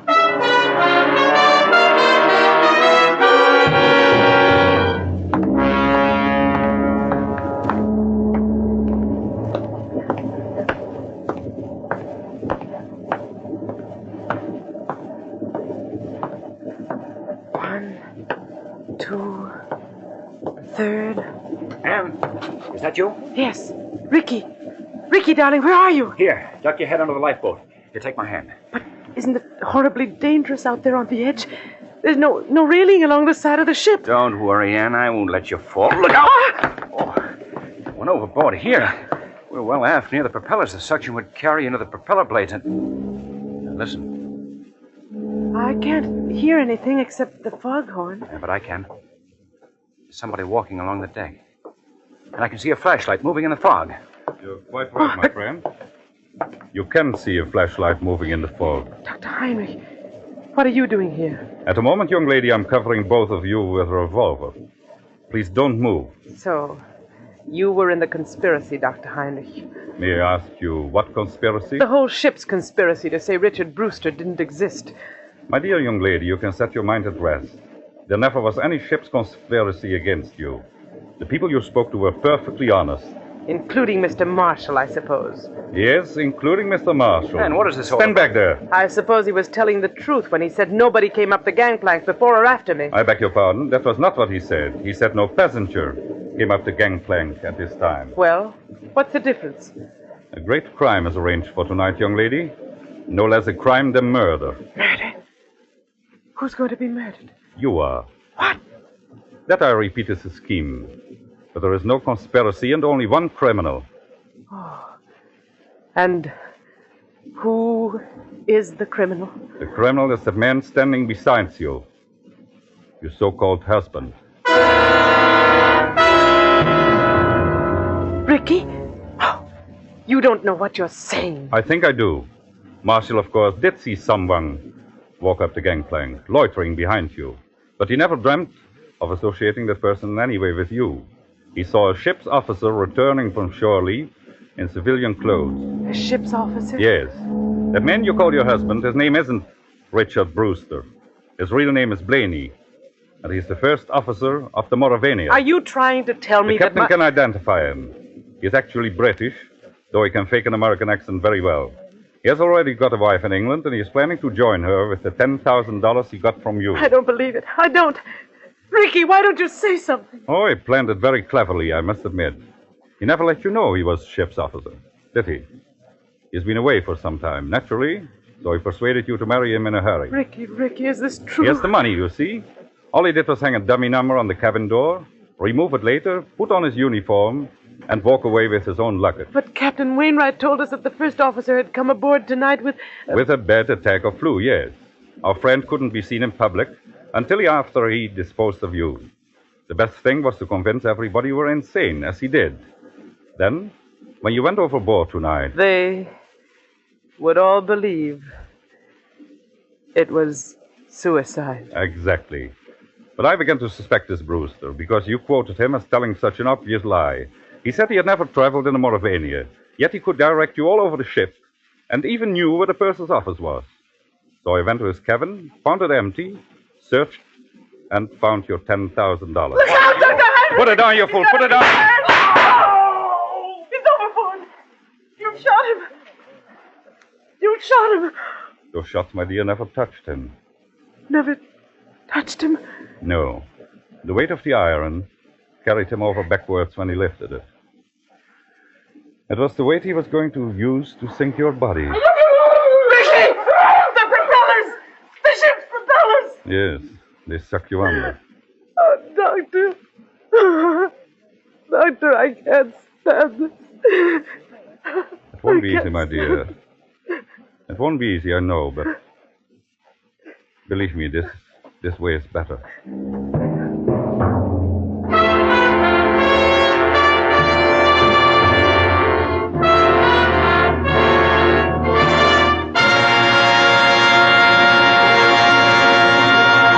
And so closes Cabin B-13, starring Margot and Philip Dorn. Tonight's tale of suspense. With our two stars tonight were Dennis Hoy as Captain Wainwright and William Johnstone as Ricky Brewster. This is the Man in Black who conveys to you Columbia's invitation to spend this half hour in suspense with us again next week, same time, when our star will be one of the screen year's most sensational newcomers, Mr. Gene Kelly. Mr. Kelly will be supported by Hans Conried and William Johnstone. The producer and director of Suspense is William Spear, who with Lud Gluskin and Lucian Morawick, conductor and composer, and John Dixon Carr, the author, collaborated on tonight's Suspense.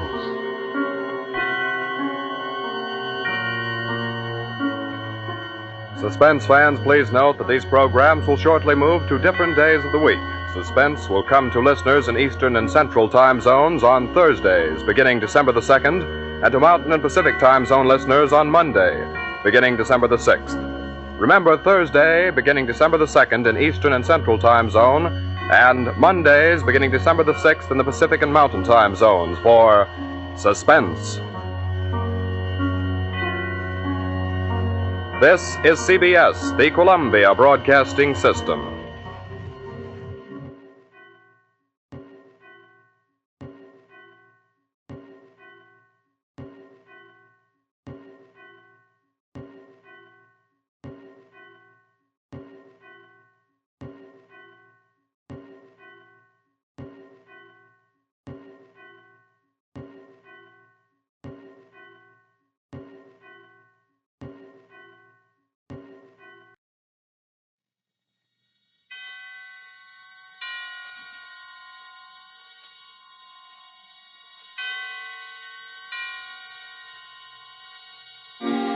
Suspense.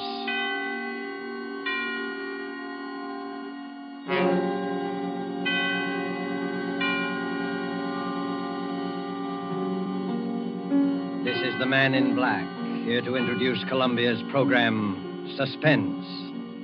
In Hollywood this evening, our star is the young American actor who, within a single year, has become one of the most provocative of Hollywood's leading men, Mr. Gene Kelly. Mr. Kelly appears tonight as a gentleman named Art Kramer, a gentleman of most uncertain scruples, engaged with other gentlemen of similar disrespectability in distinctly unlawful practices. Our suspense play by Robert L. Richards is called Thieves Fall Out.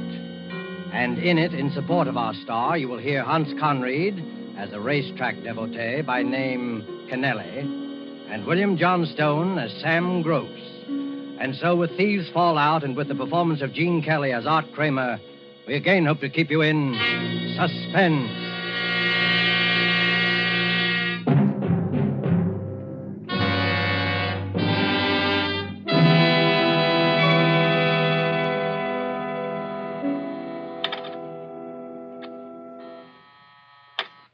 ABC Enterprises. No, he's not in. No, I don't know where you can locate him. Hey, Rita. Yes, I'll tell him you called. ABC Enterprises, ABC Enterprises. Why does he give all these guys his phone number if he wants to keep this business so quiet? Yeah, you know. Wants to do favors for people he meets in bars, brags, how he can get things for him. You know. Sure, I know. And the next day I have to give him the brush off. He's going to brag to the wrong guy someday. Hi, Yachty.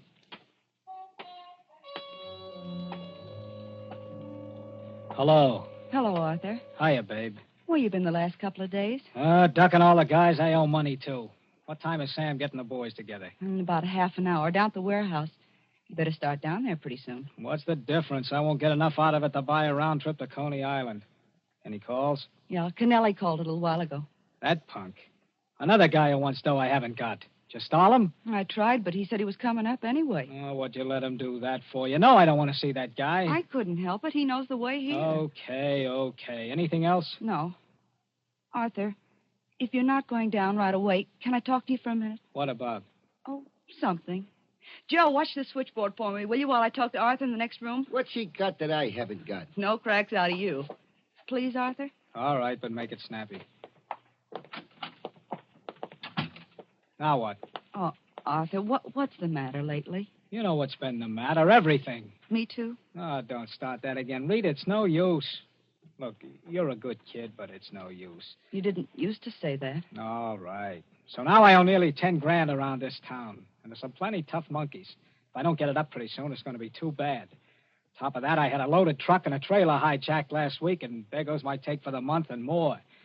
And you want to know what's the matter. Oh, Arthur, honey, why don't you quit? Why don't you get out while you still can? Why don't I quit? What are you talking about? Oh, you used to have a decent business, Arthur. Sure, and I didn't eat. Well, what about now? It's making a wreck of you. It's dangerous. You know what's going to happen. This whole black market thing's going to crack pretty soon, and when it does, don't be silly. Yeah? Kennelly's outside to see Yachty. That punk. All right, let him come in. What's one more? Okay. Better let me talk to him alone, baby. All right, but think about what I said, will you? Sure.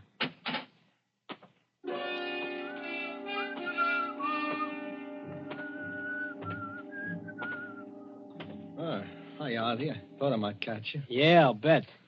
Close the door. Sure. Hey, listen, Art.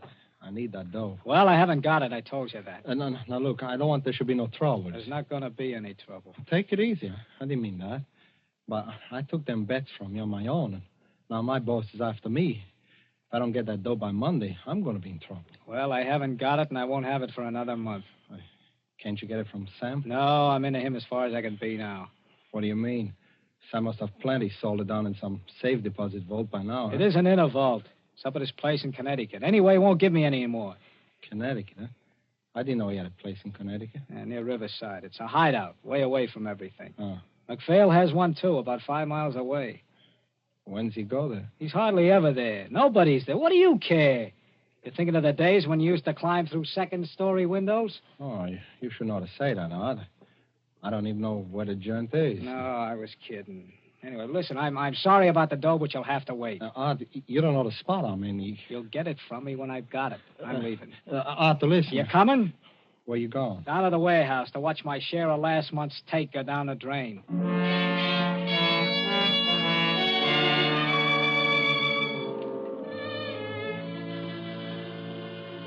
Where is it?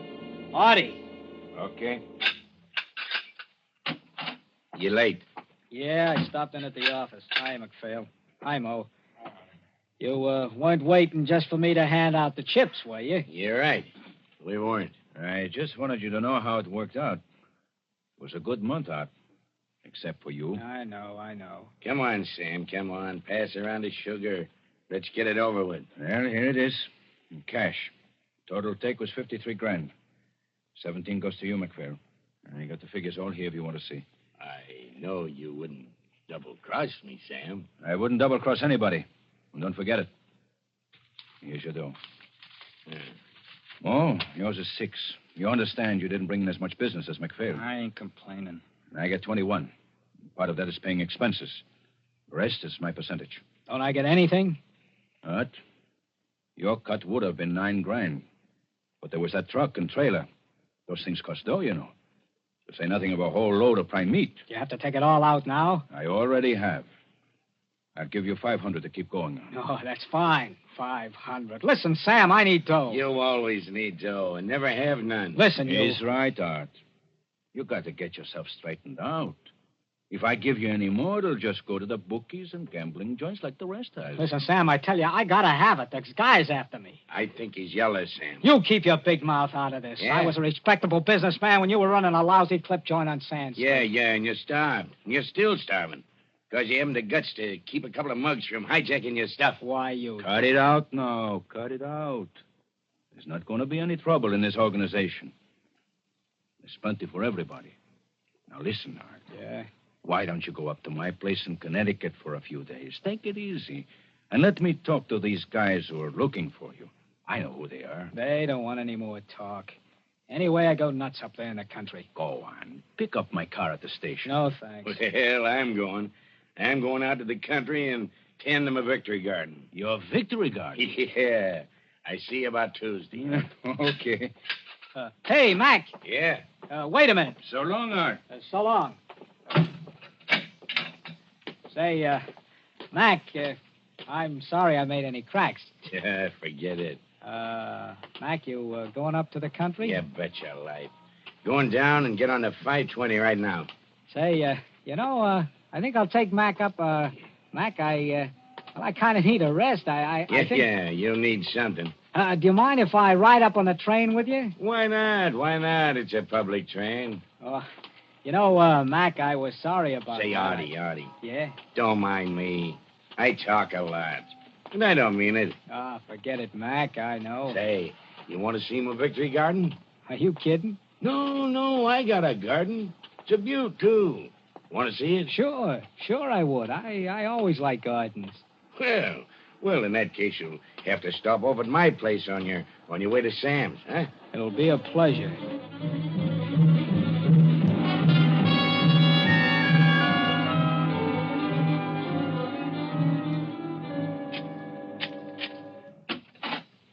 Come on in, Artie. I want to put this dough in the safe, and then I'll show you around. Sure. When the war's over and I'm legitimate, I'm going to build onto it. Have a lot of lawn, gardener, real country gentleman. What's this, your office? I do a little business here once in a while. Keep my dough in the safe there until I bank it. Know anything about safes? No. That's good.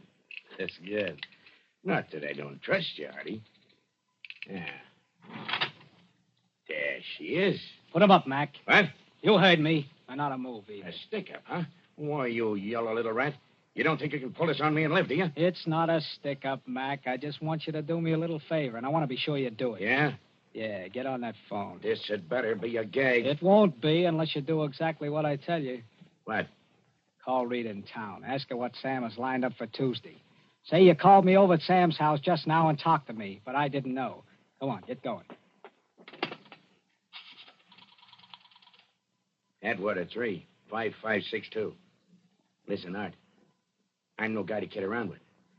And I don't like this. Talk. Rita, this is Mac.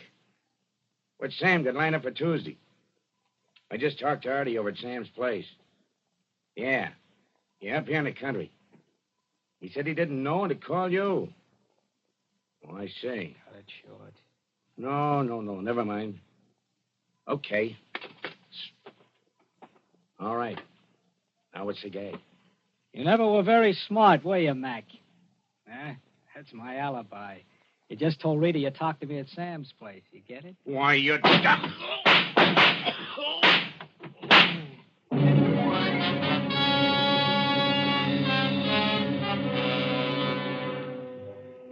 Neatly done, Art Kramer. Virtually a perfect alibi. And $17,000 in cold cash.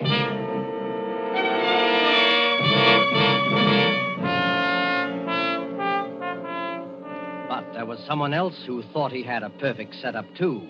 Kennelly, the little bookie, whose former occupations were even less savory. It wasn't hard for Kennelly to find where Sam's place was in Connecticut, in New York's underground of petty crime, and find out anything. And it wasn't hard to jimmy a window. Done that often enough. And then to find the money. There was a wad of money here at Sam's place somewhere. Art Kramer had said so. Probably in a safe. That wouldn't be any trouble either. Not in the living room, of course. Yes, maybe this room. An office, a desk and phone. And a safe there in the wall. And just as he'd thought, old-fashioned, easy to crack. First to drill a little hole, then the soup. There'd be a quick, neat little explosion, and the safe would fall apart in his hands. But wait, what's that? A car driving up, stopping. Who? Art Kramer had said nobody ever came up here. But it was leaving now, driving away. Probably just a mistake. No, steps outside. Somebody coming in. What to do? Escape cut off. Hide. Here in the office, behind the door. Hide the bag of tools, quick. He's coming in here.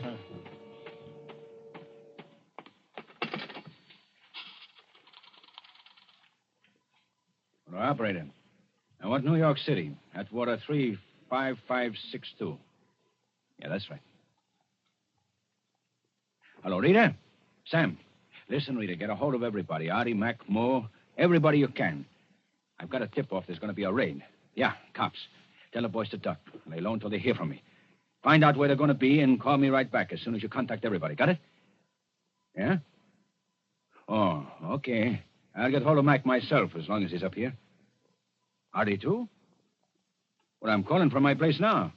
I don't see him anywhere. Well, he must have changed his mind. I didn't look in the garage. He came by cab. He's probably around someplace, yeah. Well, I'll wait for your call, then. Okay, Rita. And make it snappy now. Hey, Connelly, what are you doing? Listen, Sam, I just... The safe. Why, you dirty...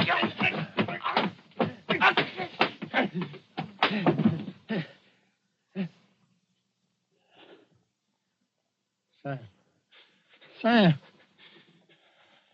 Hit him too hard. He's dead.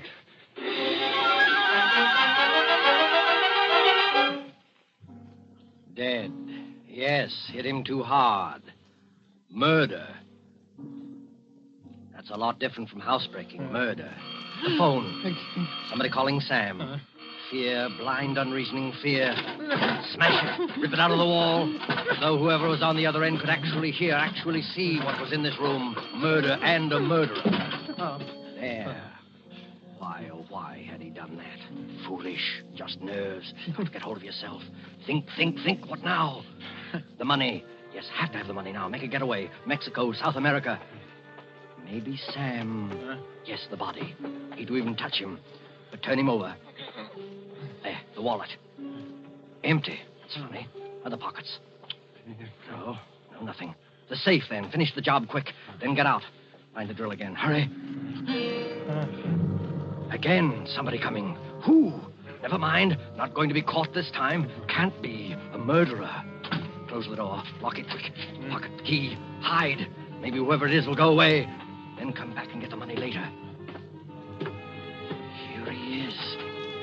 quickly, the kitchen. Get out the back window again if you have to. But wait. He's not following. Wonder who it is. Just have a look through the crack of the door. Careful. There. Art Kramer. The suitcase must be going to stay. But wait, why not? Art wouldn't know anything. Couldn't with the office door locked. Give him a plausible story. Stay overnight. And get the money when he's asleep. A chance, but have to take it. Have to have the money now. Why not tell Art he'd come looking for Sam to borrow? Then, looking through the house for him, call him. Yes, make it look natural. He can't answer now. Call him. Sam? Hello, anybody here? Hello? Who is it? Who is it yourself? I'm looking for Mr. Gross, Sam Gross. Well, what are you doing here? Hello, Arthur. I was looking for Sam. I thought you didn't know where this place was. Oh, I found out. Yeah? What made you think Sam was going to be up here? Why, I heard a tip in town there might be some trouble. I figured he might come up here to duck out. What kind of trouble? Cops. Yeah? I didn't hear anything. I don't know, but I'd do something. You know I need dough the worst way. I figured Sam might let me have a little. He paid off today, didn't he? That's right. Art, did you get any? Me? Well, if you did, I don't like to keep asking you, but I need it, Art. Look, Kennelly. Huh? You know, I meant to get in touch with you about that. I wanted to talk to you this afternoon. You mean you got something? Come on inside, I'll tell you. Oh, sure. I got an idea. An idea. It came like a flash to Art Kramer. Frame Kennelly for the murder of MacPhail. Plant some of MacPhail's money on him as evidence. And who would ever believe Kennelly's word, a man with a criminal record against Art's? Why, Rita would swear that MacPhail himself had said Art was at Sam's place, simply denied that he'd ever seen Kennelly, and Kennelly would be MacPhail's murderer, and Art Kramer would be safe forever. Now, about that money. Yeah. As a matter of fact, I did get some. Not much, understand. Well, even a little would help. How much do I owe you altogether? Nearly 4,000, huh? Well, suppose I gave you 2. I shouldn't give you that much, the way I'm fixed. Well, it ain't what I need, but it would help. Okay, here's $2,000 on account. Oh. You know, it doesn't leave me with much. I appreciate it, Art, really. Say, you're really on the spot, huh? Yeah. How much more do you need? Oh, another 4 or 5, anyway. Oh, well, you know, I just thought I know where you can get it if you work it right. You do? Yeah. You know MacPhail? Oh, I know him. Not well. Well, I do. He took in plenty this month. What good does that do me? I tell you, I know the guy. He's the softest touch in the world. He'd give the shirt off his back to anybody if they told him the right story. Yeah? How come you don't put the bite on him? He doesn't like me, but anyone else. You mean, I just ask you? Sure. You get anything you want. I'm not kidding. If you ask for 10, even 20, you'd get it if he had it. No fooling. Sure.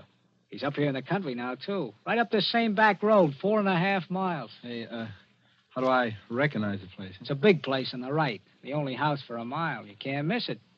Say, I'd run up there if I were you. Maybe I will, huh? Maybe I will. A break. The kind of break Kennelly had prayed for. Get the money from MacPhail. Yes, quicker and safer than trying to get back in that room with a dead body on the floor. Get it from MacPhail and have a good head start. Art won't find Sam's body in there for at least a day or 2. The door's locked, and Kennelly has the key. He can be on a plane with MacPhail's money and be out of the country by tomorrow. A break, the perfect break. Well, thanks for the tip, Art. You're sure MacPhail's up there, huh? Sure, he's always there, every weekend. He's got a garden, a victory garden. That's a laugh. Well, I guess I better get going, huh? Yeah, look around the grounds for him first. If Sure. he isn't outside, just walk right in. The door's always open. He's a simple guy. Trusts anybody. Okay. Thanks, Art. Skip it. Maybe someday you can do the same for me. Yeah. Yeah, maybe someday I can. Well, so long. So long. And now, Art has a job to finish. Phone the cops. From here? No, better not. They might trace it. The gas station at the crossroad. Plenty of time. Kennelly will be there 5 or 10 minutes before he finds what he'll find as the cops find him. How easy he fell for it. But never mind that now. The gas station. The phone.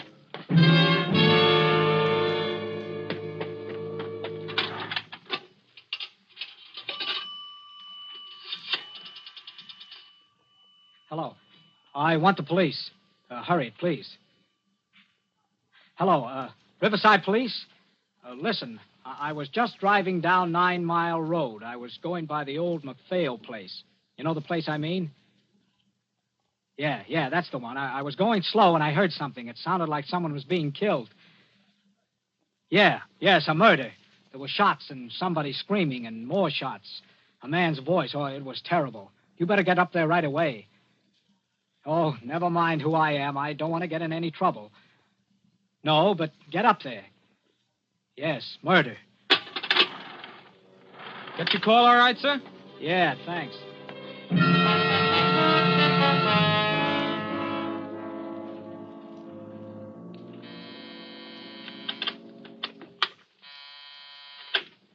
ABC Enterprises.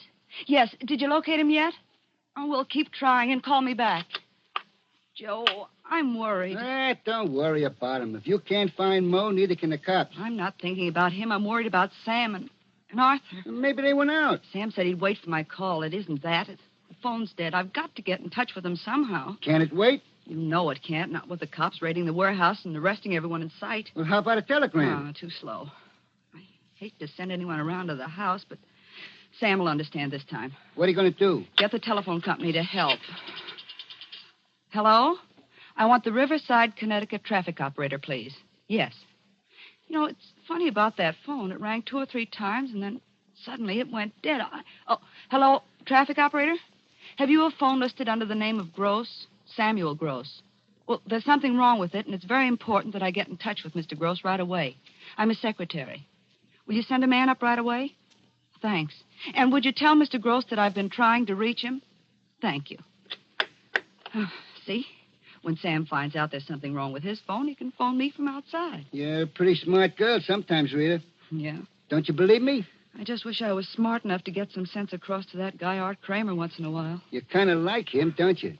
Cut it out. Don't worry about Artie. He'll be all right. Sure, I suppose. I suppose he'll be all right.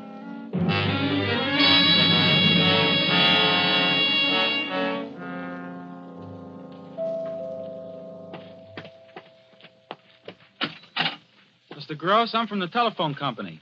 Mr. Gross isn't here. Oh. Well, we just got word from New York that his secretary's been trying to reach him, but his phone is out of order. I was sent up to look at it. Sure, go right ahead. I'm a friend of Mr. Gross. I know he'd want you to fix it. Okay. Where is it? First door to your right. Well, looks like we've got more visitors. Yeah, cops. Well, I better get after this phone here. I'm sorry to trouble you. I wonder if we could use your phone. It's out of order, I'm afraid. There's a man here fixing it now. What's the matter, officer? Trouble? Yeah, a little killing up the road. We didn't want to handle the phone there. Might be fingerprints on it. Murder? That's right. Up at the old McPhail place. Caught the guy red-handed. Murder and robbery. We even found the dough on him. Yeah? Who did it? Says his name is Kennelly from New York. I wouldn't tell you all this, except it's an open and shut case. Couldn't explain what he was doing there or how he got the money or anything. Well, you'll read about it in the papers tomorrow. You, have him outside now? Yep. Well, we better be going. Say, mister, that door you got, it's locked. You got a key? Why, no. Oh, what's the matter? You lost a key someplace? Well, I must have. The room with the phone in it. Oh, maybe I can help you out. I got a little gimmick here that might open it. Thanks. Yeah, we got to have things like that in this line of business, you know. This the door? Yeah, that's it. There you are. Oh, thanks. You don't need me in there for anything, do you? No, sir. Well, good night. Good night. Hey, say, officer. Yeah? You better come in here a minute. Wait a second, will you, Jim? Sure. What's the matter? Hey, mister. You been here all day? That's right. Why? Nobody else been here all afternoon? No, sir. Oh, what's this? You find something wrong in there? You said it, mister. Put up your hands. Hey, what's the idea? You don't know, huh? Jim, take a look at what we got here. Yeah. Well. Cover him, Jim. Okay. What is... Hey, let me see that. Sure. Sam. No. Robbery, too. Been through his wallet and started on the safe. Just like the other guy. Let's frisk him. No, I didn't do this, I tell you. I didn't do it, I tell you. Here's the dough, all right. A roll big enough to choke a horse. Look, you guys. I tell you, I didn't do this. Yeah, kind of interrupted you, didn't we? Come on. Look, I didn't do this, I tell you. I didn't do this. I didn't do this.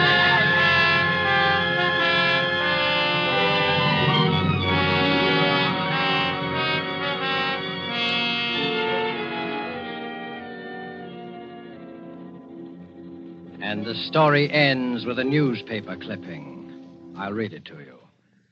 Bridgeport, Connecticut. Arthur Kramer and George Kennelly were executed here today within 10 minutes of each other to bring to a fitting conclusion one of the strangest series of coincidences in the criminal records of this state. Both men committed the same crime, murder and robbery, within a few miles of each other on the same day and at almost the same time.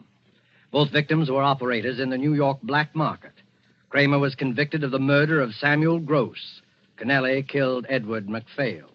Both killers were caught on the scene of the crime, were arrested by the same officers, taken together in the same police car to the same jail. Both proclaimed their innocence, yet pleaded guilty in the face of the overwhelming evidence against them. A curious factor in the case was that though both men denied knowing the other, they tried repeatedly to attack each other in the prison yard until guards were forced to keep them out of sight of each other at all times. Police have always believed there was some connection between the two crimes, but have never been able to find out what it was.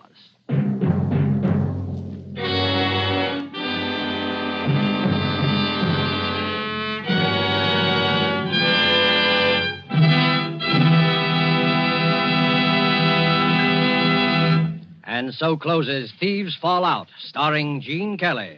Tonight's tale of suspense. Appearing with Gene Kelly, who is to be seen currently in Metro-Goldwyn-Mayer's Technicolor musical Thousands Cheer, were Hans Conried as Kennelly and William Johnstone as Sam Gross. This is the Man in Black, who conveys to you Columbia's invitation to spend this half hour in suspense with us again next week, same time, when our star will be Mr. Vincent Price. Mr. Price will be heard in a suspense play by E. Jack Newman, dealing with the Gestapo and called The Strange Death of Charles Umberstein. The producer and director of Suspense is William Spear, who with Lud Gluskin and Lucian Marlowick, conductor and composer, and Robert L. Richards, the author, collaborated on tonight's Suspense. Don't miss Suspense when this series moves to a new day and time. The day, Thursdays, beginning December the 2nd. The time, 8 p.m. Eastern War Time and 7 p.m. Central War Time. In the Mountain and Pacific time zones, listeners will hear Suspense on Mondays, beginning December the 6th at 9 p.m. Pacific War Time. This is CBS, the Columbia Broadcasting System.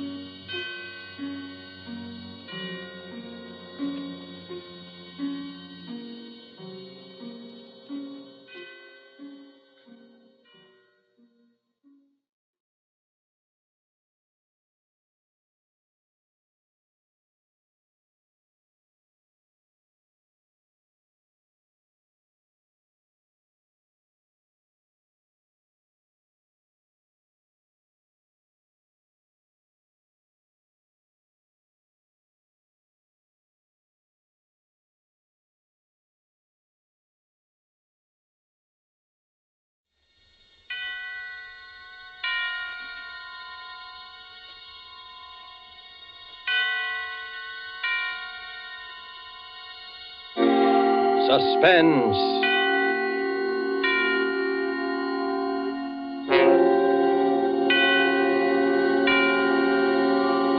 This is the Man in Black, here to introduce Columbia's program, Suspense. Heading our Hollywood cast tonight is the distinguished American actor, the star of the Broadway suspense drama Angel Street, who has recently returned to this coast to resume his film career, Mr. Vincent Price. Tonight's suspense play, which presents Mr. Price and which is produced and directed by William Spear, relates an episode of recent years in the unfriendly Nazi capital of Berlin. The Strange Death of Charles Umberstein by E. Jack Newman is tonight's tale of suspense. If you have been with us before, you will know that suspense is compounded of mystery and suspicion and dangerous adventure. In this series are tales calculated to intrigue you, to stir your nerves, to offer you a precarious situation, and then withhold the solution until the last possible moment. And so, with The Strange Death of Charles Umberstein, and with the performance of Vincent Price, we again hope to keep you in suspense.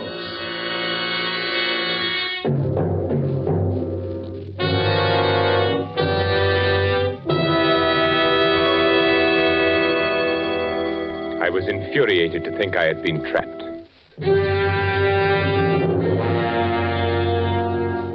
The thought that someone had discovered my intentions maddened me to the breaking point. Nothing had slipped. Everything had run smoothly as I had planned. No evidence, not the slightest trace, nothing. And yet, I was trapped. Trapped. But why? How? Let me see. Papers in my briefcase, train ticket, information forwarded safely to my office. And he knew. How? But he did know. I stood quietly in my room, watching him, watching me. Waiting for me, standing by the lamppost beneath my window, knowing he had trapped me, waiting for me.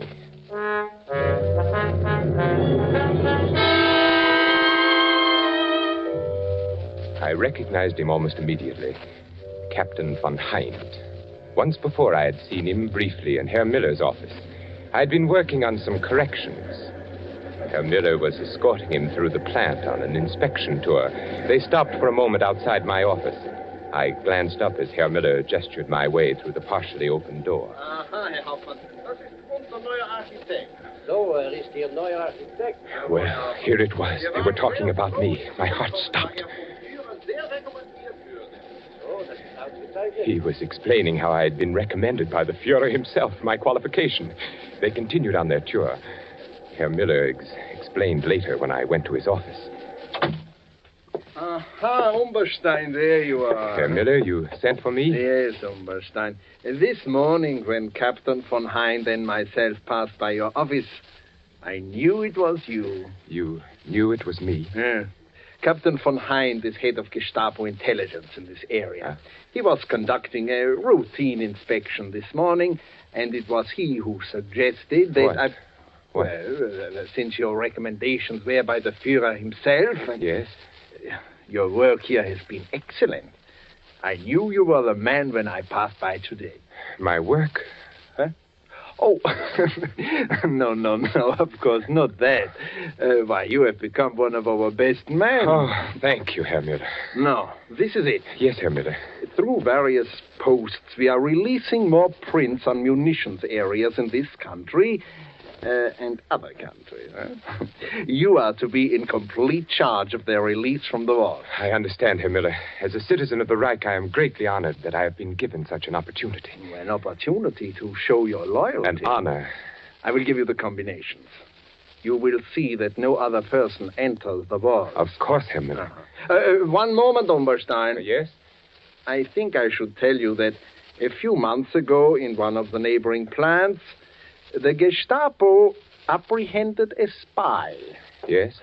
He was working for an enemy espionage service, found in possession of certain vital documents which he had access to in his work. And what did they learn from him? Well, many things. He was reluctant to speak at first, but it's difficult to hold out indefinitely. Well, he finally gave them enough information to locate other agents who had filtered in. It was well he was detected then. Oh, yeah. The Gestapo is still on the alert for some of his co-workers, still expected to arrive. Of course, they are ignorant of his confession and his fate. So, Herr Umberstein, I must warn you to take all the necessary steps against the possibility of espionage. We cannot be too careful. I shall be careful. In you, Umberstein, is exemplified the efficiency of the Third Reich.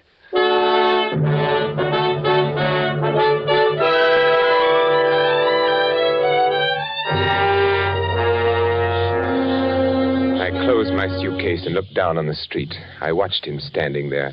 I kept asking myself, how could he know?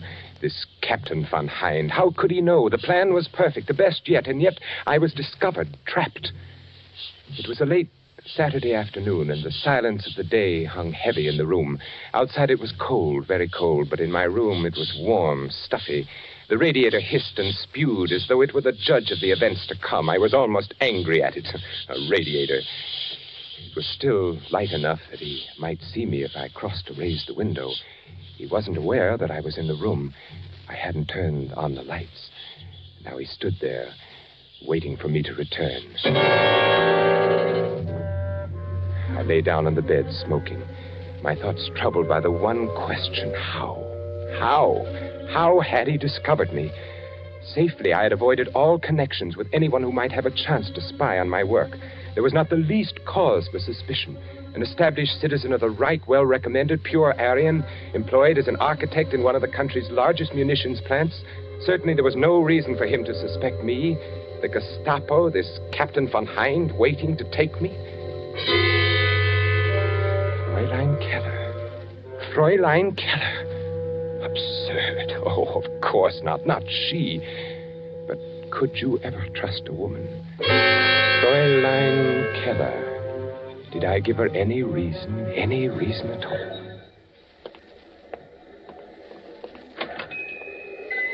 Good morning, Fräulein. Oh, good morning. My name is Charles Umberstein, and I am to be at the munitions factory near here. I wish to take a room. Oh? One facing the outer street, Fräulein, if you can accommodate me. Oh, I think so. We have one. It is on the second floor, overlooks the street corner. Oh, fine. I'm glad. It looks comfortable here, small and comfortable. Oh, yes, you will like it, I'm sure. I am the owner and manager here. Fräulein. Sign here, please. Yes, of course. There you are. Thank you. Otto, would you show Herr Umberstein to his room?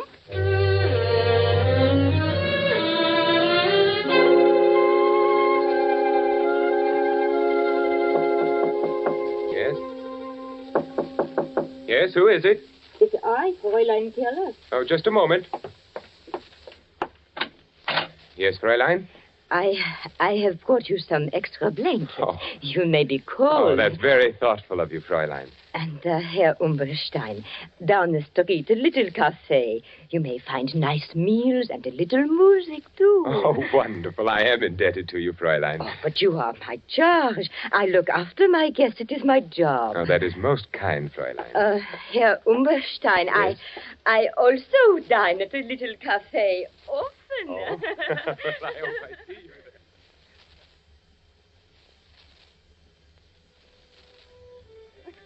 Here's to you, Fräulein, for your wonderful hospitality. Oh, to you, Herr Umberstein. Fräulein, it's growing late. I must be off. I have a great many things to do tomorrow. Oh, and so do I. Oh, it has been a wonderful evening. Wonderful. Yes, wonderful. Here's your coat.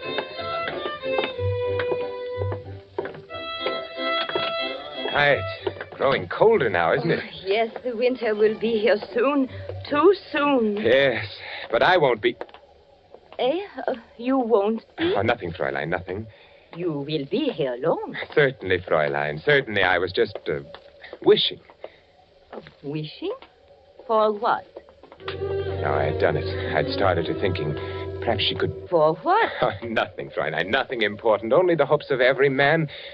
They become so near sometimes. They're almost reality. So? What else could I do? I had to lead her thoughts away somehow. She took the lead. You mean a woman? Yes. Yes, Fräulein. You.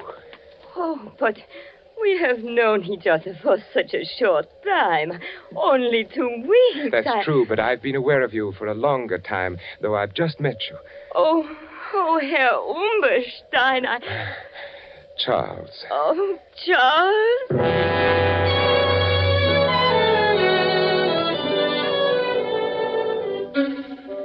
At first I was uneasy about the whole affair. Then after a while, I did grow rather fond of her. She was so accommodating, and we dined together each evening, and I played my role to the letter. Never once did she mention my work. Oh. Fräulein Keller. What are you doing in my room? Well, I was... You've been looking through my papers. Why? I was looking for something. But what right have you?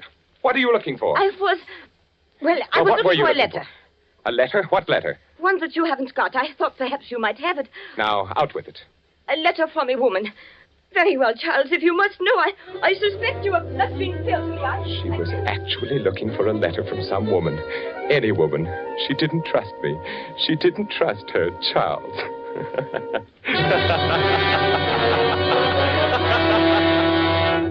No. No, it couldn't have been Fräulein Keller. Who then could it have been? I walked over to the window and looked down at the figure who so patiently kept his vigil there. Captain von Hind, waiting. Why? If there had been something wrong with the passport, but no, that was perfect, not the passport. All passengers will report to the trainmaster for passport examination. Yeah, all in order. You can take your luggage to Berlin. Yeah, this way. Next. Next. Here you are. Name? Charles Umberstein. Residence? Berlin. Nationality? German. All in order. Picture, luggage, all in order. Thank you, trainmaster. You must be careful, you know. When may I catch my train for Berlin? It should be by any moment. Next. As I stood there in the shadows waiting for my train, I examined my passport again, as I had done 100 times before. No one would have any reason to doubt anything so genuine as that. All passengers for Berlin. All passengers for Berlin. Guard, must we stand passport inspection again? Yeah. The Army intelligence will accommodate you on the train. Jawohl.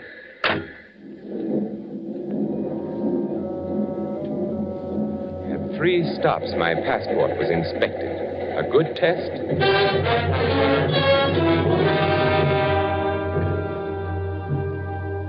If the passport had been suspected or investigated, it would only prove that I was Charles Umberstein. I had come by the passport through Hans. At the time, Hans was employed as an Austrian customs inspector. This gave him access to many such passports. According to Hans, there had been a person named Charles Umberstein who had suddenly disappeared in 1936. Since there had been no friends or relatives to make an inquest, well, you can see. No, I was Charles Umberstein. Why, I even resembled the badly scarred photograph on the identification card. From the front view, he was evidently a large man, big shoulders, large head, wore a short Prussian haircut. Yes, I certainly looked enough like the photograph. Passport was flawless. He couldn't have discovered me through that, this von Hind. Something else. What else? The plans? No, of course not. They couldn't have discovered that. I merely made copies and left the originals. No, not the plans. Why, Hans and I...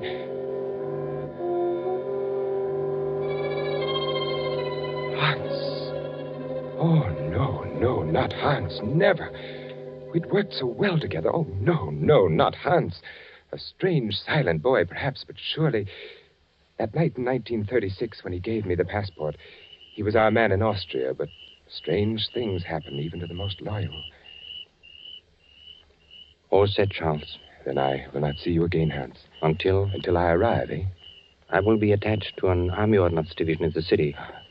You will receive additional information on the first day of each month. From you? Yes. There's a hotel not far from the factory.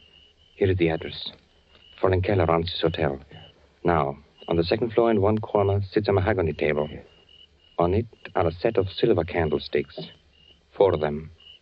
Beneath the candlestick nearest the right, you may find your information on the first day of each month. It will be written in code? Naturally. Be very careful when you pick it up. I see. And make no effort to contact me in any other way. And can I leave anything I might learn in the same place? Is it safe? Yes. Now, remember, sooner or later we are bound to be introduced, you and I. My duties with the Ordnance Division will, of course... So near and yet so far kind of thing, eh? Yeah, very far. Once inside the city, I'm Oberleutnant Hans Neumann of Army Ordnance, understand? I am Herr Charles Umberstein, architect. Right. Well, time grows short. I must go. Everything checked. Your passport? Perfect. I even resemble the photograph. Look, Hans, don't you think so? Yes, not bad. Very considerate of Umberstein to have looked this way. Tickets? Right here, through to Berlin.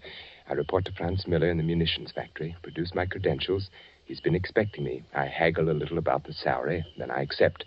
At first opportunity, become acquainted with MB plans. And I will see that you are highly recommended from a reliable source. Just as a matter of curiosity, Hans, who will recommend me? Oh, you needn't worry, Herr Umberstein. It'll be good, I assure you. Then goodbye, Hans. Oberleutnant Neumann, if you please. Oberleutnant Hans Neumann.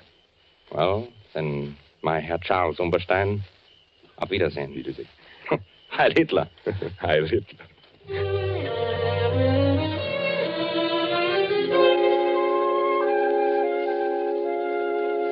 Yes, everything Hans had said came about. I picked up my information each month at the little hotel. I left an occasional report for Hans. It was the only way we ever communicated. And then Oberleutnant Hans Neumann began to appear in Franz Müller's office. And eventually Müller introduced us. In fact, Hans was with Müller quite frequently, and they dined together regularly. Hans played his part well. But one day, something was worrying him. I will wait here for you, Miller. I'll be with you in a moment. Ah, Herr Umberstein. It's good to see you again. Lieutenant Neumann. Herr Miller speaks very highly of your work here. Thank you. Be very careful of this Captain Von Hind. There's something wrong. I don't know what it is. He looks at me very strangely. And there is something I recognize about the man. The eyes are... You've met Umberstein. Yes. We was just chatting a moment. I've seen Von Hind somewhere before. Be very careful. And don't come with us in case they ask you. Well, you all ready? Why, yes, of course. Umberstein, would you care to join us at luncheon? No, thank you. I have some work to do. Always working. Yes. Well, then, let's go, Hans, yeah? Yeah, certainly. Oh, by the way, will Captain Von Hind be joining us today? Oh, Von Hind sends his regrets. Something is delayed. Oh, that's too bad. Von Hind, a remarkable man. No one like him in the service. No one like him. Goodbye, Lieutenant. Von Hind.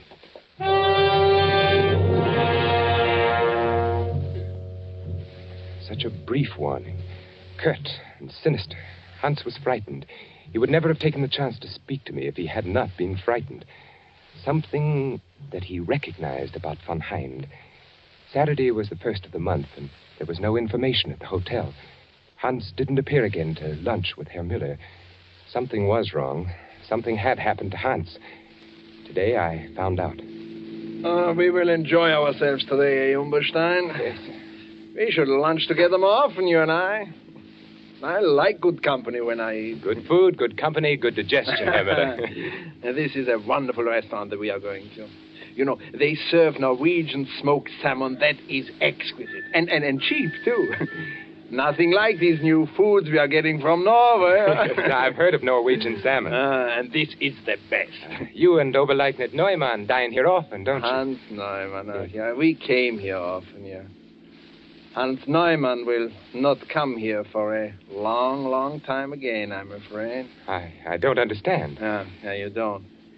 You remember Captain Von Hind? Oh, yes, the Gestapo man who was inspecting our factory a few weeks ago. Yeah, a most efficient man. He has apparently been observing Hans Neumann for some time. Oh?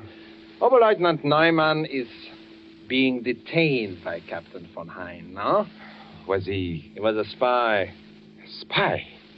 How do you know? Von Hind arrests only spies. And Von Hind never makes a mistake. The man is incredible. Was there something suspicious about Hans? There's something suspicious about everyone to Von Hind. He himself asked me to cultivate Oberleutnant Neumann so that he could better observe his action. Yes, I noticed that you two lunch together very often. We lunch together at this very same restaurant you and I are going to now. That made it easy for Von Hind. Easy? Well, to study the man in leisure. Von Hind always wants to be certain of his quarry. And where is Hans now? Who knows? Who knows what happens when Captain Von Hind takes a man? Don't you admire such efficiency, Umberstein? Well, of course. Yeah, well, the captain did indicate that there were others to be rounded up, too. Well, here we are. Oh, look, you see them in the window? Norwegian salmon. Oh, they are beautiful, so red, so delicious. Are you hungry, Umberstein? What? Oh, yes. Oh, they do look delicious.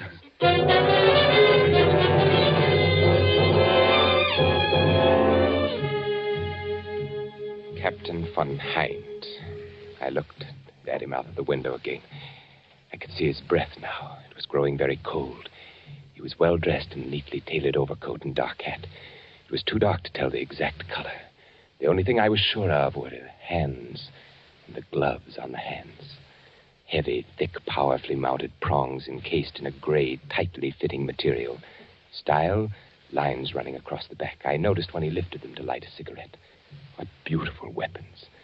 His back was to me. I couldn't help but admire the fine breadth of his shoulders and the thick, closely barbered neck.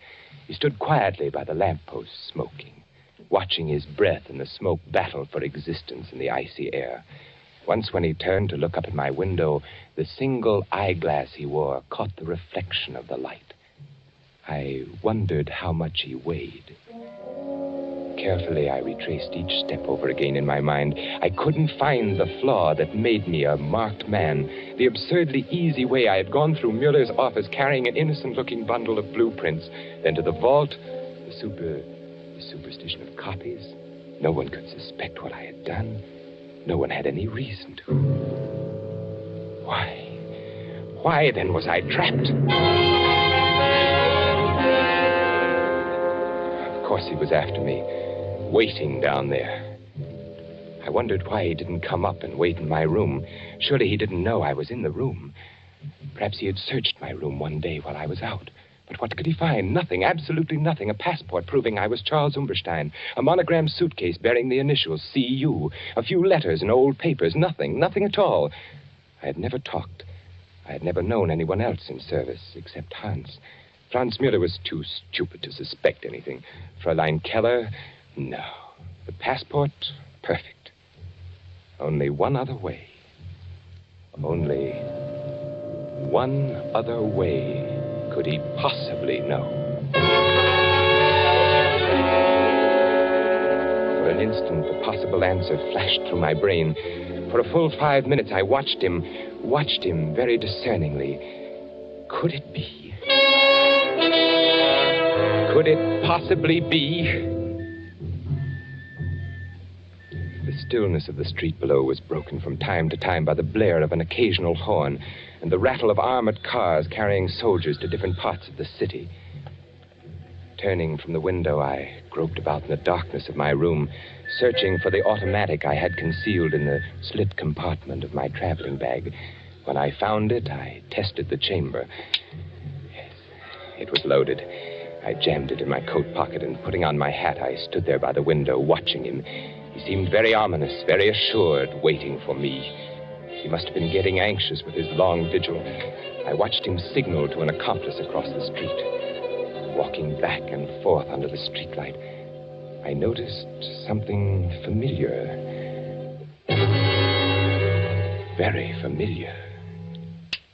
A bolt from off the bed, tied to a piece of cord attached to the light switch. Near the radiator pipe, room enough to pass it through, the weighted end dragging the string to the lobby below. I picked up my suitcase and stepped out of the door. The hall was dark and quiet. I walked down the stairs. The lobby was empty, deserted. At the bottom of the stairs, I placed the suitcase by the door, and I crossed to the desk.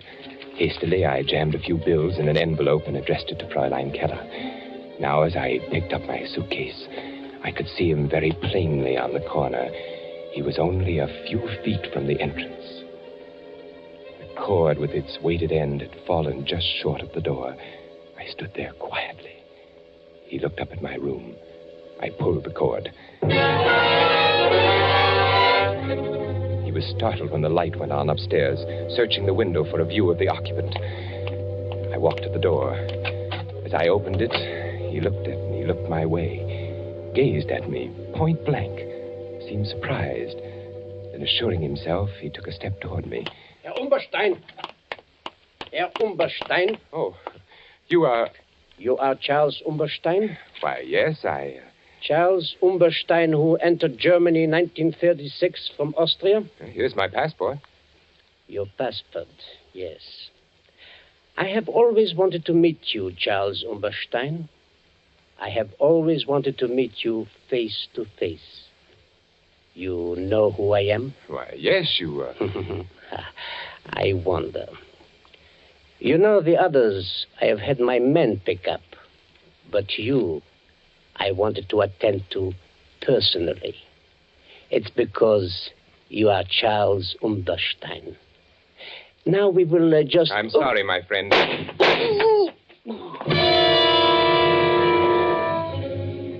He sat down hard on the curb. He looked up at me, mumbled strangely, then fell over with his head in the gutter. His hat fell off, and I saw that his hair was closely cropped. There were other people on the streets. I ran till I was out of breath.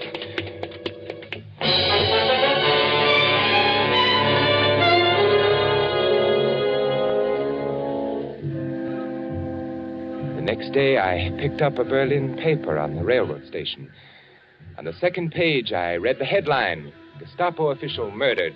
Saturday, January 25th, Captain Charles von Hind, high-ranking official of the Gestapo intelligence service, was instantly killed last night by the bullets of an unknown assailant whom he was attempting to arrest on charges of espionage. Captain von Hind had been connected with the Gestapo since 1936. Prior to his affiliation with the Gestapo intelligence, he had been known by his real name, Charles Umberstein. His entry into such dangerous work made necessary a complete retirement from all public life. The Reich will long honor the memory of Charles Umberstein. I wired flowers from Geneva with a card marked Sympathy, signed C.U.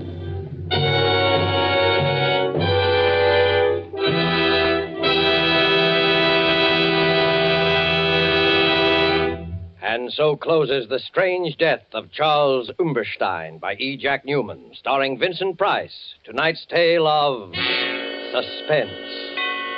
Vincent Price will soon be seen in the 20th Century Fox production, Song of Bernadette. The producer and director of Suspense is William Spear.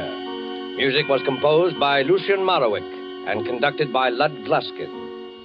This is the Man in Black, who would like to draw your attention to the new day and time for Suspense, beginning next week, when Cary Grant will be our star. Beginning next week, listeners in the Eastern and Central time zones will hear Suspense on Thursdays at 8 p.m. Eastern Wartime and 7 p.m. Central Wartime. Listeners in the Mountain and Pacific time zones will be brought their next story of suspense on Monday, December the 6th, and each Monday thereafter at 9 p.m. Pacific Wartime. Don't forget Suspense on Thursdays, beginning December the 2nd, if you live in Eastern and Central time zones, and Mondays, beginning December the 6th, for listeners in the Mountain and Pacific time zones, with Cary Grant, our opening guest star.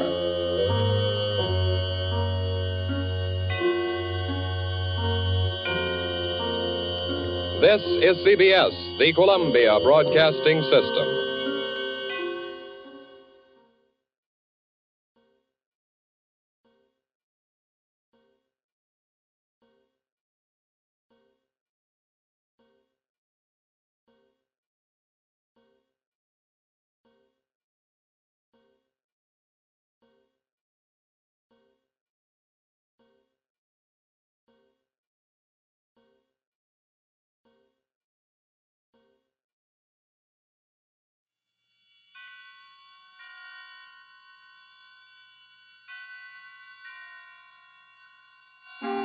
Suspense.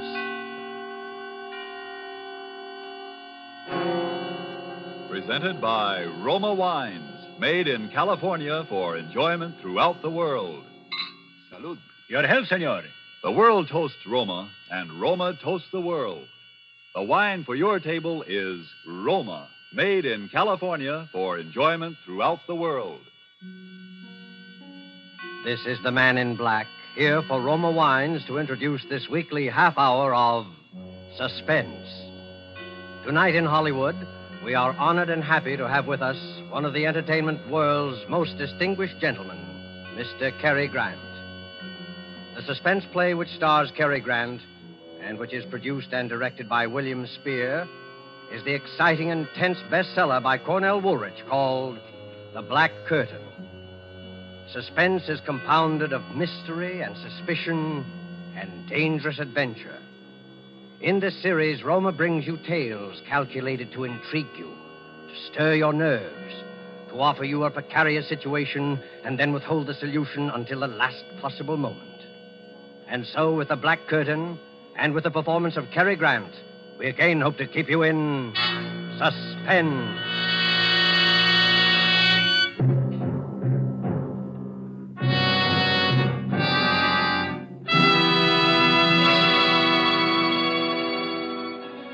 It began, or rather life began again for me, I guess you'd say, that day, on that street.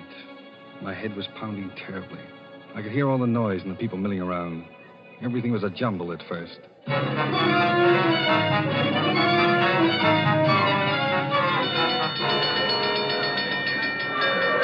right. Gangway there now. Let the dock through. I seen it happen, Mr. Policeman. He was running. Boy, he really gave himself a clunk on the bean. All right, son. Now get back there. Everybody back there. Oh, my head. fellow. His wallet fell out of his pocket, and a big boy grabbed it and ran away. He All went up... right, now back, everybody. Let the doctor through. Give him air here. I'm okay. No, never mind, Doc. I'm okay. Seems to be nothing much the matter with you, sir. No, I'm all right. I guess I can talk to him now, Doc? Oh, go ahead, officer. Just a bad bump on the head, I think. That's right. We can walk all right, can't you? Yeah, I think so. Ah, sure. Here, now let me brace you on. Huh? Thanks. Oh, I'll be fine. Hey, wait a minute. What am I doing with an overcoat on? All right now, mister. Just so they got it on the blotter. What's your name? Where do you live? Townsend. Frank Townsend. 820 Rutherford Street. You want a cigarette? You're still shaky. No, thanks. I don't smoke. Well, while we're getting back then. Drop in at the receiving hospital if you want us to check you up. Yeah, I will. Hey, here's your hat, mister. I found it. Oh, thanks, That's kid. all. Now, come on. Move along. The guy's all right. Come on. Oh, well, thanks. I'm sorry about the fellow that got your wallet. Anyway, here's your cigar case, Mr. Townsend. Guy found it right alongside of you. Hey, wait a minute. This isn't my hat. DN. Those aren't my initials, DN. Sure, that's your hat. I seen it roll off you when you went down. Try it on. You see, it fits. Looks good. Yeah. But what am I doing with a cigar case? DN. Same initials as the hat. Don't you even know your own hat, mister? Wait a minute. I'm trying to think. Where is this? What? This street. You're on Tillery Street. Tillery Street? What am I doing on Tillery Street? He's lost. All right now, sir. My suggestion is that you go on home and go lie down. It's cold and starting to snow. No, please, wait a minute. Don't leave me. Tell me. What happened? Why, you slipped on this icy sidewalk. Fell down and hit your head good and hard on the curb. You were out for about 20 minutes and then Wait. Ice on a sidewalk? Well, look at it. That street cleaning department ought to clear away the snow there, too. Snow and ice? Sure, why? Snow? In July? July? Why, it's December. December 1943. 1943? You better go on home, son. Good night. 1943?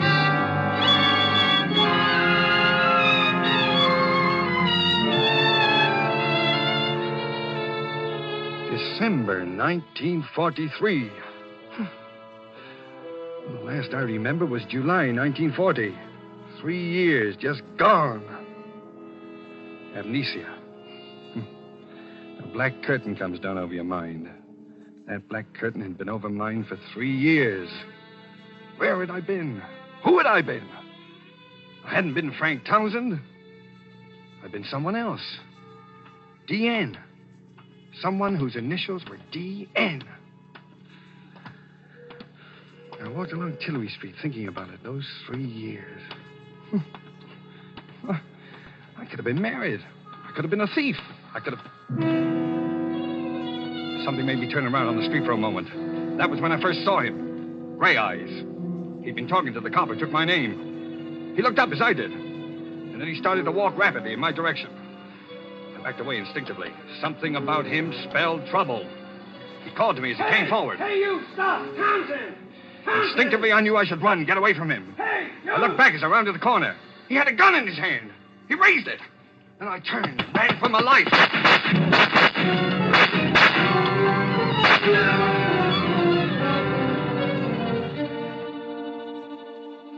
What lay behind that black curtain which separated Townsend from his past?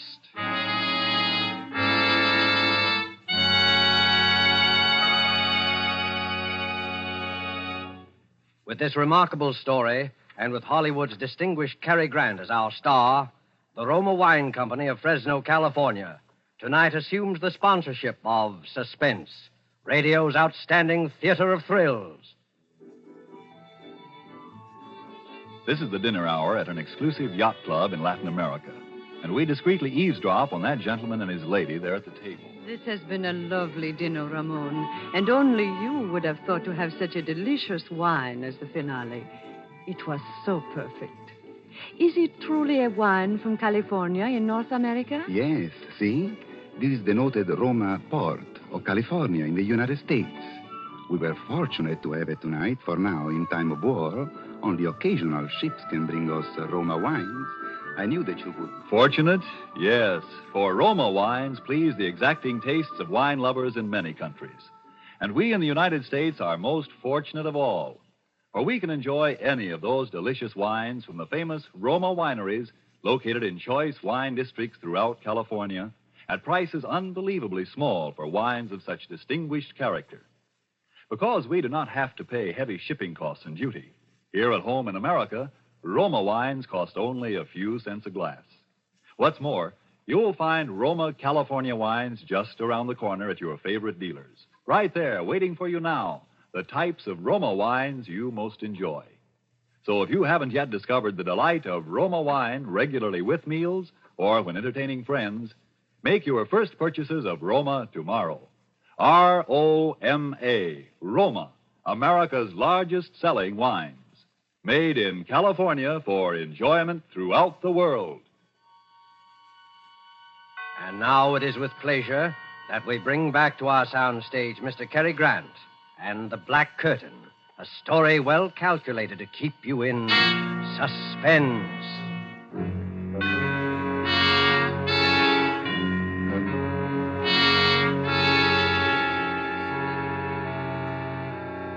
Why was he following me? With a gun. What did Gray Eyes want with me? I must have done something. I beat it down the subway and hid. I had to think it all out carefully. I knew I was on the spot for something. Gray Eyes meant business. What could it be? Who had I been? During those last 3 years with that black curtain in front of them. Well, maybe I'd been a gangster, and he was one of a mob that wanted to rub me out. I didn't know. No identification, my wallet stolen. Nothing in my pockets that would help. Just DN in the hat. And DN on the cigar case. DN! My head was aching with worry. My stomach had panic in it. I had to find out who I'd been, what I'd done. But how? Where? Tillery Street. That's where I'd been when I woke up. Tillery Street. Well, maybe Gray Eyes would go back there, too, looking for me. But I had to take that chance. Tillery Street.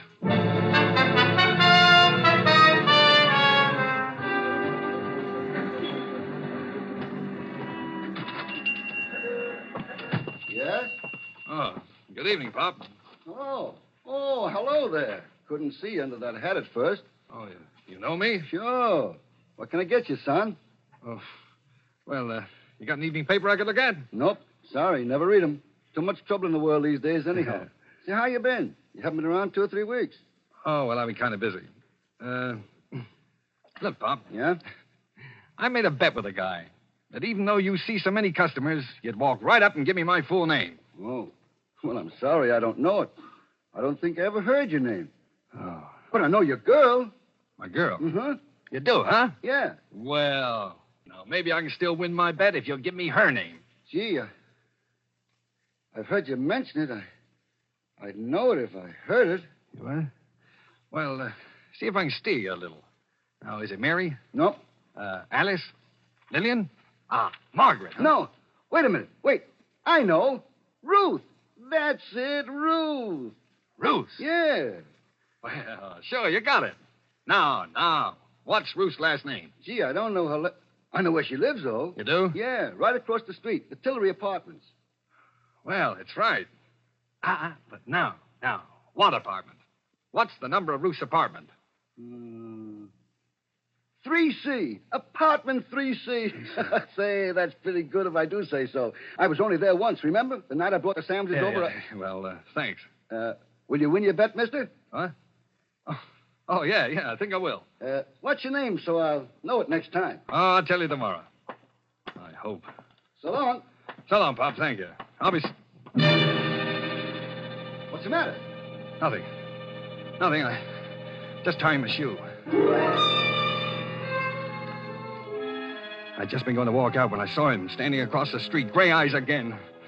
I ducked down behind the store window and watched him. He looked over in my direction and then up and down the street. Oh, then he lit a cigarette and strolled down to the corner. The minute he disappeared, I yanked the door open, dashed out, ran across the Tillery Apartments, and went in.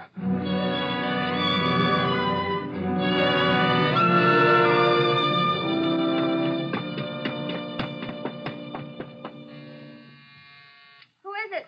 Ruth? Yes? It's me. Dan! Oh, Danny, where have you been? Get in here. Oh, darling, it's really you. I thought you... Hello, Ruth. Oh, Danny, why did you come here? He's been around here twice today. He may be in the neighborhood right now, for all you know. Who? Oh, well, Slattery, of course. Has he got gray eyes? What? Yeah. Did you ever see a detective that didn't? Oh, I see. Sure. Danny, what's the matter with you? You're acting so strangely. Well, I just want to look at you. You seem so different, so far away. You haven't kissed me. Well, that's easily fixed. Oh, darling, where have you been for 3 weeks? All around. Miss me? You know I did. Oh, Danny, do you think we could get away tonight? I've got $3,000 saved up. We could go to Mexico or South America. We could get married. Mr. and Mrs. Daniel Nearing tour the world. Daniel Nearing? Oh, yeah. And wife? Sounds plenty good to me. Oh, you'll never know how good. We'll get out of here tonight. I'll call up and tell them I'm quitting my job. I'll say I'm sick. All my stuff's here. Nothing's out there but a couple of uniforms. I'll make Alma and Franklin a present of those. Alma and Franklin? Don't you bother your pretty head about those 2 charmers. Maybe they weren't glad when it happened. A couple of vultures. Bye-bye to them. Oh, with you back, Danny. Just think with my $3,000 we could... Do you think you ought to quit your job? Absolutely, I think so. I was never cut out to be a nurse anyway. I guess you weren't. Any more than I was cut out. Any more than you were meant to be a secretary. That's right. Well, I never wanted to be a secretary. Just drifted into it, I guess. Kind of got on my nerves, especially toward the end. You know, the boss was no cinch to work for. He certainly wasn't. He was a rat. The whole Dietrich bunch are mean, rotten, the whole family. Yeah, that's right. All except the old man. Oh, yeah, the old man. I sort of liked him, didn't I? And he loves you, Danny. I think he wished you'd been his son. Poor old man. He's the only reason I've stuck around out there this long. How are things out there? Oh, they've been questioning all of us. They've laid off lately, though, since you... Oh, Danny, don't let's talk any more about it.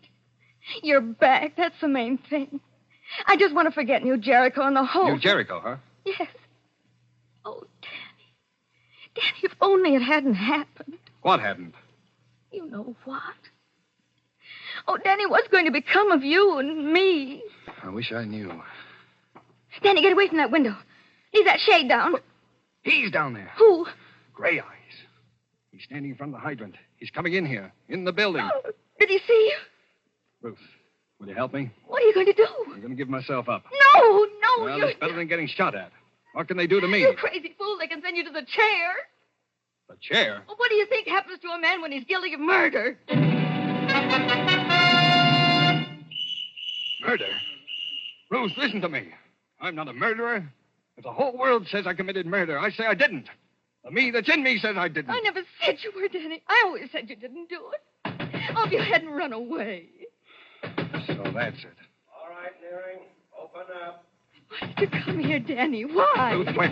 We got to get out of here. How about the fire escape shaft? Dumb waiter. Dumb waiter. Here.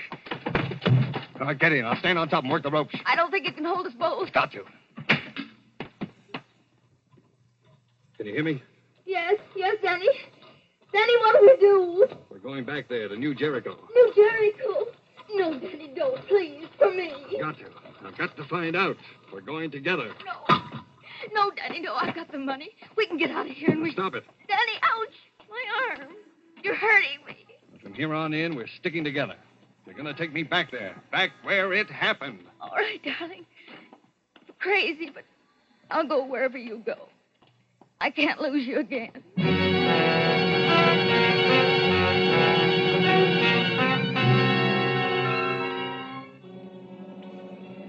On the train, Ruth and I said very little to each other. While I hid in the telephone booth at the Pennsylvania station, she'd bought us a couple of cheap overcoats. I sat hunched up in mine, thinking. Ruth had brought along the newspaper clippings. I looked at what they said for the 20th time, trying to see if there was anything there that would help me. Dietrich Slayer's sought, it said. Secretary wanted in brutal slaying at suburban estate. Police are pressing the search for Daniel Nearing, secretary and the employer of the late John Dietrich, 58, member of a well-known local family who was shot and killed in the drawing room of his New Jericho estate on the morning of November the 7th. Nearing disappeared November the 7th, on the morning of which date he is known to have had a bitter quarrel with the deceased. This last was attested to at the inquest by Alma and Franklin Dietrich, widow and brother of the murdered man. Well, I had all the facts now. Wanted for murder. And yet everything that was in me told me that no matter who I'd been, however many memories I'd lost, that I was no killer, that I couldn't have. I had to get into that Dietrich house and stand again in the room in which it had all happened. Maybe something would come back to me. Maybe there would be...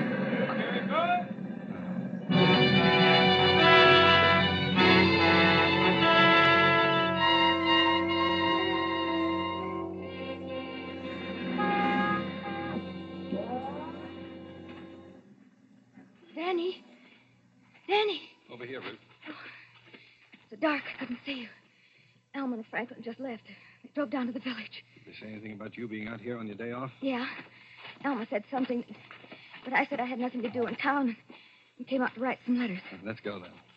Oh, Danny, I'm scared. Please, let's not stay out You here. said you loved me. I do, Danny, I do. That's why I'm scared. They're only going to the village. They'll be back in half an hour at the most. Come on, open the door, Ruth. Hurry. I've got to see the inside. That room, the place where it happened. It's wrong, Danny. I'm telling you, you're wrong. They'll find Now, open the door, Ruth. Quickly. All right. Now, let's have a look at that room. Please, Danny, please don't. Don't talk about it. So this is where I'm supposed to have murdered John Dietrich, huh? Danny, please. Where was it? Show me exactly where it was, Ruth. I've got to know. It was there. Right there. He was standing by the grandfather's clock when... Oh, are you going crazy, Danny? If they get you, you'll hang. By the clock, huh? You still believe in me, don't you, Ruth? I believe you, Danny, but I'm scared. I love you. Ruth, wait a minute. What's that? Listen. It's only the old man. He's asleep in that room off there. Don't go in there, Danny. You'll wake him. I want to see him. No. No, don't, Danny. He can't help you. You know he's paralyzed and he can't talk. Turn on the light. I want to see him. There, you woke him. It's me, Mr. Dietrich. Ruth. This is Danny. You remember Danny, don't you? Hello, Mr. Dietrich. See how his eyes are shining. Yeah. Was he here when it happened? You know that, Danny. Why do you ask such funny questions? He's been in bed here for 5 years. That mirror. On the wall there. The clock. Look. You can see the grandfather's clock in the other room. What are you getting at, Danny? He could see it. The old man could see the murder through the mirror. Oh, if only he could talk. He can't talk. You scare me, Danny. He saw the man who killed John Dietrich. Look. He understands what I'm saying. He's blinking his eyes. Oh, stop torturing him, Danny. Can't you see what you're doing? He's trying to to say something. Look. His eyes are blinking. He's going to help me. Go outside and watch, Ruth. Go on. Now watch out at the entranceway. Be careful, Danny. Please, they'll be back any minute. All right, leave me alone with him. And I'll call if I hear them coming. Look now, Mr. Dietrich. Don't be afraid. I'm going to ask you a question, and you're going to answer me. Are you trying to tell me something about the murder? Now, blink your eyes. Blink twice if you are. Yeah, that's it. Once. Twice. That's good. Did you see it happen? Here, in your mirror. Blink once if the answer is no. Twice if the answer is yes. Once. Twice. You did, huh? You saw it. Now then, is the murderer in this house? Danny, they're coming. Franklin and Alma, get out of here. Hide. Run, Danny, run. Is the murderer in this house? Blink once for no, twice for yes. Yes, in this house. Danny, they're coming. Wait, I've almost got it. Now, Mr. Dietrich, was it me? Once for no, twice for yes. Was it me? Get out of here, Danny, into the big room behind the curtains. I'll talk to them. Oh, all right. Well, thanks, Mr. Dietrich. I'll be back. Ruth? Ruth, is that you in Father's room? Yes. Are you here alone? Why, yes. Why? Well, we thought we heard voices. What are you so jittery about, Ruth? I'm just tired, that's all. May I go to bed now? Father's still awake, Ruth. He'll go to sleep, all right. I'm going upstairs, Mrs. Dietrich, now. Good night, Ruth. And take your flashlight with you. Oh, I'm sorry. It was dark on the road tonight. Good night, Ruth. Good night. She's brought him back here with her. Him, I think. Who? Dan? Oh, Franklin. Take it easy. If he's here, we'll get him. After the evidence we gave against him at the hearing, I'm frightened. Let's get out of here fast. I'll go to the village for the police. Call the police. No, I'll do it. Hello? Hello? It's too late. It's dead. The wire's cut. Come on, we'll both drive to the village. But he may be waiting for us out by the car. Oh. What? Yeah. What are you doing there, Franklin? I think I just might need my gun. Come along.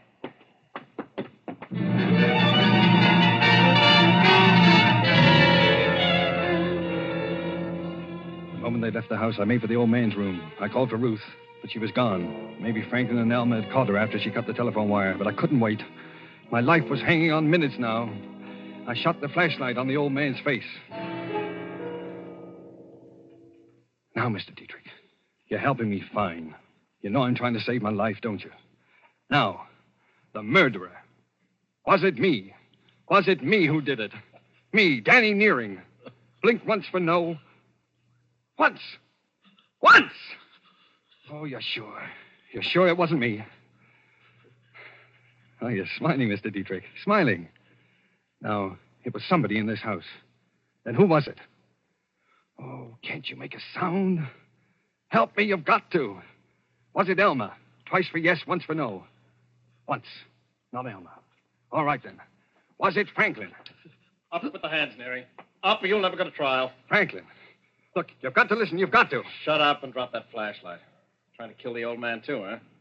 The murderer returns to the scene of his crime, huh? You know I didn't kill him. Well, you tell that to the police. Alma will have him here in a couple of minutes. Where's your girlfriend, Ruth? She's not here. I don't know where she went. Never mind. They'll find her. You're a dead duck, Neary. You killed my brother and beat it. What'd you get out of it? That's always puzzled us. You killed your brother. And now you're going to kill me. Oh, you've gone nuts, too. Why should I kill my own brother, you idiot? To get his share of the estate and his wife, Alma, amongst other things. But you can't stop with killing me. Someone else knows the truth. The old man saw it in the mirror. Huh? You'll have to kill your own father, too. The old man saw it. How do you know? He told me. Oh, you're lying. He can't talk. He can't even move. He can hear. And he can blink his eyes. Come over here and look. Now, look here. I don't... Ruth! He'll be all right. I heard him. He was going to kill you. Here's the gun, Danny. Take it. Oh, Ruth, you shouldn't have. In another minute, I'm not sure it was Franklin. Oh, Dan, darling, please, let's run for it. They'll be here in a second. It's your last chance. They'll all swear you did it. Not if I can be with the old man in another half minute. Mr. Dietrich. It's Danny again. No, Danny, don't. Quiet. Tell me, Mr. Dietrich. Was it Franklin? Did Franklin kill your son, John? Blink once if he did. He's afraid. Why are you afraid? Oh, it's this gun. Here, take the gun, Ruth. You take it. He's afraid. I'm not going to hurt you, Mr. Dietrich. What's the matter? Why don't you answer me? Who killed John Dietrich? It wasn't me. It wasn't Elma. It wasn't Franklin. But someone in the house. Was it? Ruth! You! I told you. I told you not to come. Oh, I love you, Danny. I wanted you. I wouldn't have let them get you. Why? Why, Ruth? Why did you kill him? He was always after me. Wouldn't leave me alone. I hated him. Then that night he came at me, threatened me, said he'd kill me. If he couldn't have me, nobody could. He had a gun, and I got it away from him. He hit the clock. He leaned against it. I thought he'd never fall down and die. It was the day you ran away, and I was crazy. They thought it was you. They started looking. I love you, Danny. I still love you. I begged you not to come back here. Ruth! Put down that gun, Ruth. No. Stand back, Danny. Stay over there. Just want to look at you. I was hoping we could get away together. But you've been through enough, Danny. And all because of me. Now you're clear, Danny. And this is going to clear me. Darling. Ruth! Ruth!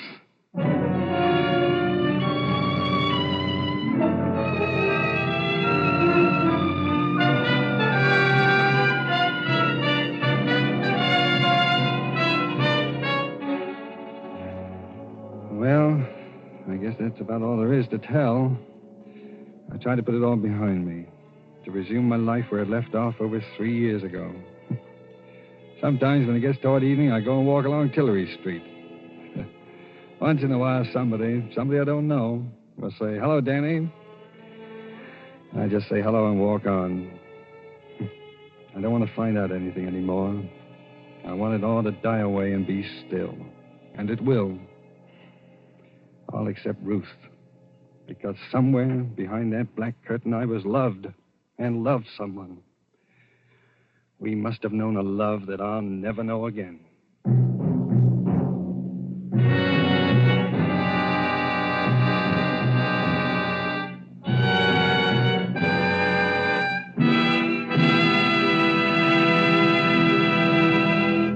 And so closes The Black Curtain, starring Mr. Cary Grant. Tonight's tale of suspense. Since the beginnings of history, people have enjoyed wine. Ages ago, our ancestors found that wine made any food taste better. Wine is a simple pleasure that anyone can enjoy. That is why Roma has devoted all its wine-making skill to producing wines of fine quality at a price that means you can enjoy them often, just a few cents a glass. Don't feel that you need fine crystal or a special occasion to serve Roma wines. Next time you have a quick supper, serve Roma wine in plain tumblers with your spaghetti or cold meats. And notice how much more enjoyment and zest it adds to the meal. Serve Roma wine often, cool or chilled. You'll quickly discover why Roma, R-O-M-A, Roma wines are America's largest selling wines. Yes, Roma wines are true to type. Roma wines are faithful in flavor. Roma wines are sound of character. Roma wines are reasonable in cost. Made in California for enjoyment throughout the world. Our thanks to Cary Grant for his suspenseful performance here tonight. And Mr. Grant wants us to say that he will be listening with you next week at the same hour to Mr. Robert Young in the story called The Night Reveals. Don't forget then, next week, same time, for Robert Young in Suspense. Presented by Roma Wines, R-O-M-A, made in California for enjoyment throughout the world. This is the Columbia Broadcasting System.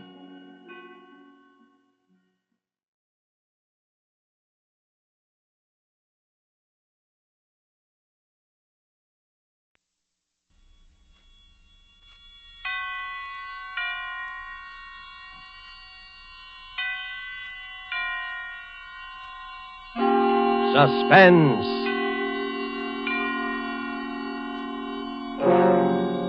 Presented by Roma Wines, made in California for enjoyment throughout the world. Salud, your health, senor. The world toasts Roma, and Roma toasts the world. The wine for your table is Roma, made in California for enjoyment throughout the world. This is the man in black here for Roma Wines to introduce this weekly half hour of suspense. Tonight in Hollywood, our stars are Mr. Robert Young and Margot. The suspense play which stars Robert Young and Margot, and which is produced and directed by William Spear, is A Tale of Ordeal by Fire by Cornell Woolrich. And so, with the night reveals and with the performances of Robert Young and Margot, Roma again hopes to keep you in suspense.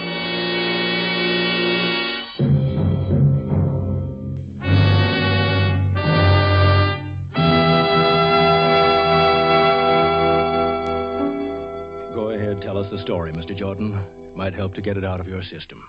Yes. Go ahead, Harry. What? Tell it here, Marie, in front of you? Sure, I can stand it if you can. Well, all right. I'll tell it from when I first began to know, for sure, 2 weeks ago. I should have known before that something was wrong. I should have known by her eyes. There was a queer look in them, staring at me one minute and avoiding me the next. Well, I came home late one Monday night. They were asleep, my son Johnny and my wife here, Marie. I lay in bed reviewing my day's work. You see, I'm an investigator for the Herkimer Fire Insurance Company. And while thinking about the fire on 2nd Avenue, I fell asleep. Suddenly, I was sitting bolt upright, wide awake, with a strange feeling of being alone in the room. I looked towards Marie's bed. It was too dark to see. I called, Marie. Marie! There was no answer. I got up and walked to her bed. The quilt was bunched up. I pulled the covers down. The bed was empty. In the bathroom. No, she wasn't there. And not in Johnny's room either. Johnny was alone. Marie wasn't in the apartment. I put on the light and looked at my watch. It was 2 a.m. Got dressed and walked out and rang for the elevator. It was nothing. Of course, it was nothing important, but my heart kept hammering away. Morning, Mr. Jordan. Kind of late for the... Yes, good morning, Steve. Did you see my wife go down? Yes, Mr. Jordan. About half an hour ago, I'd say. Yes, of course. Did you see which way she went? Yes, she went towards 3rd Avenue. Said she was going Went to the drugstore, I guess. Yes, that's right. There's one over on 96th Street. Open all night. Thanks. That was it. She went to the drugstore. I was worried over nothing at all. I didn't know what to do quite. I didn't want to follow her, but the elevator boy was watching me, so I strolled easily along towards 3rd Avenue. I stood on the deserted dark corner and looked up and down the street. Then I saw her coming. She was walking towards me briskly. Harry, what are you doing here? Well, I got up and saw you were gone, and I couldn't sleep. I had a dreadful headache, so I decided to go down for some aspirin. Yes. Yes, of course. The drugstore on 96th Street. But you were coming from 98th Street. I took a little walk. I thought some fresh air would do me some good. Yes. It is a nice night. I've only been gone about 10 minutes. Steve says you were gone about a half hour. It was only 10 minutes. What time is it now? 2:35. I've been out for almost 15 minutes. Oh, it's more than... It was 15 minutes, no more than that. Yeah. Yeah, I guess so. Everything seemed all right. Still, I felt something was wrong. We got into our apartment and we both went to bed. For a minute or so, we said nothing. You've been working hard, Harry. Don't you think you ought to take a week off and sort of rest up? Oh, I feel perfectly all right, dear. There's nothing wrong with me. Listen. A fire. A fire. Yes, not far. Over east a couple of blocks. By the river, I'd say. That's my district. A fire. Oh, what the... Hello. Hello, Harry. I'm sorry to wake you in the middle of the night. There's a bad one over near you between 2nd and 3rd. Maybe a total loss. Between 2nd and 3rd, Mr. Parmenter? An apartment building? Yeah, 98th Street, 340 East 98. I called you because I'd like you to go there direct first thing in the morning instead of come at the office, okay? I'll meet you there. Okay, Mr. Parmenter. Good night. A fire? On 98th Street? Yeah. I couldn't see Marie in the dark. I knew she was staring at me. I was very tired. Good night, Marie.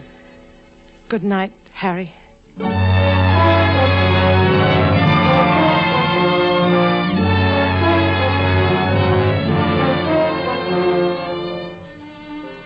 This is a story of a husband and a wife.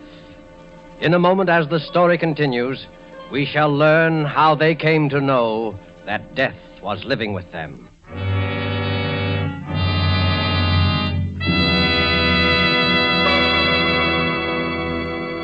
Tonight, the Roma Wine Company of Fresno, California, brings you Robert Young and Margot as stars of Suspense, radio's outstanding theater of thrills. Somewhere tonight, perhaps in Havana, Cuba, a man and a girl sit at a table in a gay cafe. Music, laughter fill the big room. A tropic breeze stirs the palms on the terrace. As we watch, the young man pours wine into their glasses. They raise them in a toast to each other. Salud. Salud. Ah, an excellent wine, verdad? As pleasant to the taste as your beauty is to the eye. Oh. Do you know where this fine wine comes from? It comes from our good neighbor to the north, Los Estados Unidos, from America. His name is Roma. Yes, Roma. from our own America, from our own sunny California come Roma wines. Made in California for the enjoyment of the world. Doesn't that tell you all you need to know to make you want to choose Roma wines for your own use? Whether your particular preference is for a nut brown sherry, a delicious red claret, a full-bodied burgundy, when you choose Roma, you know you are getting the world's best wine value. For Roma wines are America's largest selling wines. Only through such tremendous popularity can Roma afford to sell so reasonably wines into which have gone all the care and wine knowledge that produce wine masterpieces. There is a Roma wine for every taste. Simply choose the one you like best. Roma wine, made in California for enjoyment throughout the world. And now it is with pleasure that we bring back to our soundstage Mr. Robert Young as Harry Jordan and Margot as Marie, his wife, in The Night Reveals, a story well calculated to keep you in suspense.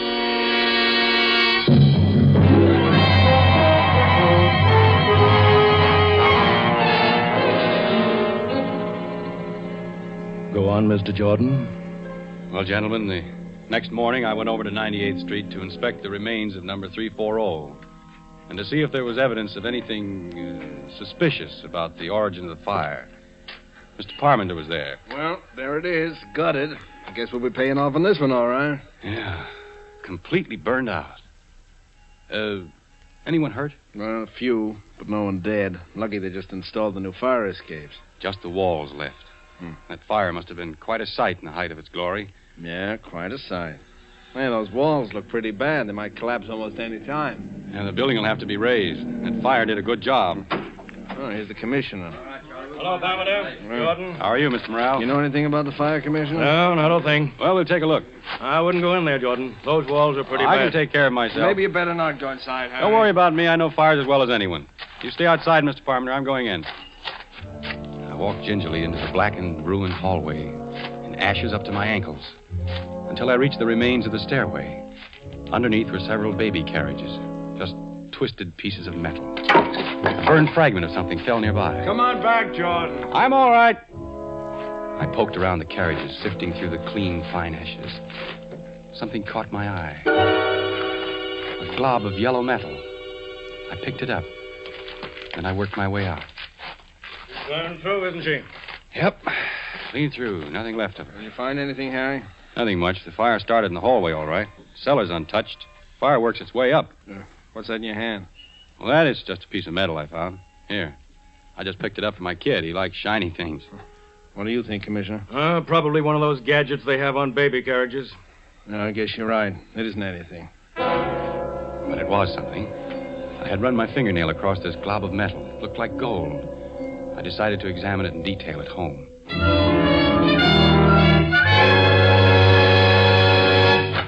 Hello, Daddy. Hiya, Johnny. Mama says I was bad today. Harry, you're home early. Yes, I got through sooner than I expected, and What is it, Harry? Your locket. You're not wearing it. You never had it off before. My locket? Well, don't you remember? Daddy, can I go over to see Davy Taylor for a minute? Yeah, go ahead, Johnny. All right. Gee, thanks, Daddy. You shouldn't have done that. I didn't want him to go. He hasn't had his dinner. Never mind, Johnny. What did you say happened to the locket? Well, I gave it to you. To me? Yes, I put it in your pocket to have it fixed. The catch was loose. I don't remember. You've been very forgetful lately.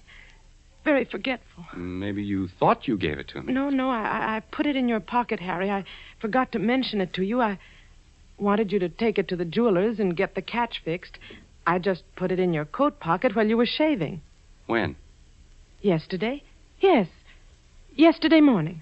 Then it should be in my pocket now. I wore this suit yesterday, too. Nothing in my pockets, Marie. Well? Marie. Yes, Harry? Is anything wrong with you? Don't you feel... With me? No, of course not. I'm all right. I'm perfectly all right. There's not a thing wrong with me. You look worried, as if you've got something on your mind. Oh, it's nothing. I've just been having a headache. Maybe you ought to see a doctor. Oh, no, it really doesn't amount to much. Well, I think I'll take another look for the locket. Which suit did you say you put it in? Your blue suit, I think. Or maybe it was the gray, though. I don't quite... I couldn't make it out. What had she done with the locket? Had she pawned it? Had she given it away? Then I remembered something. I went into the bathroom and locked the door. I looked at this shapeless little glob of yellow metal. I rubbed the blackened spots away, all of it, until it was gleaming. I studied it, turning it over and over.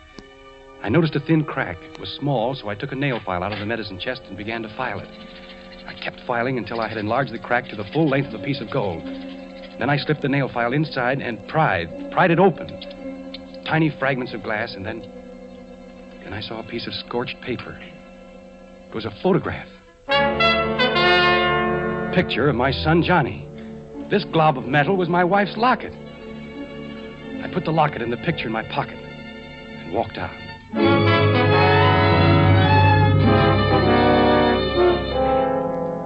For the next hour, I sat trying to read a book while Marie busied herself, first feeding Johnny and then helping him with his homework. What's the largest continent in the world? Oh, I know. It's Asia. And the next largest? Oh, that's easy. Africa. It's full of jungles. That's where Tarzan lives. Isn't it time for Johnny to be in bed? Oh, yes. I had no idea it was so late.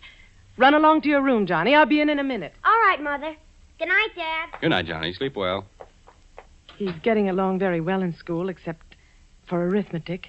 He seems to be having a little trouble. Oh, Johnny will be all right. Yes. Johnny will be all right. I know he'll be all right. I watched her. She seemed very uneasy.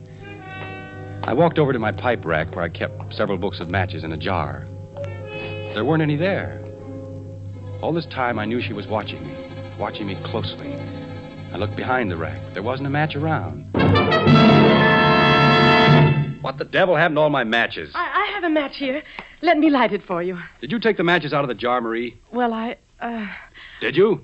Yes, I needed them in the kitchen. Shall I light your pipe for you? No, I'll light it myself. I picked a match out of the booklet. It was a clean white match with a green head. I struck it against the side. The match sputtered up into a yellow flame, fringed on the bottom with blue. Marie stared at it until I felt the sharp bite of the flame on my thumb. Would you like a cup of tea, Harry? No, dear, I don't think so. I watched her. Her hand casually brushed along the table and picked up the matches. Marie! Oh. Leave the matches on the table. I need them. I'm rather short of matches, and the pilot light isn't working. Is this the only book of matches in the house? I'll have to get some tomorrow. Where are you going, Harry? Get a drink of water. No. I'll get it for you, Harry. Never mind, Marie. I'll get it myself. I went into the kitchen. There was a paper bag alongside the gas range. Matches. All thrown in, helter-skelter. Books of matches and safety matches, all mixed together. I walked back and sat down in my chair. She sat a few feet away, torturing a handkerchief. She looked so helpless and terrified that my anger passed away. Marie, you've been having headaches lately. Perhaps you ought to see a doctor. You haven't been looking too well. I'm just tired. It's nothing serious. Look, how would you like to go away for a few days? Take a vacation. I'll get a maid to take care of Johnny and me. It'll do you a lot of good. No, I don't need a vacation. There's nothing wrong with me, but, Harry, there is... Yes? There's nothing the matter with... You were about to say something else. I've got to go into Johnny's room and see that he's covered. He always throws the covers off. I sat there looking at the door. Then I glanced about the room. There was the pack of matches lying open on the table. I closed the cover, and my eye caught her purse lying nearby. It was bulging. Harry! Well, what's the matter? My purse! Yes, your purse. Here, look. See, the handle's loose. And it's full of matches. A dozen books of them. And these newspaper clippings. Give it back to me. Why are you saving these clippings? Why do you carry matches with you? I bought the matches in a store. They were a dozen for 5 cents. These clippings, look here. Fire on 112th Street causes severe damage. And these others. Why are you saving these clippings, Marie? There's nothing wrong in that. I'm interested in your work. I intend to keep a file on fires. It'll help you in your work. Well, that's very considerate, Marie. Oh, Harry. You're so good. Why should this have to happen to us?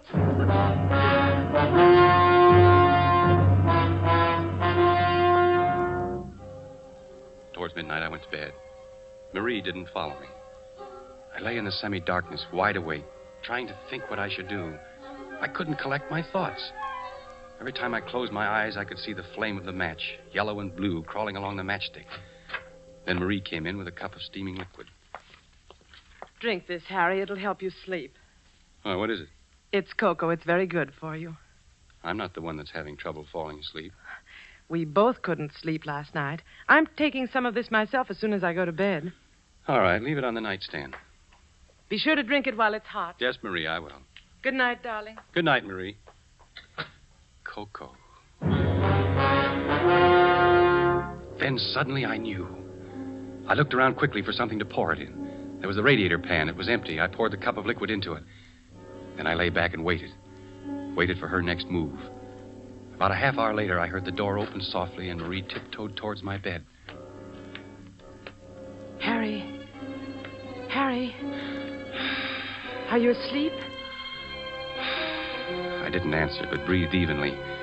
She hovered for a moment over me, then she tiptoed out, carefully closing the door behind her. I dashed out of bed and hurried into my clothes. Quickly, I poured the liquid from the pan into a bottle and put it into my pocket. Then I grabbed my coat and followed her. I rang for the elevator. She had only a few minutes headway. I would catch up to her easily, and then we'd have a showdown. Steve looked at me with controlled amazement. Hello, Steve. Hello, Mr. Jordan. My wife went down a moment ago, didn't she? Yes, Mr. Jordan. Just took her down.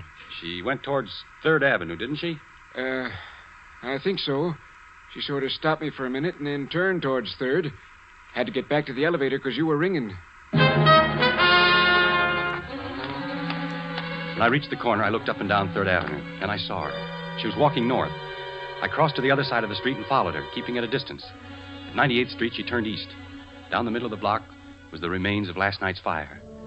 She paused in front of the gutted building for a long time, just stood there, looking at it. Then she walked inside. I waited for a few seconds and then followed her. It was pitch dark in the burnt-out hallway. Ahead of me, I could see the glow of a match. Then I saw what she was doing. She was collecting the charred debris near the baby carriages. How foolish. There wasn't anything that could burn there now. She lit another match. I watched the flame light up her face. A face so intent upon her work that she didn't hear me approach. Marie? Who's there? It's me, Harry. Harry, why did you... Come along, Marie. We'd better get out of here. The police. I took her hand, and without a word, she came along. We walked home in complete silence. We both knew. When we came to our apartment house, I stopped and rang for the elevator. In the light of the hallway, I could see her face. My wife's face. Ashy gray. Her eyes bright and painful. You run upstairs, Marie. I'll be along in a minute. Harry, where are you going? I'll be right back. Please, Harry, don't do anything. You run along, Marie. You're not going to... No, I'm only going to the drugstore to get something. I'll be back in a few minutes.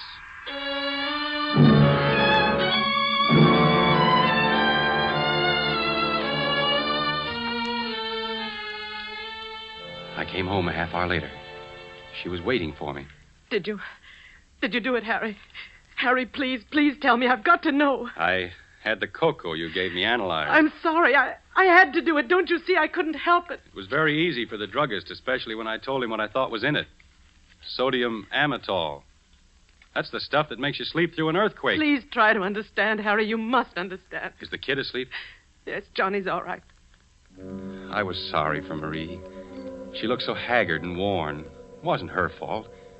I was sorry for myself. My head was roaring. I wasn't feeling too well. Kept seeing sparks in front of my eyes. I closed my eyes for a moment. Let's go to bed, Harry. Marie, we can do something. Let's burn up every match. Every match in the house. We'll never bring another match in here. No, Harry, we can't do that. You don't want to? No, Harry, not now. See, this is the first book. It's turning black. We'll do it with every book of matches. It's no use, Harry. Strange, isn't it, that this should happen to me? Me, a fire inspector. That's funny.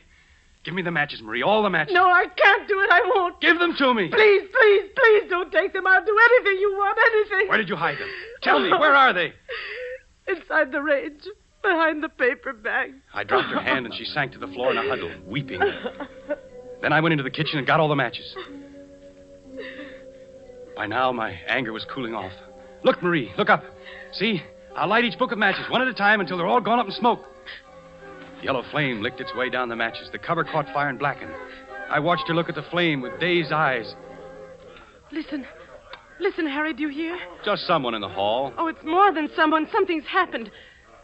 Something has happened. I'll take a look. Hey, Mr. Jordan, the house is on fire. The house is on fire. Yes, Marie, wake up Johnny. Johnny! We'll have to hurry. The flames are coming up the stairs. There's an upward draft. What's the matter, Mother? The house is on fire. We've got to get out, Johnny. Come on. It's too late to go down. We'll have to go up through the roof. Oh, I've hurt my leg. Come along, Johnny. Mother, wait for Mother. She'll come along. No, I want to wait for Mother. It's all right, Johnny. Go along with Daddy. I'll follow you. No, I won't go. I won't go without you, Mother. Hold on to my arm, Marie. Come on. Give me your hand, Johnny. Don't be scared. The fire won't hurt you. It won't hurt you at all. You're safe with me.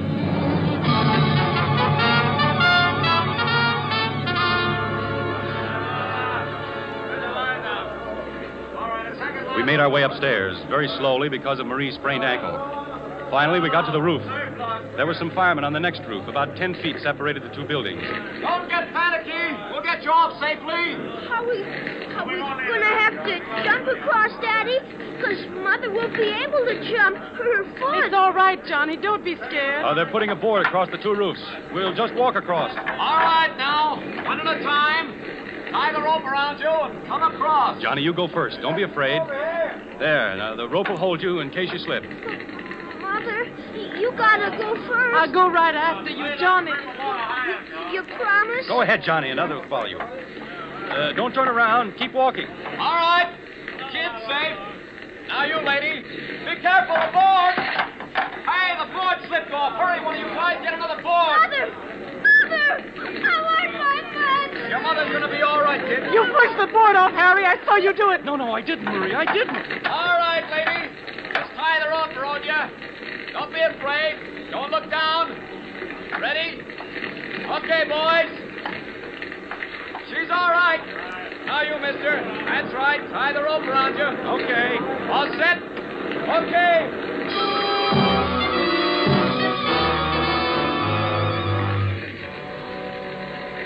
On the ground, we stood there, the three of us, watching the fire. Sparks were shooting up through the hole where it had bitten through. Great flames shot out, stabbing at the sky. The top of the roof was burning now. Red flame crawled along, searching out the inflammable spots. A wooden pole caught fire and blazed up in a long, narrow, curving arc. The wind was helping her. All this time, Marie was shaking violently, not with cold. I pitied her. And then she threw up her hands and shrieked. Harry! No, darling, don't. I can't stand it. We can't go on this way. Police, come here. Don't do it, Marie. There's no need to. Not the police. You don't know what you're saying. What is it, lady? You'd better calm down now. Officer, please. No, it's no use, Harry. Officer, these awful fires, they're not accidental. There's a pyromaniac, a criminal. What? And I know who it is. You've got to arrest the person. Arrest. So there won't be any more. All right, lady. Now, what is this? Who's the pyromaniac? The criminal is my husband, Harry Jordan. This man here. Arrest him, officer.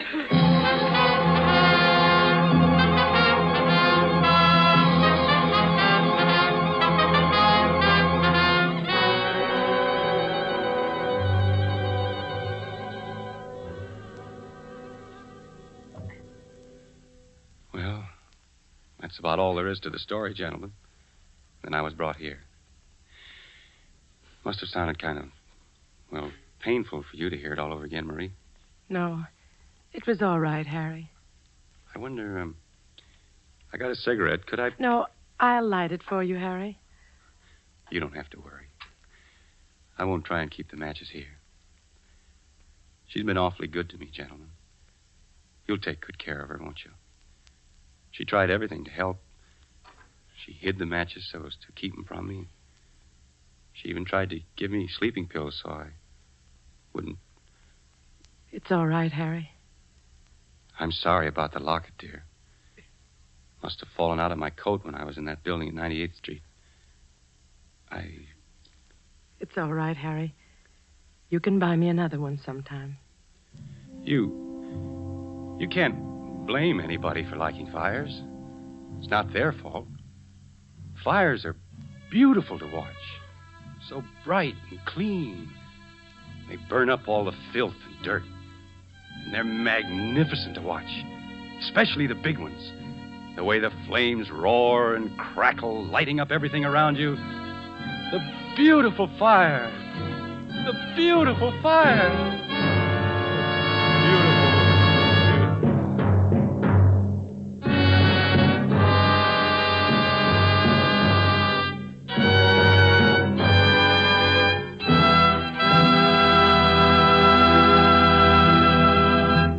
And so closes The Night Reveals, starring Mr. Robert Young and Margot. Tonight's tale of suspense. I want you to know that the distinguished Roma California wines include the most enjoyable types for every possible occasion. Dry table wines, red and white, appetizer and dessert wines, and also champagne and sparkling burgundy. Nothing can add more downright pleasure to your meals or to your entertainment of friends. And no enjoyment could be more economical. For not only are they supremely delicious, Roma wines are America's largest selling wines, and they cost only a few cents a glass. The vast quantities regularly purchased and enjoyed by wine lovers, the advantageous locations of the great Roma wineries in the favored wine districts throughout California, these things permit truly modest prices that make Roma wines the world's outstanding wine values. Roma, R-O-M-A. Roma wines are true to type. Roma wines are faithful in flavor. Roma wines are sound of character. Roma wines are reasonable in cost. Made in California for enjoyment throughout the world. This is Robert Young.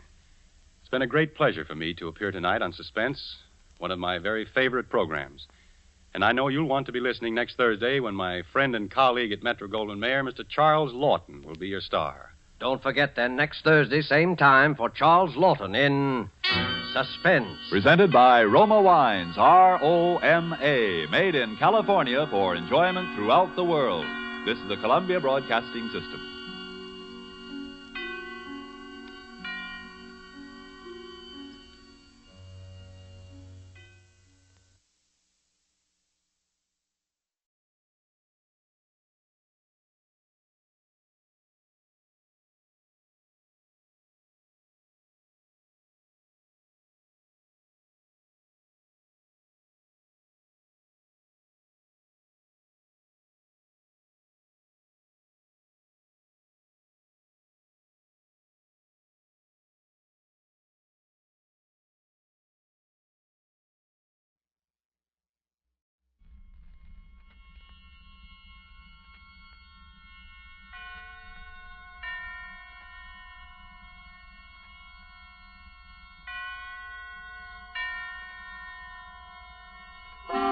Suspense.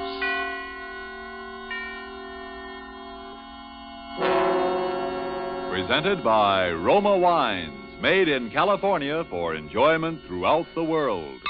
Salud, your health, senor. Roma toasts the world. The wine for your table is Roma, made in California for enjoyment throughout the world. This is the Man in Black, here for the Roma Wine Company of Fresno, California, to introduce this weekly half hour of Suspense. Tonight in Hollywood, Roma brings you the MGM star, Mr. Charles Lawton. The suspense play which stars Charles Lawton and which is produced and directed by William Spear, is called Wet Saturday. This remarkable and sardonic story is rather difficult to describe. It most certainly isn't a whodunit. Is it, Mr. Lawton? No, it definitely isn't. The question involved is not at all a matter of who done it. It's a matter of whether or not the who done it is going to get it in the neck. And if not, then who is, regardless of who actually done it. It's very complicated. Very well put, sir. And before the curtain rises on Suspense, will you eavesdrop with me a moment? Dinner is over. A delightful dinner in one of the great homes of a land far to the south. And one of the guests is complimenting his host. Ah, Raoul, your reputation as a host grows with each of your magnificent dinners.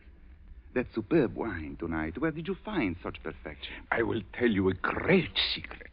When I visited our good neighbor, Nella, the United States, I tasted the wines of their California and knew instantly it was a great wine country. And I learned that some of their very choicest vineyards produced the wine we enjoyed tonight. Roma wine. Our good neighbor to the south is right. Our own sunny California provides perfect conditions of climate and soil to produce some of the world's finest wines. And note this. What your wine connoisseur of another land prized as an expensive import, with import duties and high shipping costs included in his purchase price, comes to you from the great Roma wineries in California as an inexpensive American product. Roma's wide varieties of types and Roma's modest costs means that you can enjoy these fine wines often when entertaining guests as a pre-meal appetizer to serve with meals or for after-dinner enjoyment. You will be amazed at how little your dealer will ask for an assortment of several types of these fine Roma wines. Visit your dealer tomorrow and ask him for Roma, R-O-M-A, America's largest selling wine. Made in California for enjoyment throughout the world. And now, with Wet Saturday, and with the performance of Charles Lawton, we again hope to keep you in suspense.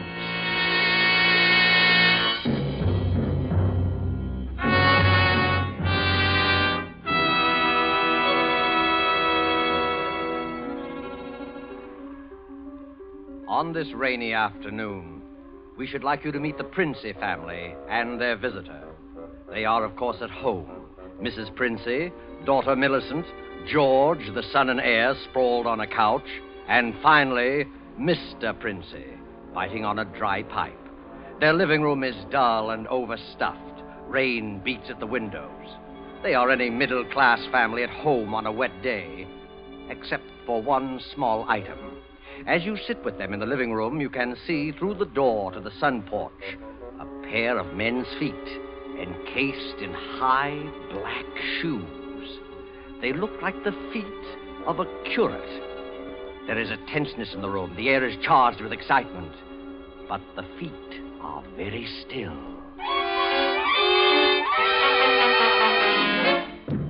Well, don't keep staring at him. Listen to me, all of you. Don't you see? They'd hang her. That's what they'd do. They'd hang her. Oh, Fred, it's too awful. Awful? It's catastrophic. A supposedly sweet, gentle, intelligent girl, respected and loved by the whole village, doing a thing like this. Think of the publicity and the disgrace. Do you think I'm going to resign from the bench, the vestry, and sell out and live in some foggy hotel abroad? Oh, no. No. Oh, no. I'll kill myself. I will. Don't be a fool. Any more than you have been, the governor may. Will you be quiet? Wouldn't be so bad if it were you, George. Everybody in the village knows you're not responsible. Get off that couch and sit up in your spine. You might be of a little use here if you could think. Oh, but I say, Governor, this isn't my funeral. Shut up. As long as I can remember, George, you've been a trial and tribulation to me. Oh, I can't stand it. You've got to stand it, my dear, and keep that hysterical note out of your voice. Do you hear? Yes. Yes. We're talking about the weather. Now, George. Yeah? George, if he fell down the old well, say, striking his head several times, what about that? I really don't know, Governor. What about it? Don't be an ass, George. I'm asking you to think. He'd have had to hit the side several times in 30 or 40 feet, and at all the correct angles. No, I'm afraid not. I'm afraid that won't do it. Oh, we'll have to go over it all again, Millicent. Oh, no, Father. No, I couldn't. I couldn't. Millicent, we must go over it all again. Fred, you're torturing her. Oh, face facts, mater. With him lying there, no use pretending it's a picnic. They might hang you, Millicent. Oh, do stop that shaking. Stop it, Millicent. Stop it. You must stop it. And you must keep your voice quiet, Millicent. We are talking about the weather. Now we will proceed. I can't. I can't, not with those feet there. You should have thought of that, Millie. I'm not moving her. Shut up, George. And stop shuffling your feet. Now, Millicent, look at me. And answer me truthfully. Do you hear? Answer me. You were in the croquet court? Yes. Who knew you were in love with this wretched curate? The whole village knows. They've been sniggering about it in the pub for the 3 years past. Shut up, George. Millicent, we continue. You were on the croquet court? Yes. You were putting the croquet set into its box? Yes, it was starting to rain. I was carrying the balls and mallets into the sun porch. The box was there. You heard someone enter the garden gate and come across the yard? Yes. Could you see who it was? Not at first. I was going into the sun porch. I threw down all the mallets but the red one and turned around. And it was Withers? Yes. So you called him? Yes. Loudly? Oh. Did you call him loudly? Could anyone have heard? No, Father, I'm sure not. I didn't really call him. I just spoke his name.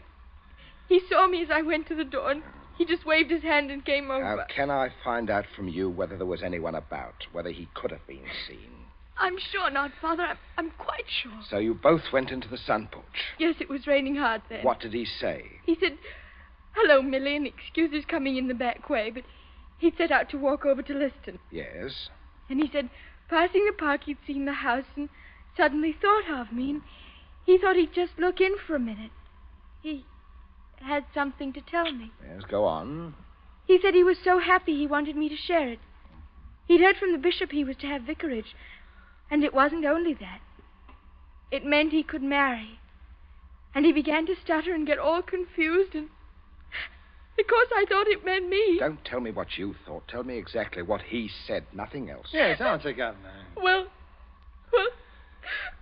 oh, dear. Stop crying.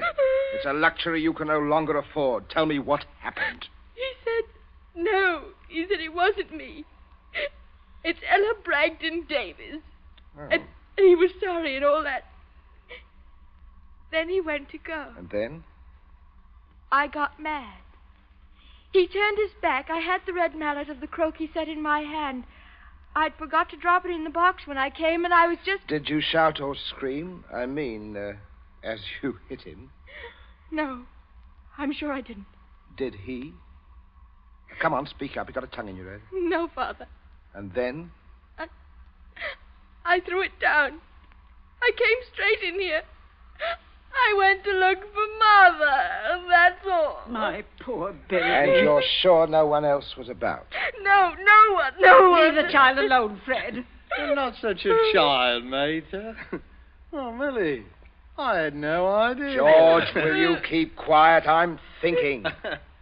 You see, George, he probably told people he was going to Liston. Certainly no one knows he came here, for he didn't decide until he crossed the park. He might have been attacked in the woods. We must consider every detail. A curate with his head battered in. Oh, don't, Father, don't. Oh, shut up. A curate with his head battered in. A curate with his head battered in. Well, who would want to kill Withers? Who'd want to kill Withers? Well, I would, with pleasure. How do you do, Mrs. Princey? Captain Smollett. Well. Sit down. Pray, you mustn't get up for me, Mrs. Princey. You are the Millicent, my word. I'm just being neighborly on a bad day. I wanted to ask you about those dahlia bulbs, Princey. I took a short cut on account of the rain and walked right in. I knew you wouldn't mind. He heard you, Father. Oh, dear. We can all have our little jokes, can't we? Now, don't you pretend to be shocked. This way, Smollett. This chair facing the fireplace, old man. Sit down, Mother. Just straightening the curtain to the sun porch, dear. It looks so gloomy out there. Might as well shut the rain out. Well, we were just talking about a little theoretical curate killing, Smollett. Young people these days like thrillers. Past Sunnyside? Justifiable personicide. You heard about Ella Bragdon Davis? I should be a proper laughing stock. Why should you be a proper laughing stock, Smollett? Oh, I had a shot in that direction myself. Did you? She half said yes, too. Hadn't you heard? She told most people. Now I'll look as if I were jilted. Too bad. Oh, the fortune of war. Yes, fortune of war. Yes, odd how that happens, isn't it? Yeah. Sit down, Smollett, old man. Mother, Millicent, would you console Captain Smollett with your best light conversation? George and I have something to look at outside. The rain, you know. It's very bad, very bad. Come along, George. Right, Governor. Perhaps we'll need raincoats, huh? Oh, I don't think so, George. Just make yourself at home, Smollett. Make yourself at home, old boy. A cigarette, Captain Smollett? Thank you. Nasty day to be going out. Oh, it's something about the old well just off the sun porch door, you know. This terrible sudden weather seems to have loosened some of the stones. Too bad. Too dash bad. Spoils the tennis and the croquet. I mean, a day like this. Doesn't it, Millie? Yes, it does. She was practicing out on the croquet court earlier. But do pull your chair nearer the fire, Captain. It was so damp we thought it would be cozy to light it. Thank you. I'm quite comfortable. I hope you don't feel too bad about Ella Bragdon Davis. Oh, can't always win, you know.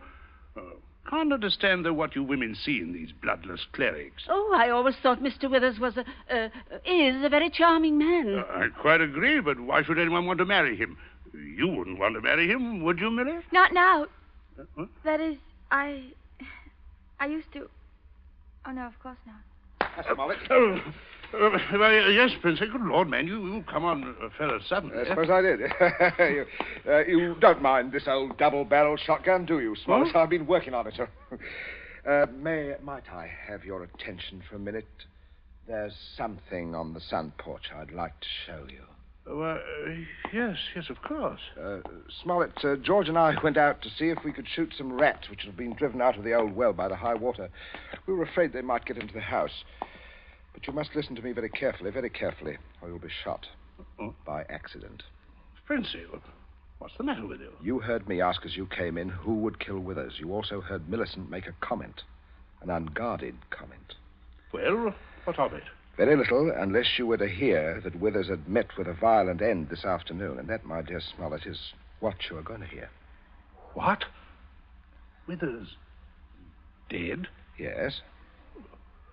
Who killed him? Millicent. Oh, good Lord. Oh, shut up, sniveling Millie. Yes, it's a mess. And of course you would have remembered and guessed. Oh, maybe, yes, I suppose I should. Therefore, you constitute a problem. Why did she kill him?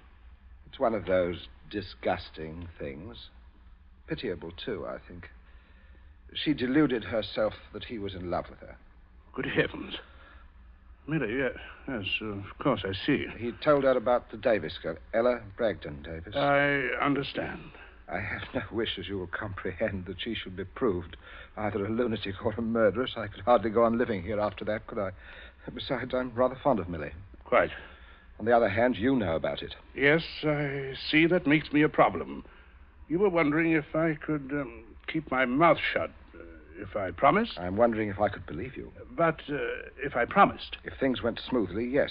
But not if there was any sort of suspicion or any questioning. You would be afraid of being an accessory. I don't know. I do. What are we going to do? I can't see anything else. I mean, you'll never be fool enough to do me in. You can't get rid of two corpses. Well, I regard it as a better risk than the other. It could be an accident. Or you and Withers could both disappear. There are possibilities in that, of course. Listen, you can't... I can. But there may be a way out. There is, Smollett. You gave it to me yourself. I did? What? Well, you said you would kill Withers. You have a motive. Oh, look here now. I was joking. Listen, Smollett, I can't trust you. You must trust me. Or else I will kill you now in the next minute. I mean that. You can choose between living and dying. Go on. There's the old well just outside the sun porch door. That's where I'm going to put Withers. No one outside knows he's come up here this afternoon. No one will ever look there for him unless you tell them. Now, You must give me evidence that you have murdered Withers. I murdered him? Why do you want that? So that I shall be dead sure that you'll never open your lips on the subject. I see. What evidence? George. Yes, Governor? Hit him in the face. Sure. You keep out of this, man. Oh, Captain, you should be more careful. Look what your teeth did to my knuckle. Do it again, George. Okay. Father, how can Now, you keep quiet, Millie. Stop sniveling. I'm sorry, Smollett, but there must be traces of a struggle between you and Withers. Then it will be not altogether safe for you to go to the police. Now, George, would you get the croquet mallet? Oh, right, Yes. okay. And, George, take your handkerchief to it. You'll find it there on the sun porch floor. Oh, yeah. Yeah, I got it, Governor. That's right, boy. There, Captain, there's the weapon. See, as I told you, Smollett, there it was. Now, you, if you please, just grasp the end that mashed Withers' head. I shall shoot you if you don't. Good Lord, you can't. There.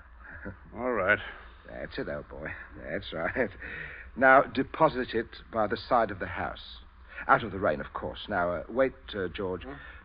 First, you'd better pull a few hairs out of his head and put them under the nail of Withers' right hand. Wait. I'm sorry to mess your hair up, Captain. Oh! Don't be a baby, Smollett. That's all we need. And now for Withers, and we'll fix it right up. I'll be right with you, Governor. Smollett, you may turn round now. Withers is just there in the sun porch. Draw back the curtain, old man. Good Lord. Yes. Messy. Now, you, Smollett. Now, you've just got to drag him through the door and dump him in the old well. Just beyond the door, Captain. I won't touch him, I won't. All right, all right. Stand aside, George. Out of range, George. Just over there. Oh. There's only one place I want this charge of shot to go to. Father. Now, Father. Millie, you keep quiet and stop sniveling. My aim is... Wait a minute. Wait, I'll... That's better. That's better, Smollett. Much better. Now, go along now.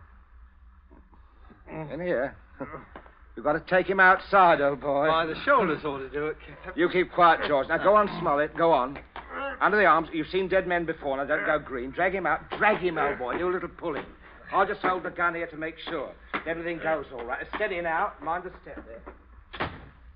Mother. Come away from the window, dear. Don't look. But Captain Smollett. Your father is a very resourceful man, Millicent. I'm sure what he's doing But is the Captain, I can't stand You it. mustn't question your dear father. Say, you two still at it. There's enough trouble around here without blubbering. Don't you call me blubbering, George Princey. No, Well, you see, Smollett, everything is perfectly safe. You remember, you see, that no one knows that Withers came here. Everyone thinks he walked off to Liston. And you see, that's 5 miles of country to search. They'll never look in our well. Don't you see how safe it is? I guess so. Good heavens, old boy, you're dripping wet. Why don't you slip your raincoat on?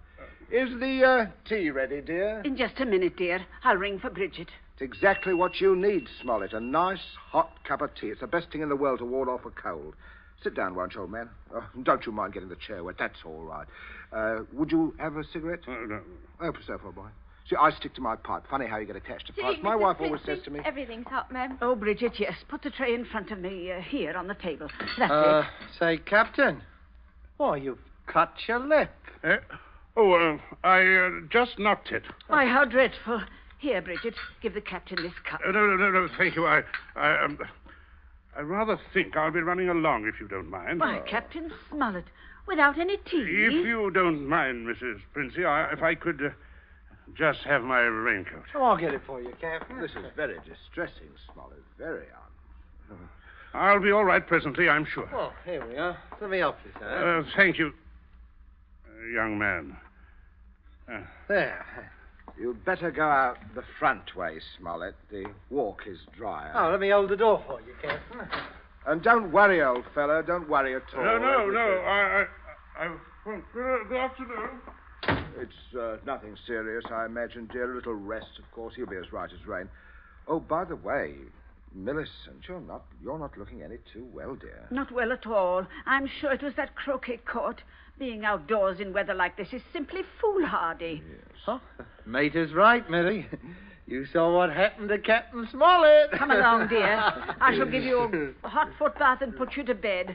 A couple of days in bed and you'll be fine again. Now, you get plenty of rest, Millicent, and don't you worry about a thing. That's the best cure for you, dear. I guess I'll have a little nap too, Governor. Fine afternoon for a nap. Yes, it is. Nice. Indeed it is, Sam. Well, enjoy yourself, boy. I'll see you later. I'll see you all later. Your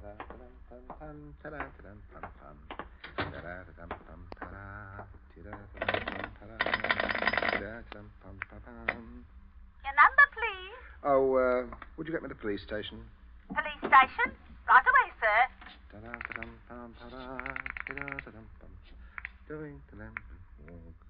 Police headquarters, Sergeant Yancey speaking. Oh, hello, Sergeant. This is Princey of Abbott's Road. I believe you know me. Oh, indeed I do, Mr. Princey. Sergeant, a rather horrible thing has just occurred. Quite extraordinary. It's murder, in fact. Murder? I'm afraid it looks rather bad. Well, for a close friend of ours, unfortunately. We saw him do it. I think you'd better send someone over right away. Oh, a man should be there right about now, Mr. Princey. I beg your pardon? I say our man should be there now. Constable Martin has his post right below your house there, just rang in. Seems Captain Smollett was with him. Captain Smollett? He reported some rather queer goings-on at your place, but I certainly didn't understand it was murder. But just don't touch anything, Mr. Princey, and don't worry. Don't worry at all. No, Sergeant. I won't worry, thank you. Governor, where are you? Governor, where are you? I'm right here, and stop shouting. We have some visitors, Governor. I can see that. I'm not... Well, Constable, good afternoon. Hello, Smollett. See, what a remarkable fellow you are, coming back like this. Here to reenact a crime. Only the one against me, Princey. The one against the curate I'll leave to you people. Extraordinary sense of humor you have. Mr. Princey, I just had a look at what's in your well. Not a pretty sight, that. Not pretty at all. Yes, Captain Smollett was thorough, if nothing else. You saw him when he did it, sir, out in the back? Oh, yes. Oh, quite. We were just returning from a walk, and Smollett had evidently been laying for the curate, hiding out in those bushes by the road, I imagine. He was never inside this house? Never. And you say, Captain? I say that while I was inside this house, a guest of the family, I was coerced into dragging the curate's body outside and dumping it in the well. Well, there we are. Well, not entirely, Constable. I'll just remove my raincoat here and demonstrate how damp I got my clothes when I went outside without it. Now, that's interesting, isn't it? Yes. He undoubtedly removed his coat at some point between here and your post. I might as well tell you that his weapon, a red croquet mallet, is out by the side of this house. I shouldn't be at all surprised that you'd find his fingerprints all over it. All over the end of the mallet, Constable. The end that mashed Withers' head. Not the end I'd have to grasp in order to do the mashing. Governor, that's a decent try, Smollett, but it won't work. There must be other evidence, Constable. You'll undoubtedly find it when you examine the body. He means the hair under Withers' nails. Well, sir, I happened to notice something when your young George there opened the door for me. If you'll carefully look, I believe you'll find a few of my precious hairs under his nails, too. What are you trying to say? Shut up, George, will you? Constable, this is a complete waste of time. So far as a violent struggle between Smollett and Withers is concerned, Smollett's face speaks for itself quite eloquently. But no more eloquently than your son's knuckles. As you see, Constable, a fresh abrasion. He did that on my teeth. Or did he? What? I said, or did he? He might have done that on Withers' teeth. Oh, I see. Yes. I see what you mean. Oh, but I didn't, Governor. He said that I did it on Mr. You Withers. keep still, you nitwit. Let me think. As a matter of fact, George, the more I think of it, the more I'm convinced it was your voice I heard. Quite a vigorous quarrel. Something about the curate jilting your sister. Don't be ridiculous, Smollett. Very well, Princey. If he didn't do it, who did? Yes, that's what I'd like to know. How about it, Mr. Princey? Yes, that is a sticker, all right. George, my boy, it looks to me as if you're elected. Elected? Well, what do you mean? I didn't do it. Well, Keep your mouth shut, But I won't, sir. I'm not going to take the blame for her. Millie did it. She did it with the mallet. I saw her. Me? Why, yeah. Millie? You could prove that? Prove it? Well, yes. Yes. Her fingerprints on the mallet. The Why, handle. George, don't you remember when you made me touch the mallet when you picked it up with your handkerchief? George, I'm sure you wiped that handle clean. No. Oh, well, I can hardly expect you to remember that if you can't even remember killing the curate. I told you to keep still, George. I am thinking. Well, Governor, you're not going to let him say that. As long as I can remember, George, you have been a trial and tribulation to me. What? You shouldn't have done it, George. Oh. You shouldn't have done it. Now let's all have a nice hot cup of tea. Warms the cockles of the arms. Very good for you. Mother, where's the sugar?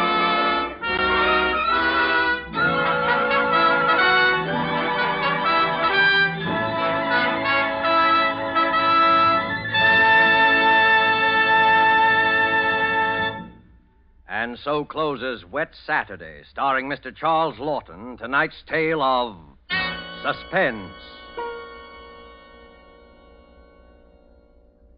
In just a moment, we shall hear again from Mr. Lawton. But first, let me ask you a question. Isn't it true that things we most enjoy are so often the little extra things, and more often than not, something that pleases the taste? That suggests a bottle of really good wine, Roma wine.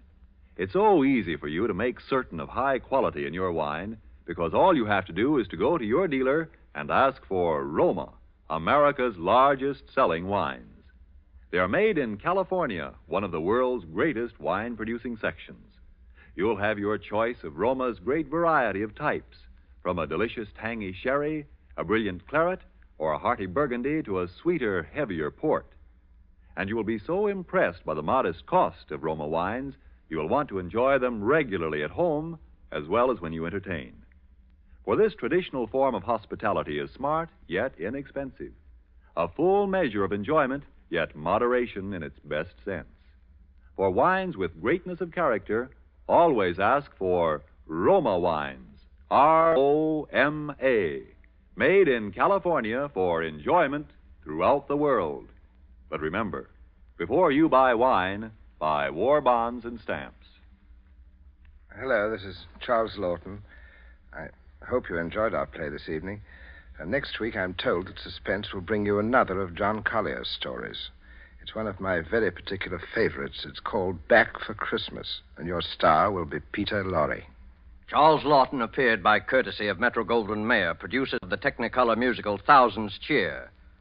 Don't forget, then, next Thursday, same time, for Peter Lorre in Suspense. Presented by Roma Wines, R-O-M-A, made in California for enjoyment throughout the world.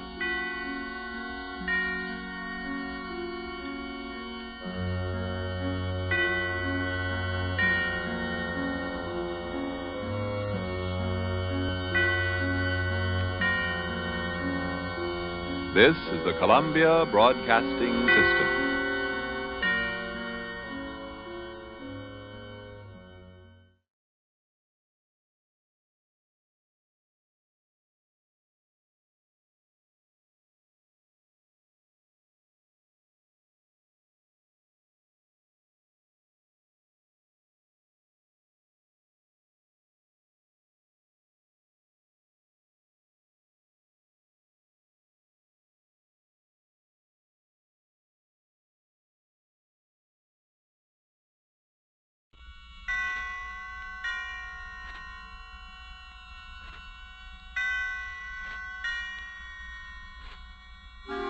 Suspense.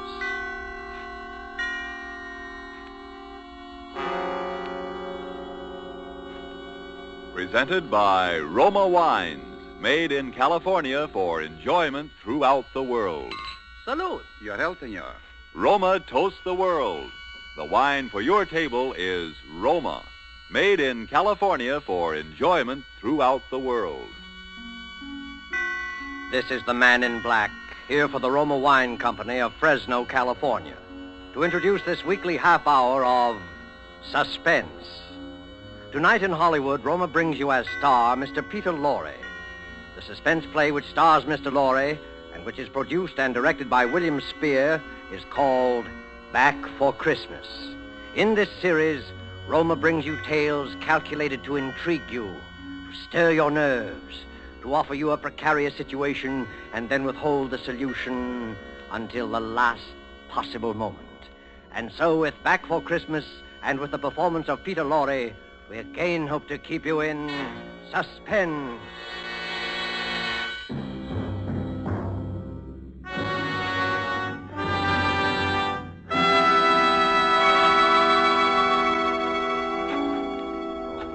Jingle bells, jingle bells, jingle all the way. Oh, what fun it is to ride a one-horse open. Yes, Maria? What on earth are you doing down here in the cellar? Oh, just doing a little digging. And why, may I ask, have you chosen this day of all days to dig up the cellar floor? Oh, I thought because the weather has been so damp, this would be a good time to plant that little devil's garden I told you about. Devil's garden? Whatever nonsense is that? Don't you remember that was my little joke about it? You see, I've managed to get hold of the spores of several unclassified wild orchids. In our wild state, they bloom under damp masses of leaf mold. The South American Indians call them devil flowers because they appear to bloom under the ground. Well, I'm sure the South American Indians will be very interested if you succeed in growing these ridiculous flowers under the cellar floor. Whom else it will interest, I can't imagine. Oh, what's that terrible smell? Oh, that's the leaf mold, chemically identical with the earth blanket they grow under in our wild state. And I want to get these started before we close the house. Do you realize that we're sailing for America a week from today, and you've made no arrangements whatever? Unless you call digging a hole in the cellar making arrangements. I certainly don't. Devil's garden, indeed. Sometimes I think you're going soft in the head, Hubert. Oh, I suppose it is inconsiderate of me. You see, and I've been wanting to try this experiment for a long time, but with all those lectures and seminars at the university, there never seemed to be enough time. Well, there certainly isn't any time for it now. I suppose you've forgotten I made an appointment for you at the barber's this afternoon. Oh, must I shave my beard off, Hermione? I thought we'd been through all that. Of course you must. They don't wear beards in America. Bad enough you're speaking with that accent. They'll probably think we're Germans as it is. Oh, I should think it would be quite easy just to explain that I'm Swiss. Now, Hubert, don't be argumentative. Oh. Go and get your jacket on and do as I tell you. Yes, Hermione. And don't forget to take your umbrella. It looks like rain. Yes, Hermione. And don't look so put upon, Hubert. Someone has to plan things in this house. Never even get to the university in time for your lectures, much less make arrangements for a trip to America. I know, but what about my specimens? There'll be plenty of time to plant your precious devil's garden when we get home from America. We're not going to be gone forever, you know. We'll be back here for Christmas. Yes, of course. Back for Christmas. I'd forgotten. We'll try to remember it. And if you can't do that, just do as I tell you. I've been making the plans in this house for 20 years. And if there's any digging to be done, I'll manage that as well. You understand, Hubert? Yes, Hermione. Good. Now, you have just 20 minutes to clean up this mess down here and keep your appointment at the barber's. And when you're finished there, I want you to come straight home. All right. I wanted to stop at Miss Markham's and pick up some books I ordered. Well, all right. But don't loiter there the whole afternoon mulling over those old books the way you usually do. Now, hurry and clear up this rubbish. Get rid of that smelly stuff. And no more digging, mind you. No more digging. I'll show her. I'll have my devil's garden, and if I... No more digging, eh? No more digging. Oh, 15 men on a dead man's chest. Yoo-hoo, and a bottle of rum.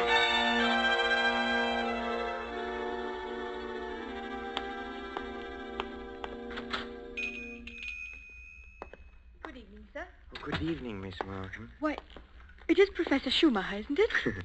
Do you like me better this way? You look ever so much younger without the beard. 20 years at least. 20 years. Oh, you'll be glad to know those books you ordered have finally arrived.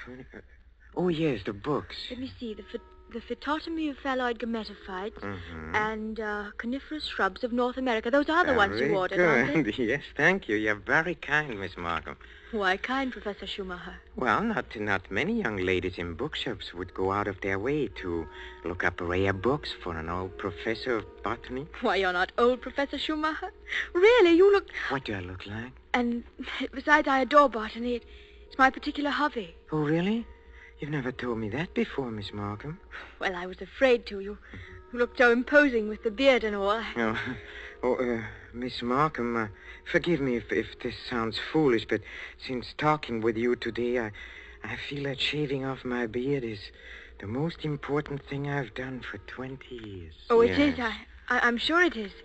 For 20. I'm so sorry that I've been so distant with you all this time. Oh, there were times when I almost spoke up. Oh, really? Times when you came in here tired after a day with your students at the university. You seemed so alone. The way I'm alone in the world. Alone? I'd like to have asked you to stay a while and talk with me, but some way or other I always wound up giving you your change and letting you go on your way. Say you're alone in the world? Since my father died. Oh, Miss Markham, did you never think of marrying? My father was a very remarkable man.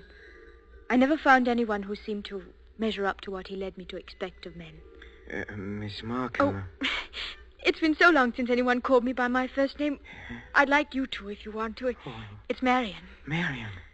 Oh, how nice. And yours? Well, Hubertus. but in English, Hubert sounds better, huh?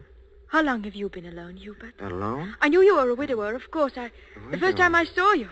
A widower? I can always tell. There's a certain sadness in a man's eyes. A sweet sadness, I think, when he's been married and then lost... A widower. I never thought of it in quite that way. Oh, I'm sorry. I shouldn't have been talking like this, I suppose, but I've often wondered what she must have been like. Your wife, I mean. Hermione? Not an easy woman to forget. Very strong. Always managing things. The house, my wardrobe, my friends. Even when we dined at a restaurant, she even then ordered my food. She was always managing things. Her whole life. Managed herself to death. Poor woman. She must have loved you very much. But she needn't have put herself out so. It's plain to see you don't need things managed for you. No. You need companionship, I think. Someone sympathetic with your work. But the last thing on earth you need is a manager. How well you put it. The last thing on earth.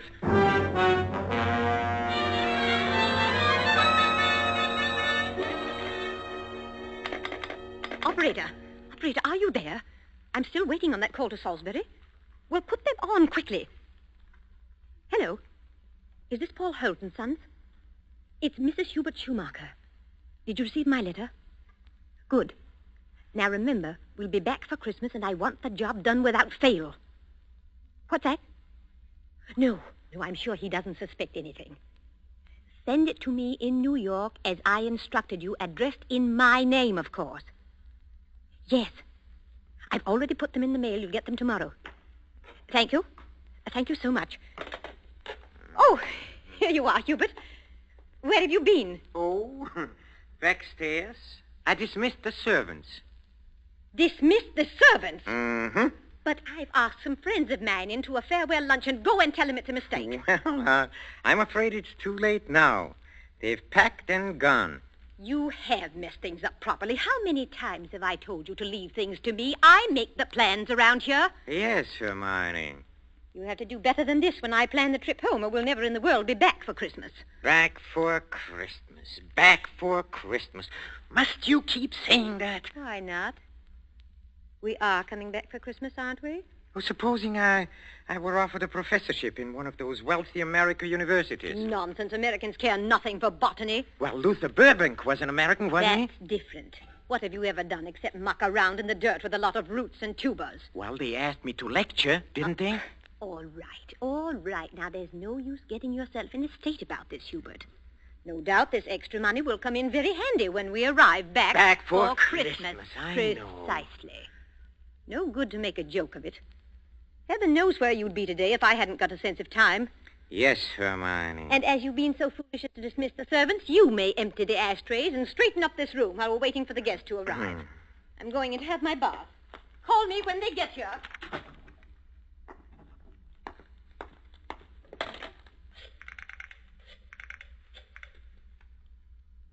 Marion? It's Hubert. No, darling, no, nothing is wrong. Oh, my plans are the same, unless you have changed. No? Oh, we'll meet in New York then and be married there. Huh? Oh, I'll explain to you why later. You just have to trust me. Yes. Yes, my darling. Hubert? Oh, I'm so sorry I can't talk any longer. Yes, I'll meet you in New York without fail. Auf Wiedersehen, mein Liebchen. Hubert, were you talking on the phone just now? Yes, Hermione. Whoever was it? Oh, Freddie Sinclair. But didn't I hear you say something about meeting somebody in New York? Why, yes. Freddie said he might possibly get over there before we even leave. And I said, of course, we'd meet him there if he decided to go. That seems very peculiar. But then all of your friends are peculiar. Yes, Hermione. And just look at your jacket. Have you been digging in that cellar again? Yes, Hermione. Well, there's no need for it. You can't possibly get that Devil's Garden thing finished before we sail for America. Go and change your clothes before the guests arrive. Oh, never mind. I see somebody coming up the walk now. Go and let them in. Yes. Hubert. Yes? Look out the window. There's Professor and Mrs. Goodenough, but who's that with them? Well, who... Precisely. Freddie Sinclair. Peculiar you should have been talking to him on the phone not 3 minutes ago, and now here he is. Yes, isn't it? But then, as you say, Hermione, all of my friends are peculiar. Not half so peculiar as you. Digging in the cellar the very day we leave for America. Just look at yourself. And now that I think of it... Yes? Oh, never mind. Go and let them in. Oh, you were going to ask me something, Hermione, about the hole I'm digging in a cellar. Good heavens, stop rolling your eyes about that way. One would think you were digging a grave down there instead of a storage bin. Yes, Hermione. What's that? I said yes, Hermione. Father, open the door and please stop saying yes, Hermione. I think, my dear, I have said it for the last time.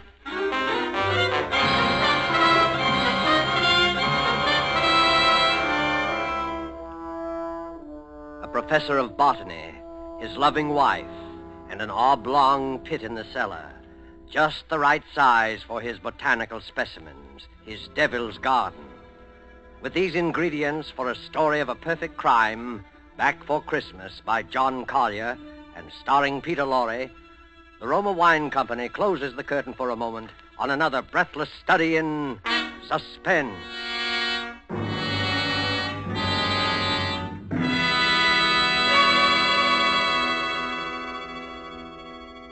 In this brief intermission in the play, it's pleasant to think about the holidays. Not everyone celebrates the holidays against a background of snow and pine trees. Somewhere south of the Gulf and the Caribbean, in a gracious home surrounded by palm trees in the warm sun, you might find holiday dinners ending this way. One moment, please. Our North American guest wishes to propose a toast. Yes, mis amigos. I drink a toast in gratitude to you for your gracious hospitality and the enjoyment you've given me, an American so far from home. It is only a fair exchange, my friend. This wine in which you drink your toast, it brings enjoyment to us from your country, from America. It is Roma wine, made in your own California. Yes, and when you choose the wine for your holiday table, remember this. Only a few wines are so fine that many countries of the world import them.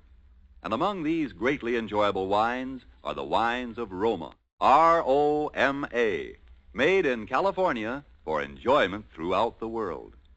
Yet here in America we are truly fortunate, for we may buy Roma wines at a very low cost, since we don't have to pay import duty or costly shipping charges. So serve Roma wine with pride on any and all holiday occasions. Serve Roma, too, for everyday dinners you can afford to. Ask your dealer tomorrow for your favorite Roma wine, America's largest selling wine. But before you buy wine, buy war bonds. And now it is with pleasure that we bring back to our sound stage Mr. Peter Lorre in Act 2 of Back for Christmas. A tale well calculated to keep you in suspense.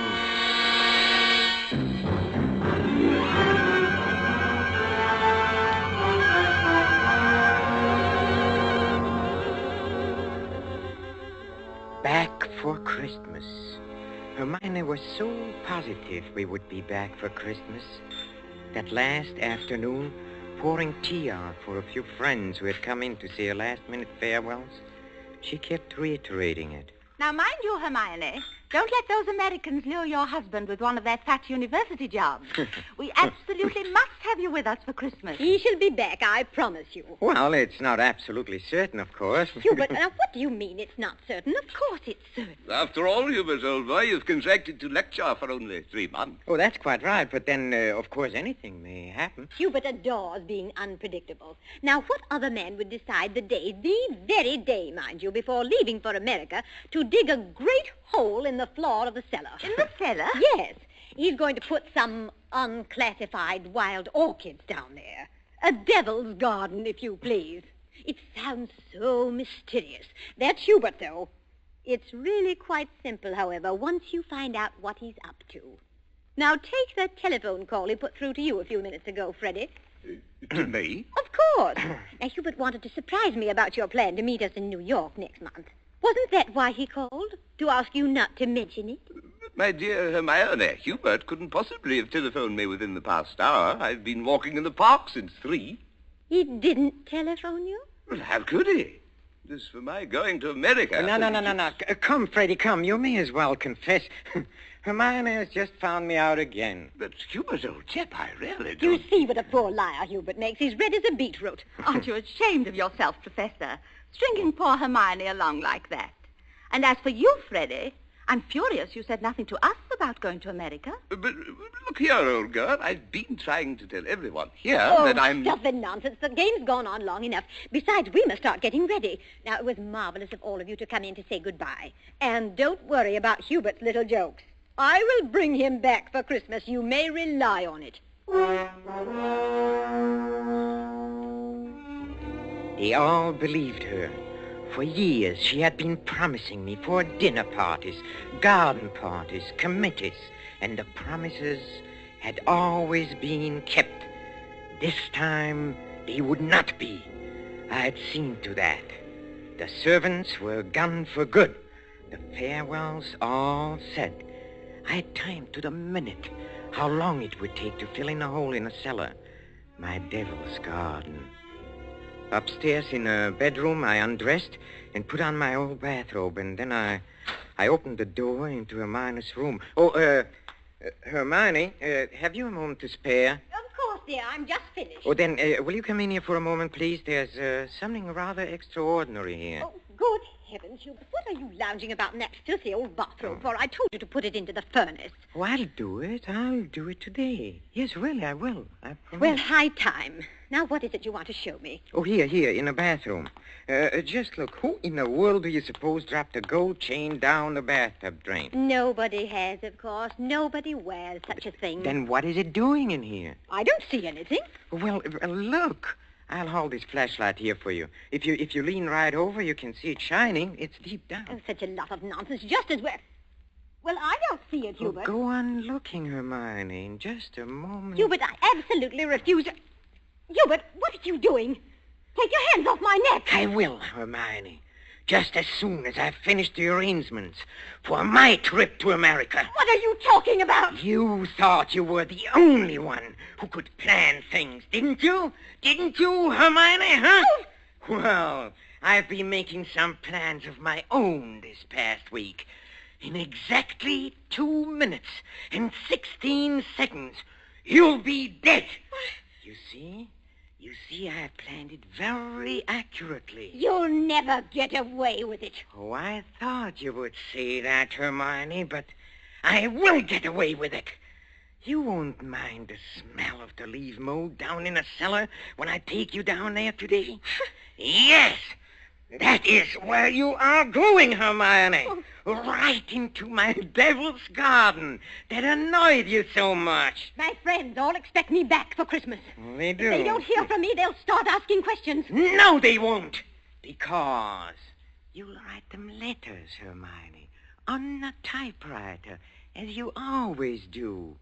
They'll be signed H, in that neat, correcting way you always sign your notes to your friends. Here, let me up now. No! It won't work, Hubert. You were never any good at planning. Oh, but I have changed. I have learned from watching you all these years. The lecture people in America, they'll expect you to be traveling with your wife. I will be traveling with my wife, but not my present wife, Hermione. Hubert! It won't work, I tell you. That pit you dug in the cellar? Oh, it will work. It'll serve its purpose well. Hubert! No, I'm sorry, dear. This thing has to be done exactly as planned. You have just 5 seconds to say your prayers. Hubert, you must listen. The cellar, it... Don't do it, Hubert! Yes, Hermione!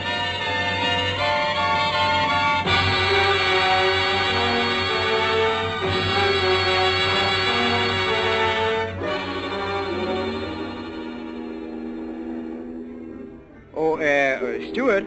Yes, sir? Oh, my wife, she's indisposed. She'll be taking her meals in our stateroom. For the whole voyage, sir? Yes, for the whole voyage.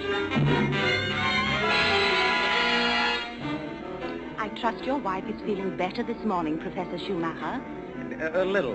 Not yet well enough to leave her cabin. Oh, what a shame. Oh, Professor Schumacher. Yes? Here's a copy of the radiogram you sent for your wife last evening. Oh, thank you. I'll just check it over. Oh, but look here. Why? What's the matter? Did the typist make a mistake? No. It's nothing important. She can correct it later.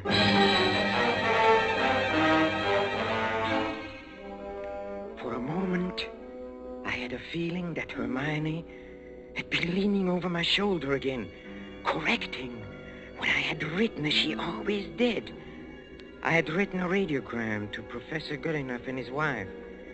Haven't been out of my cabin the whole beastly trip, Hubert. Well, now doubt we'll be back for Christmas. But the operator had left out the W, and it read, "No doubt we'll be back for Christmas." Exactly what Hermione would have written. Well, the rest of the trip was uneventful. Marion and I met in New York just as we had planned. Just as we had planned.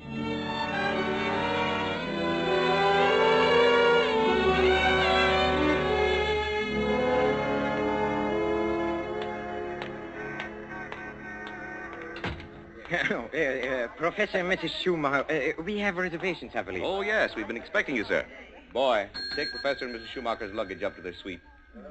You know, Mrs. Schumacher, you're quite a surprise. Oh? Your letter reserving the rooms was so thorough, I was expecting an older, more forbidding sort of person, frankly, ma'am.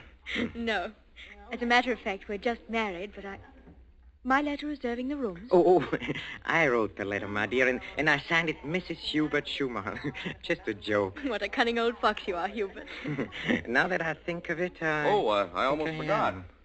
There's a letter for you, Mrs. Schumacher. That's peculiar. I wonder who on earth... Oh, well, we'll soon find out in good time. Come along, darling. Oh, we are keeping the boy waiting. Come.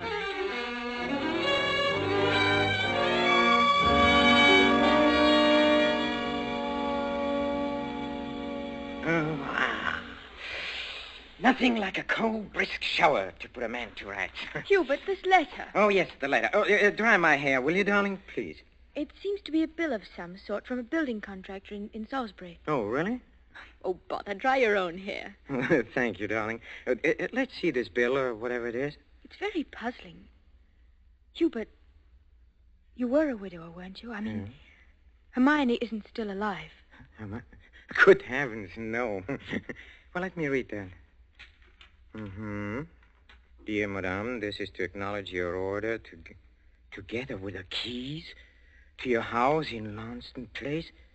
How a man Had no difficulty in finding the place where your husband had begun the excavation in a cellar, but apparently he changed his mind at the last moment and filled it in again. What is it, Hubert? Our men will begin digging tomorrow, and their job will be completed in ample time for your surprise Christmas present to your husband. We are happy to be conspirators with you in this thoughtful gesture and hope that Professor Schumacher will be pleased at the results of our work on his Devil's Garden. Very truly yours, Paul Holt Sons, Contractors. What does it mean, Hubert? Means that Hermione was right. I will be back for Christmas. I will be back for Christmas. I will back for Christmas. Back for Christmas. Yes, Hermione.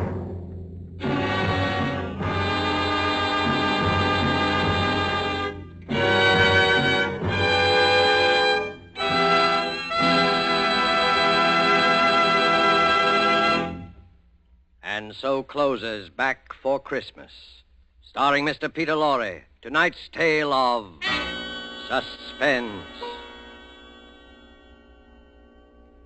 In just a moment, we shall hear again from Mr. Lorre. But first, just a word that seems appropriate. One of the world's oldest customs is the Christmas toast, and traditionally, down through centuries of war and peace, the Christmas toast has been drunk in wine. This year, when the glasses are filled and raised once again, we know that in every home the toast will be to a speedy victory and a speedy return of those we love. And before we set the wine glasses down, let us all resolve to do everything within our power to help make that toast come true. Let us resolve to help supply the weapons of war by buying even more and more war bonds. Let us resolve to face our own inconveniences without complaining. And above all, let us resolve that when this war is at last over, each of us will exert all our effort to see that future Christmases truly express peace on earth, goodwill to men. This thought, together with our very best wishes of the season, is the Roma Wine Company's Christmas message for you, its friends, here in America and throughout the world. This is Peter Lorre. Thank you for listening to our suspense play this evening, and I know you're looking forward to next week's show as I am. It is called Finishing School, and its subtitle might be the famous quotation, "The female of the species is more deadly than the male." Don't forget, then, next Thursday, same time, for Margot, Elsa Lanchester, Janet Beecher, and a distinguished all-feminine cast in Suspense. Presented by Roma Wines, R-O-M-A. Made in California for enjoyment throughout the world.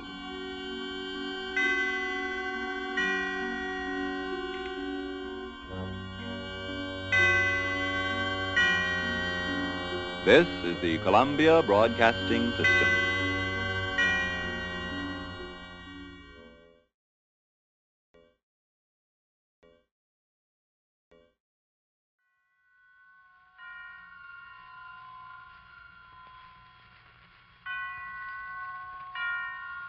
Roma Wines presents Suspense.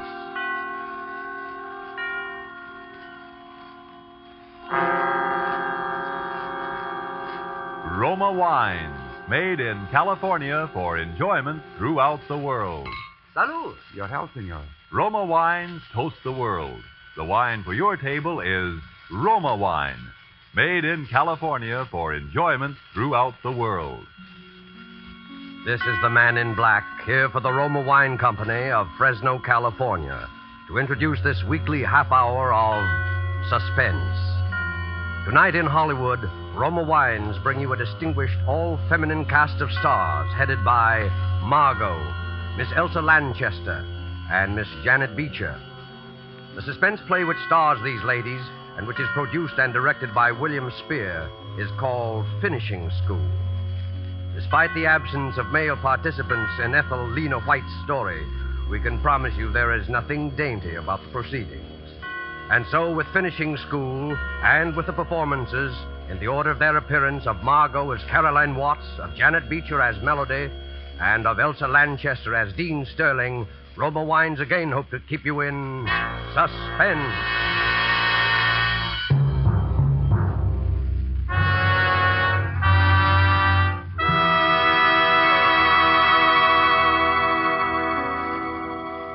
I can see them so vividly now, just as I saw them the very first time. Those high stone ivy-draped walls of Miss Nash's School for Girls. And the first person who greeted me, that amiable soul, Miss Melody. I can see her, too. It was she, in fact, who showed me into my new room and who stood there watching me a moment, smiling. This is your first teaching job, isn't it? How did you know? Well, if you've been around nothing but teachers for 30 years, you'd know, too. Let me guess now. Your subject is either French or... No, it's sport. On the nose. What's your subject, Miss Melody? Mine. Come in. Caroline Watts? Yes? I'm Miss Sterling, the dean. Welcome to the Nash School. Oh, how do you do, Miss Sterling? I've been looking forward to meeting you. Thank you. I wanted you to know about the general faculty meeting in my office at 3 this afternoon. I'll see you then. At 3 o'clock? Oh, yes. Melody? Yes, Sterling? Miss Nash is a little concerned about the new students. You might just check up on supplies for the 3rd floor. It's already taken care of. Oh, very well. I should answer your question, Miss Watts. You see, my subject is housekeeping. Oh, I didn't know. I just supposed that you were one of the teachers. I was, up until a year ago, when Miss Penelope passed away. Oh, yes, that was Miss Nash's sister. No changes like that are inevitable, I suppose. As inevitable as, well, that ugly rumor. Ugly rumor? About Miss Penelope's death.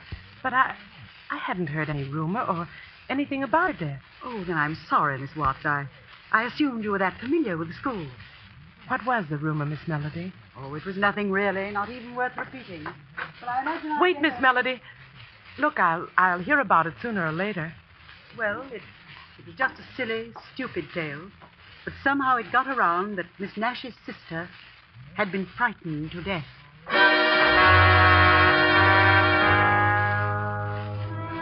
This, then, was Caroline Watts' introduction to the Nash Institution, a place which future events proved to be, with a vengeance, a finishing school.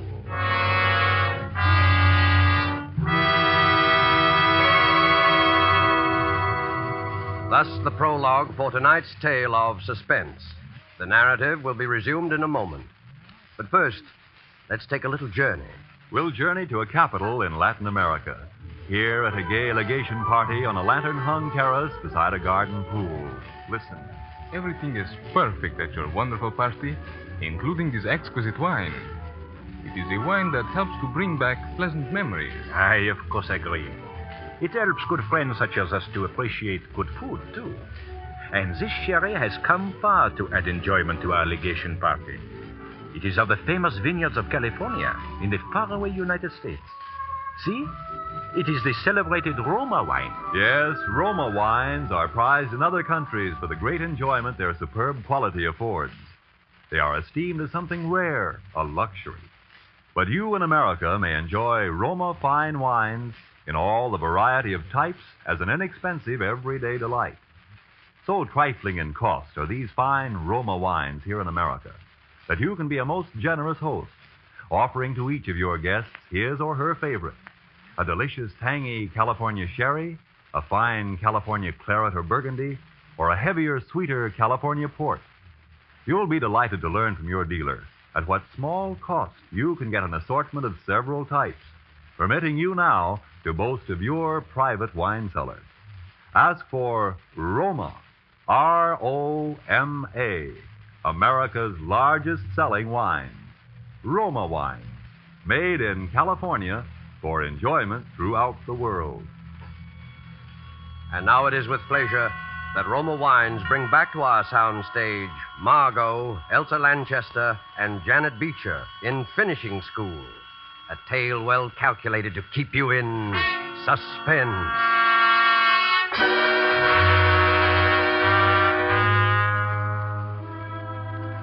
frightened to death. Miss Nash's sister. Well, if I had known then what I know now, I would have been able to judge with real accuracy the importance of Miss Melody's remark. But the excitement of my first classes left little room for other thoughts.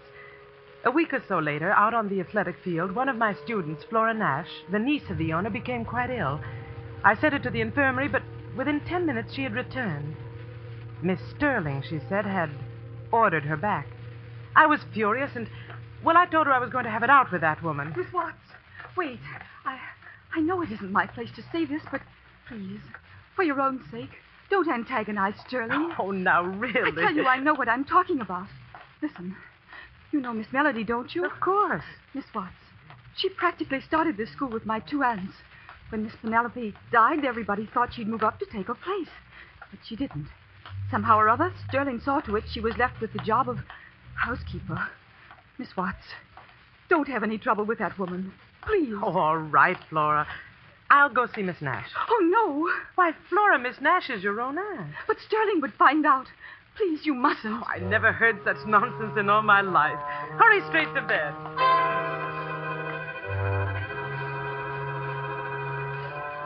I went to the top floor of my building and entered the small waiting room of Miss Nash's quarters. It was empty, but just opposite was the door to the private apartment, almost halfway open, and I walked over to it, ready to announce myself. Then I stopped, dead still. Penelope.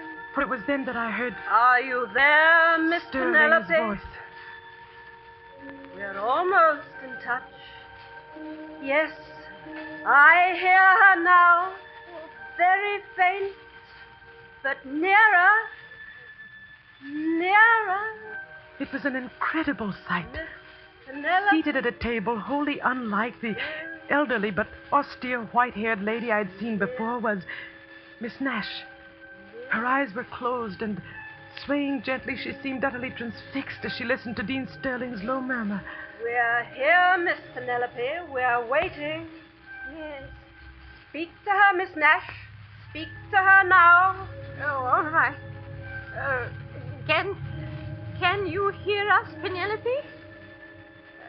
Miss Sterling says you have predicted some tragic accident for another of our loved ones. And then Sterling turned toward me. What are you doing here? I'm sorry. I wanted to speak This with is not Miss the Nash. time or the place for that. What is it? Miss what? Miss Nash, it's about your niece. I'm familiar with this matter about Flora, Miss Nash, and at the moment I don't want you to be disturbed by anything so trivial. Trivial? But I don't see how you can call it trivial, Miss Sterling. Flora was ill today. Why did you send her back to the field? Because she was no more ill than you are. She was simply up to her old trick, playing on the sympathy of a new teacher. Come, we'll talk about this outside. No, Miss Nash, your niece really... Miss Sterling, she'll handle it. Miss Sterling knows best. Yes, Miss Nash. Good night. Good night. If you'll just step out here. Now. Miss Sterling, you evidently don't realize that Flora Nash suffers from a slight heart condition. It's entered on her card. I'm sure it is, because I entered it. I'm a fairly competent judge of her state of health, Miss Watts, for the simple reason that I happen to be a registered nurse. Can you say the same? Well, no, After this, please be assured that I don't make a practice of deliberately murdering my students, especially the niece of my employer. I'm very sorry, Miss Sterling. Very well, Miss Watts. That will be all. But it wasn't all. I was bewildered, even alarmed, I suppose, at the recollection of that voice calling out, Miss Penelope. And I went to the one person that I felt must be told. For quite a while, the housekeeper said nothing, then she motioned me to a chair. You might as well know this, Miss Watts. Sterling, you see, has deluded Miss Nash into believing she can actually hear Miss Nash's sister. She then reports, relays, messages, which are supposed to come from Miss Penelope. But, Melody, I'm afraid I don't understand. My dear, these messages direct Miss Nash to delegate more and more power to Sterling. That's her grip on Miss Nash. That's the instrument she's using to get the whole school away from her. Why, I can't understand. Miss Melody, how could she ever delude Miss Nash that way? The head of a school and intelligent... Also an old, grief-stricken woman, Miss Watts. More important, she's a woman who's been thoroughly sold on Sterling's clairvoyant power. You see, Sterling's made quite a number of predictions, and always they've come true. They've come true? Because she makes them come true. Miss Watts, there's a reason why I've told you this. I have the feeling that rather soon there'll be another prediction, and somehow, some way, it mustn't be allowed to come true. I want your help. Miss Melody, what could we do? Yes? Sterling. What? I'm perfectly aware that you regard me as a very ominous creature, a sort of Lady Macbeth. No doubt your special charge, Flora Nash, shares the same view. So, bring her along when you come to my cottage tonight. Your cottage? Yes, there'll be some other girls. I'm having a little party. Well, I hadn't... What's the matter? Don't you want to? What? Oh, yes. Yes, of course I do, Miss Sterling. I'd love to come, thank you. Good. And you can come too, Melody. 8 o'clock sharp.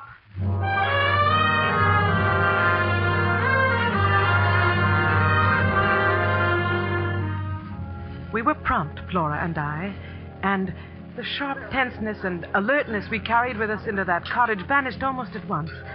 To my surprise, I discovered that when Sterling chose to be, she was one of the most compellingly charming women in the world. And that night, she chose to be.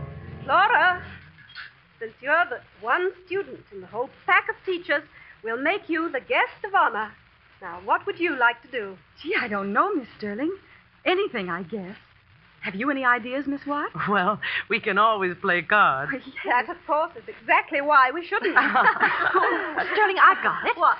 Remember last spring, that seance you gave us? Oh, no. Oh, swell. No, I don't think so, Helen. In the first place, I haven't picked up a single new trick. Oh, that's all right. It'll all be new to Watts and Flora.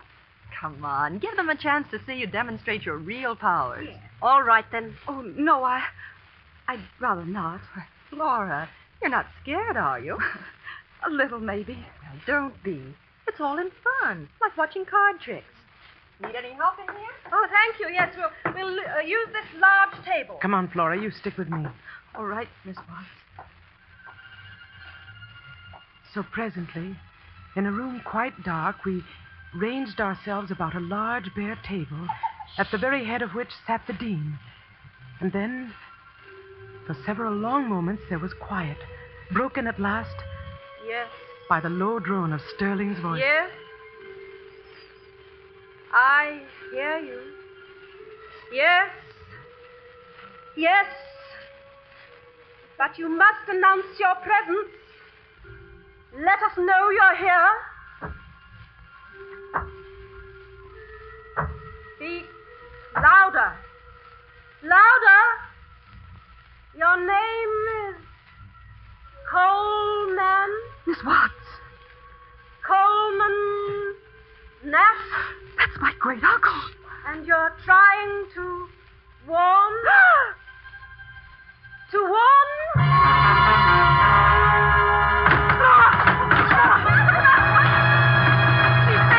She's fainted. Turn on the lights quickly. It's her heart. Get the doctor quick. Call him somebody. The phone's in the bedroom. And Helen. Yes? I'll want some digitalis. You'll find it in the medicine chest in the infirmary. Here are the keys and hurry. I'll be hurry. right back, Sterling.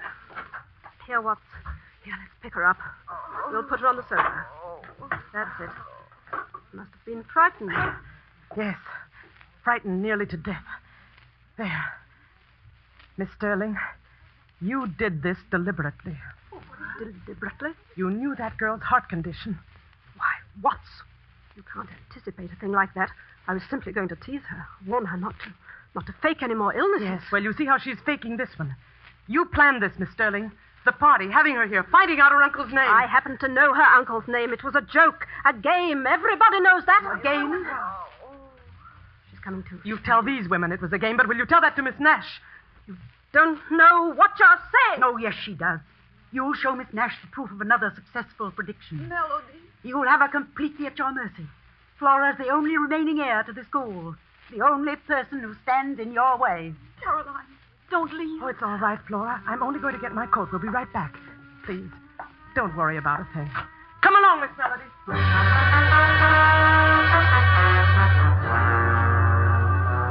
It was 5 minutes later that Melody and I crossed the campus to Sterling's cottage and found it empty. We learned that the doctor had arrived, had prescribed for Flora, and ordered her to the infirmary. Sterling alone was left in charge of the girl. That's where Melody and I found her, directly before Flora's room at the infirmary. We wasted no time. Literally, we pushed her aside and hurried into Flora. Can't you see she's asleep? The doctor gave her something to make her sleep. Is that what this is? What? This bottle on the nightstand. You can see from the label what it is. Digitalis. A heart stimulant, Miss Melody. And not, oddly enough, a deadly poison.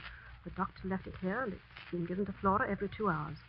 Now, will you please be good enough to leave? Yes, I'll leave, but I shan't go far.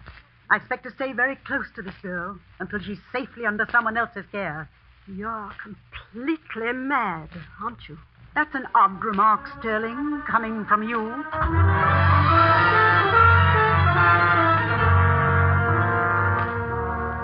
We maintained a watching post not far from the room. And from there, first Melody, then I made regular trips to the bedside. Flora was better, there was no doubt of that. And so at last I dropped off to sleep. A sleep that lasted for an hour or more. For dawn was filtering into the long infirmary corridor when I awoke. Suddenly, Melody was shaking me. Caroline, it's happened. What are you saying? Caroline, it's happened. What are you saying? She's dead. Flora's dead.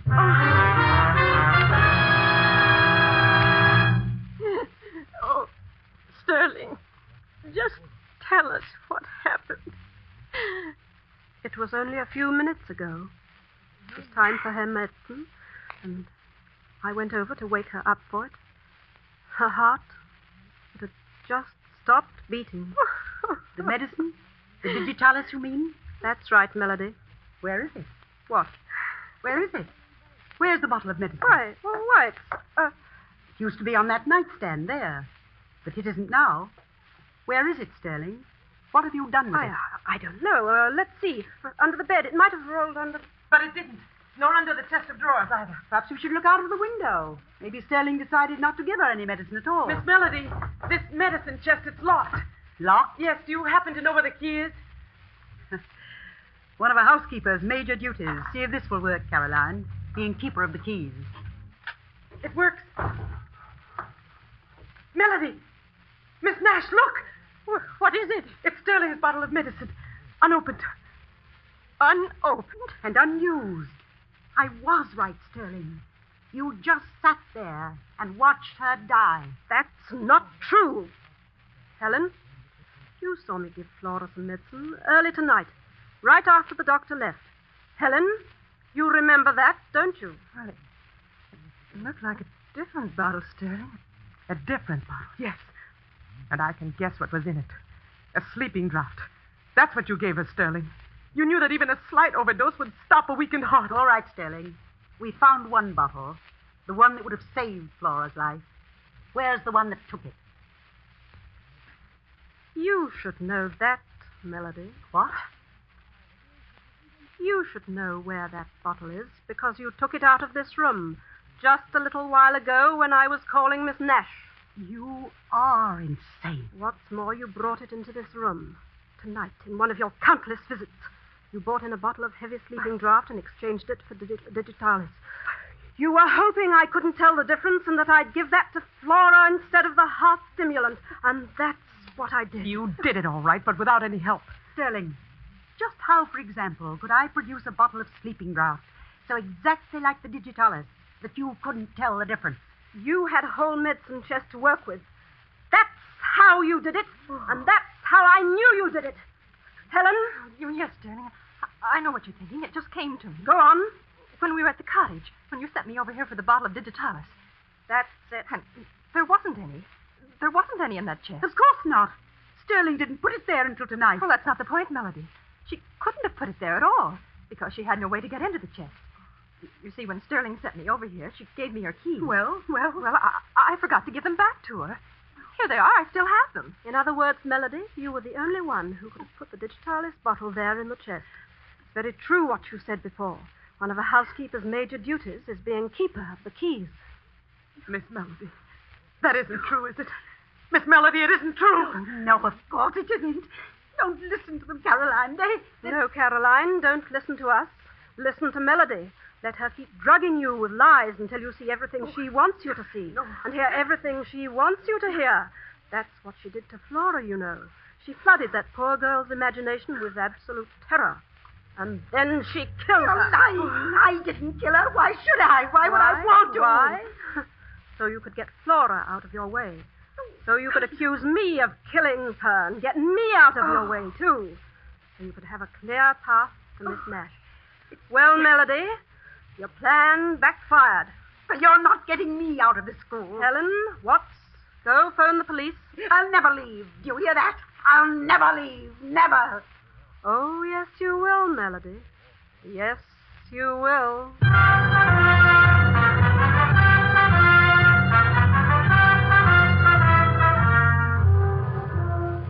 And Sterling was right, too. For within the month, Melody was an inmate of a quite different kind of institution than the Nash School. Life settled down then into a state of normalcy that lasted through the rest of the year. Lasted, in fact, up to just 4 hours ago, when I was crossing the grounds toward the main gate. All of the teachers had gone into town, and I was on my way to join them, when I saw it there on the grass. A tiny object, glistening dully in the late afternoon sun. What made me pick it up, I don't know. But when I did, it was as though a rocket exploded in my brain. It was a small empty bottle, and its label bore the slightly faded letters of the word digitalis. Then in the next instant... Find something? Sterling! Yes, I found something, Sterling. This bottle labeled digitalis. You know, I bet anything in the world a good chemist can find traces of a sleeping drug in it. You mean? Then you found it. Melody's bottle. Melody's bottle? My guess is that Melody's bottle, as you put it, never will be found because it never existed except in your mind. What? I picked this bottle up right here, Sterling, right where I'm standing, just 3 feet from the trash bin behind your cottage. That was careless of me, wasn't it? You used this bottle. You used it to get Flora Nash out of your way, to kill her and make good on your warning. You're taking it to the police, I suppose? I want to see if they can find your fingerprints on it, Sterling. Yes, I'm going to take it to the police as fast as I can get there. Certainly, Watts. And the best of luck.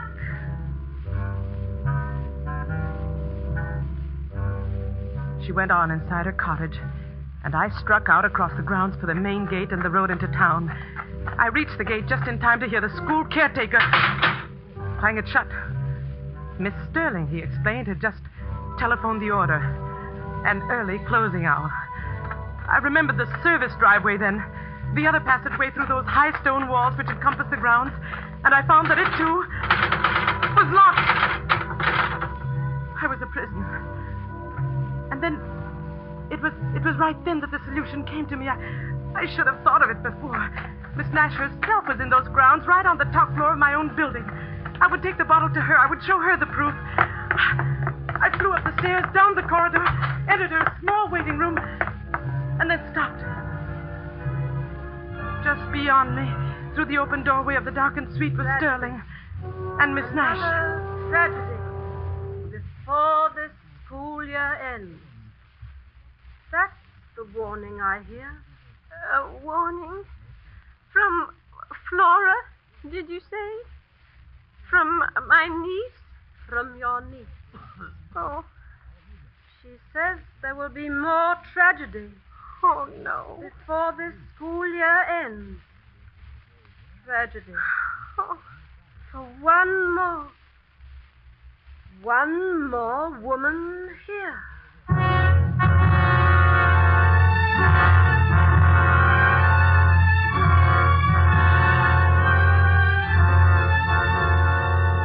My strength left me completely then.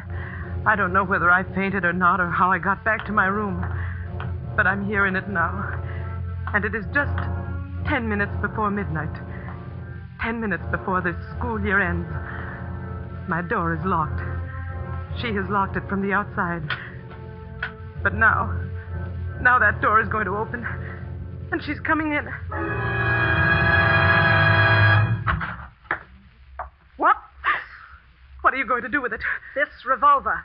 I'm going to use it to fulfill a prediction. Oh, please, don't, please. Laura made a prediction to Miss Nash tonight. No. Laura made it through me. No.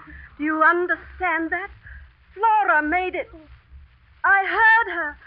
I really heard her saying that there would be one more death before the school year ends. Please! And that prediction is going to come true.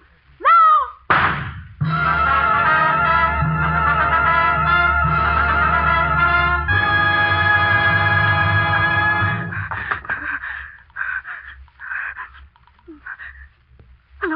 Hello, the police station.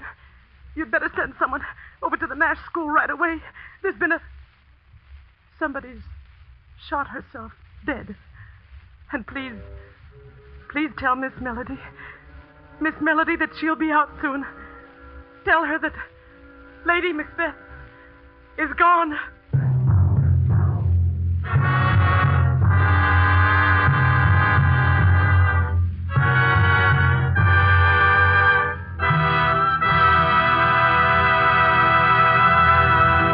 And so closes Finishing School, starring Margot, Elsa Lanchester, and Janet Beecher. Tonight's tale of suspense. Before we tell you about our star and story for next week, a word about an American anniversary of 173 years this week. Still standing in California is a little winery founded in 1771. Settlers from foreign countries discovered early that California vineyards were among the world's finest. That in the rare combination of climate and soil which produces perfect wine grapes, California surpasses some of the most famous Old World vineyards. Take Roma California Sherry or Port. They are magnificent wines, truly delightful. Yet, like all Roma wines, priced astonishingly low, because you pay no duty, no costly shipping charges. Toast the new year with Roma wines, America's largest selling wines. And let us hope that next New Year's we'll all be together, our sons and daughters, our husbands and fathers, in a world at peace. We help make this more certain with the war bonds and stamps we buy. So for 1944, increase your purchases of United States war bonds.